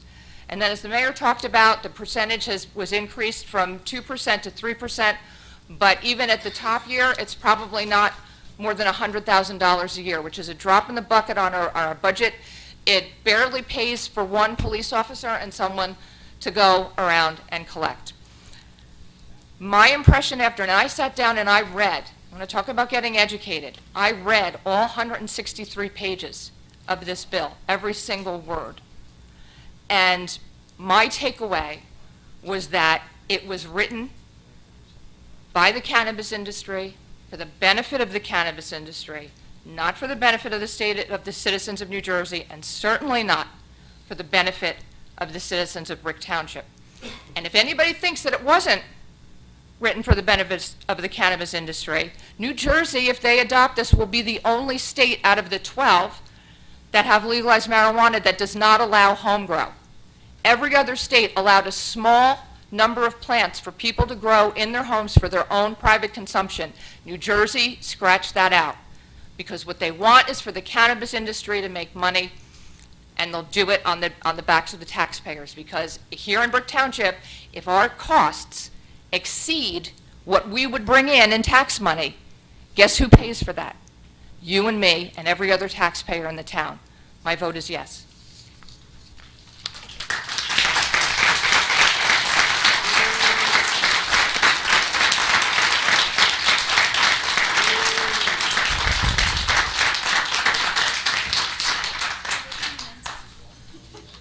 Yay, we're at public comment. Madam Clerk. Please note that each person addressing the council during any section of the meeting during which public comment is permitted shall limit his or her remarks to 5 minutes pursuant to Brick Township Administrative Code, Section 2-33B. Thank you. Mr. Finelli. Oh, okay. 2 minutes? I don't know about anybody else. I need a bio break.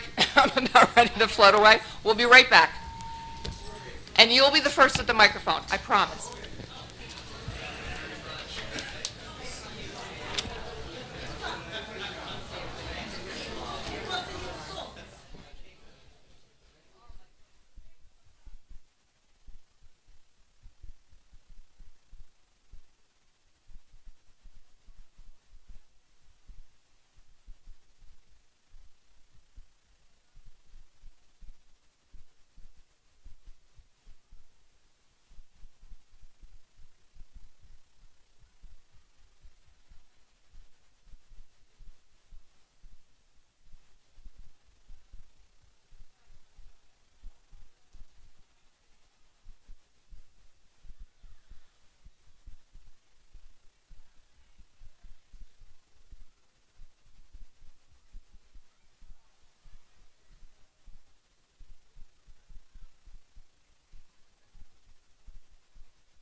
Okay. I guarantee I won't even take my 5 minutes. You're my best friend tonight, Mr. Finelli. Thank you. I have a couple of comments and a favor to ask. First of all, I want everybody to remember we are the highest tax state in the country, all right? Number one. Number two, this state right now, the latest number today, they're $151.5 billion in the hole. That's $1 billion in the hole. If you were a business, you'd be in bankruptcy court, no doubt. Number three, if anybody thinks that this marijuana issue is anything other than about money, they are sorely mistaken, all right? They're going to tax the marijuana at $42 an ounce. I don't know how much is physically an ounce. I don't know how much an ounce costs. But put it another way, $672 a pound is what they're taxing it for. And the state's going to get that, and they're counting that, do that. So keep that in your mind. Now, my favor is, by your own numbers today, 1 in 5 people in Brick are over 65 years old. I'm assuming they're accurate. I'm not questioning that. They're all part of the mayor's family, right? Okay, good. When you're doing your budget, I want you to think about those things. 1 in 5 are over 65. We're the highest tax state in the country. I just got my income tax back today that was done, and this is the first year that you stuck at $10,000 in the deduction. So I got whacked for $3,000 right off the bat. Can't deduct that anymore. I don't know if everybody's in my case, but that's the other thing. The school budget now, and I'm sure the mayor is aware, if you're all not, but I'm sure you are, they're not going to be able to survive if they tax it 2% a year for the next 7 years, which is right now the max, but they might change that so they can tax us more than 2%. But you're guaranteed you're looking at a maximum of 2% a year tax going up on that side. I looked at my tax bill today, and the school is 47%, the town is 31%, and the county is 61%. So between the county and the municipal, they equal the school tax on my particular tax bill, right? Unfortunately, I know you were in Trenton, and I appreciate you going there. You know how many buses were there from Tom's River? 25, because 2 broke down. Yeah. How many were there from Brick? There was 3 that I know of. 2. There was 3 in the parking lot. Okay. I was only on one of them, so I couldn't. Okay. My point being is that I don't know if the people in Brick understand it or really care about it. Well, the difference was, what happened is Tom's River had a scheduled half-day, so they got to get all their kids on the bus, where our schools were open for the full day, so our kids couldn't leave until the 2:20 when they get out, and obviously they wouldn't have made it there by 2 o'clock if you're leaving here at 2:20.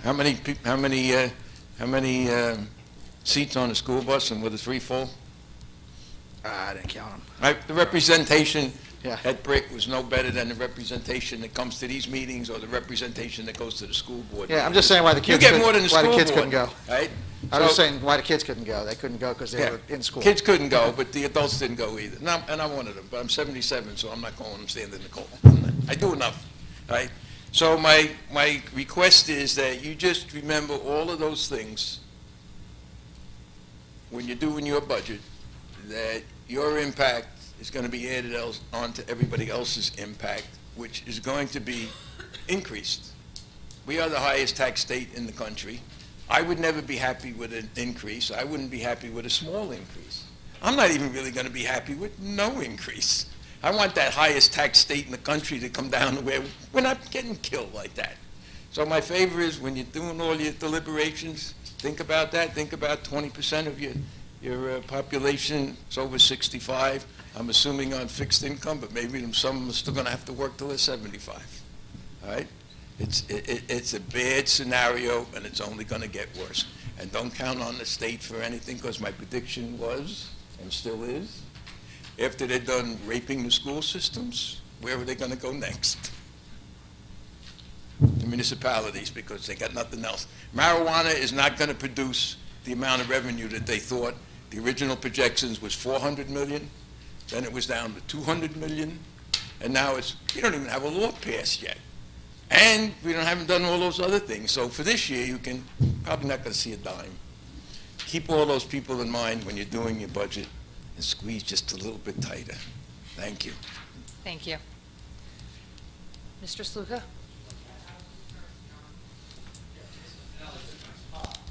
Oh, I'm sorry. I'll fix him at the school board, I'm gonna be last. That's his spot.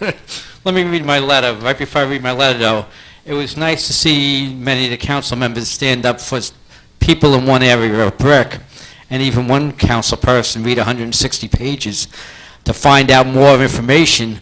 My question is, should we find more information by either reading or exploring and doing our stuff all along individually, not by some lobbyist telling you? Okay, here's my letter. Dear Mayor Ducey, March 6, 2019, Council President Andrea Zapsik, all Brick councilmen and councilwomen. A 14-foot pollution, noise, and safety wall along the side of the Garden State Parkway is needed in Evergreen Woods, Primrose Gardens, Greenbrier, Birchwood, Briar Mills, Brick High School, Town Hall, and other areas in Brick Township. 20-foot high trees and thick, dense brush that were destroyed foolishly and illegally by the New Jersey Turnpike Authority on the Garden State Parkway must be replanted for the well-being of Brick citizens. This should curtail some of the ill effects brought about by the New Jersey Turnpike Authority commissioners from the deadly destruction of the environment surrounding the Garden State Parkway. The residents and workers in the area surrounding this parkway are at risk to early onset of COPD, heart attacks, and other ailments. Thousands of studies have proved that the ill effects of these tiny particles being sent through the airways to our lungs from the Garden State Parkway may very well cause a bedridden life and premature deaths. With the increased risk of autism, asthma, COPD, and premature deaths, can anyone just sit on their hands and be quiet? Since, as the mayor said, we are his family, shouldn't he and the council members stand up for the citizens who are impacted by the toxins from the parkway? More than a month ago, I challenged each and every member of the council, the mayor, the administration, to investigate for themselves the impacts of the toxins that flow off this parkway. I also asked you to stand up and speak up before the public here at this meeting and those watching on TV. If I am wrong or if I was lying, to call me a damn liar already. I don't know if any of you even considered your own investigation, or maybe you have just not completed your investigation yet, but a couple of months now really have passed, and the citizens are still getting sick, and some are contracting diseases such as COPD and dying prematurely. As we continue to get impacted by toxins, I'm still waiting for you individually to stand up and tell me and others like me how much I'm lying to you. The easy way out is for elected officials and their appointees to sit back, do nothing on their own, listen to the lobbyists and benefactors of the NJTA without standing up to the bureaucrats within the state and the local governments. The governor, the council members, and the mayor fought for the responsibility to protect the citizens and to lead the community against the members of the powerful swamp that entrenched themselves into the citizens' paid positions in the bureaucracy. But so far, you officials have shown little gumption in this area and to do what is right. Studies of air pollution have proven over and over again that the toxins from high-volume traffic areas harm our citizens. With a legacy of autism, asthma, COPD, heart attacks, and premature deaths in the area, the town's council members and mayor should speak up at every opportunity in opposition to the New Jersey Turnpike's reign of terror. An ongoing legal course of action should be taken immediately.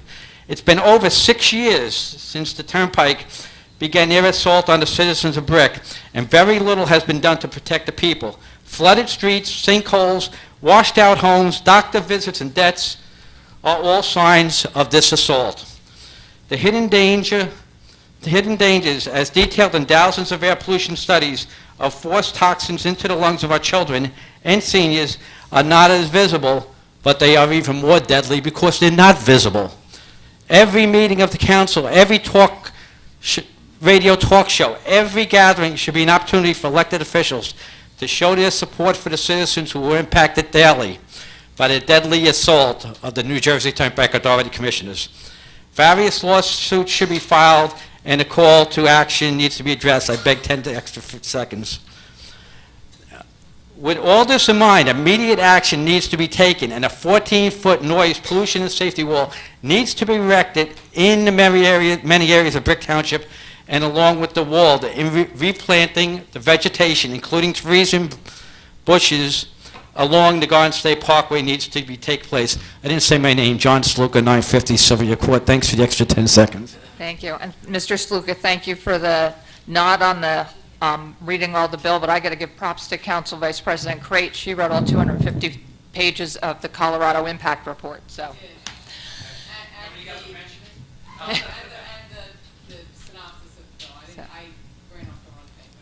Nan Carl, 18 Greenbrier Boulevard. And number one, I want to acknowledge that President Zapsik is doing a fantastic job. You're the one person there that I really have complete faith in, that you do the right thing. Everybody else has come to many meetings with their minds already made up. Anything we people say doesn't mean a thing. I've gone to Trenton with the school. I went with Mel Percy when he was an interim superintendent. Went more than once and stood on the steps and I opined, as I usually do. It doesn't matter.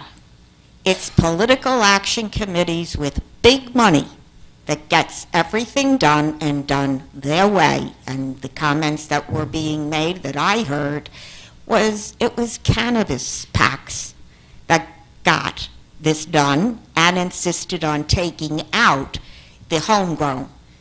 But I still stand by it was the wrong thing to do at the wrong time. No real reading of that bill was ever done in public.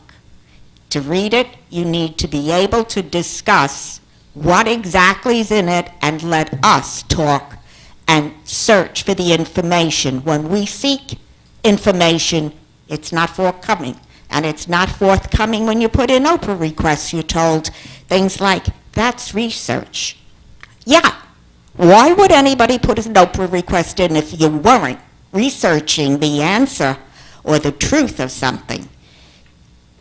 It was mentioned that you had 180 days to opt out, and I was going to question that there's always a time period before a bill that gets final passage becomes effective.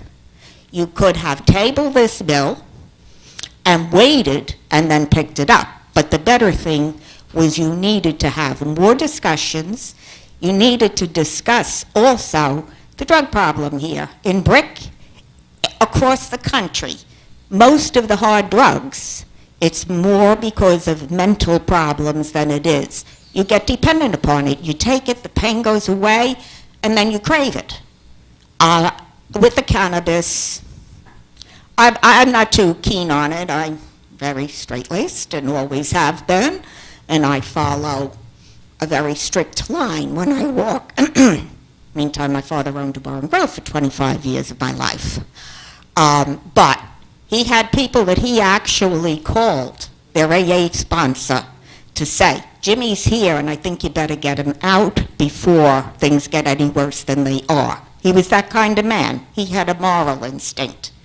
We need to have forums where we the people get to talk, and everybody, including this side, listens with your two ears to what we're saying. What is it we want? What do we need? And I still say, if they would have done this many years ago when I spoke about the hospital support zone and the difficulty that I have when I go to the hospital and then have to go into LabCorp and going around, instead of having a street that takes you from one parking lot to another and one area to another. This is not anything you ever discussed. Nobody in this town apparently has a 5-year plan, a 10-year plan, and a 30-year plan, which most businesses have. and you discuss it with the people who are advising you, and part of that is us. The Open Meetings Act says you're supposed to hear from us and get input before you ever decide. So I think you made a big mistake in passing it, because there are several people that say you're going to have to undo it, and time is money, and you're taking our time, and you're not giving us. You would have had a wall for Evergreen Woods if you really were paying attention to the citizenry and doing the right thing. Thank you. Anyone else from public?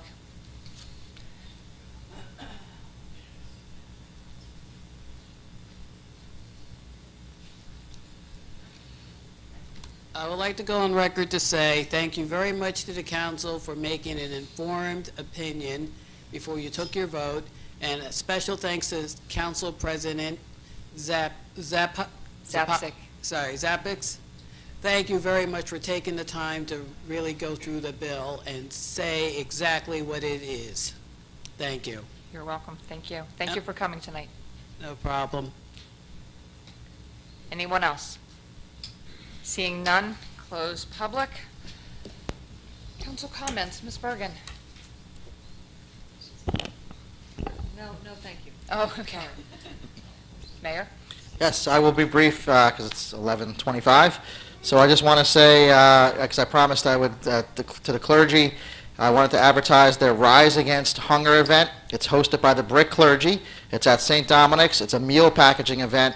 It's taking place on Sunday, March 24th from 2 o'clock to 4 o'clock, and donations of non-perishable items are being accepted. So please drop those off at St. Dominic's, but please also help on March 24th from 2 to 4 in packaging those items, and they're going off to people who need to eat. Thank you.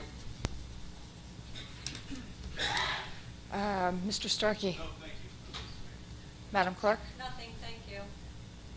Madam Secretary? Councilman Fosman? My page is out here.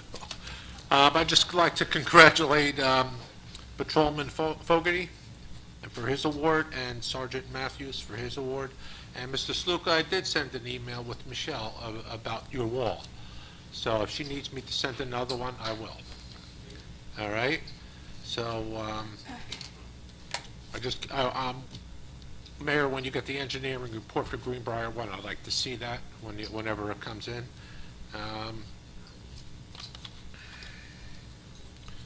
And I'd just like to say, I think we need to send a resolution to the governor from this council and mayor, and to Senator Sweeney and Assembly President Coughlin, opposing recreational marijuana in the state of New Jersey.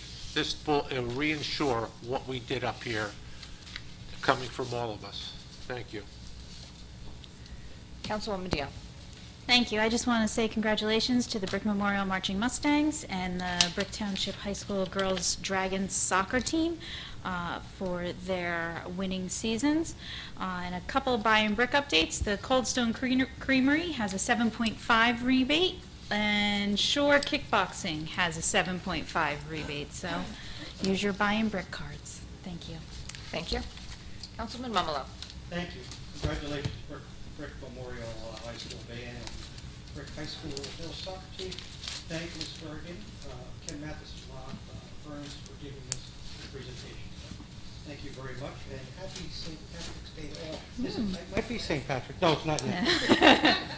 Almost. That would be in Delaware. That's it. Councilman Howard? Thank you.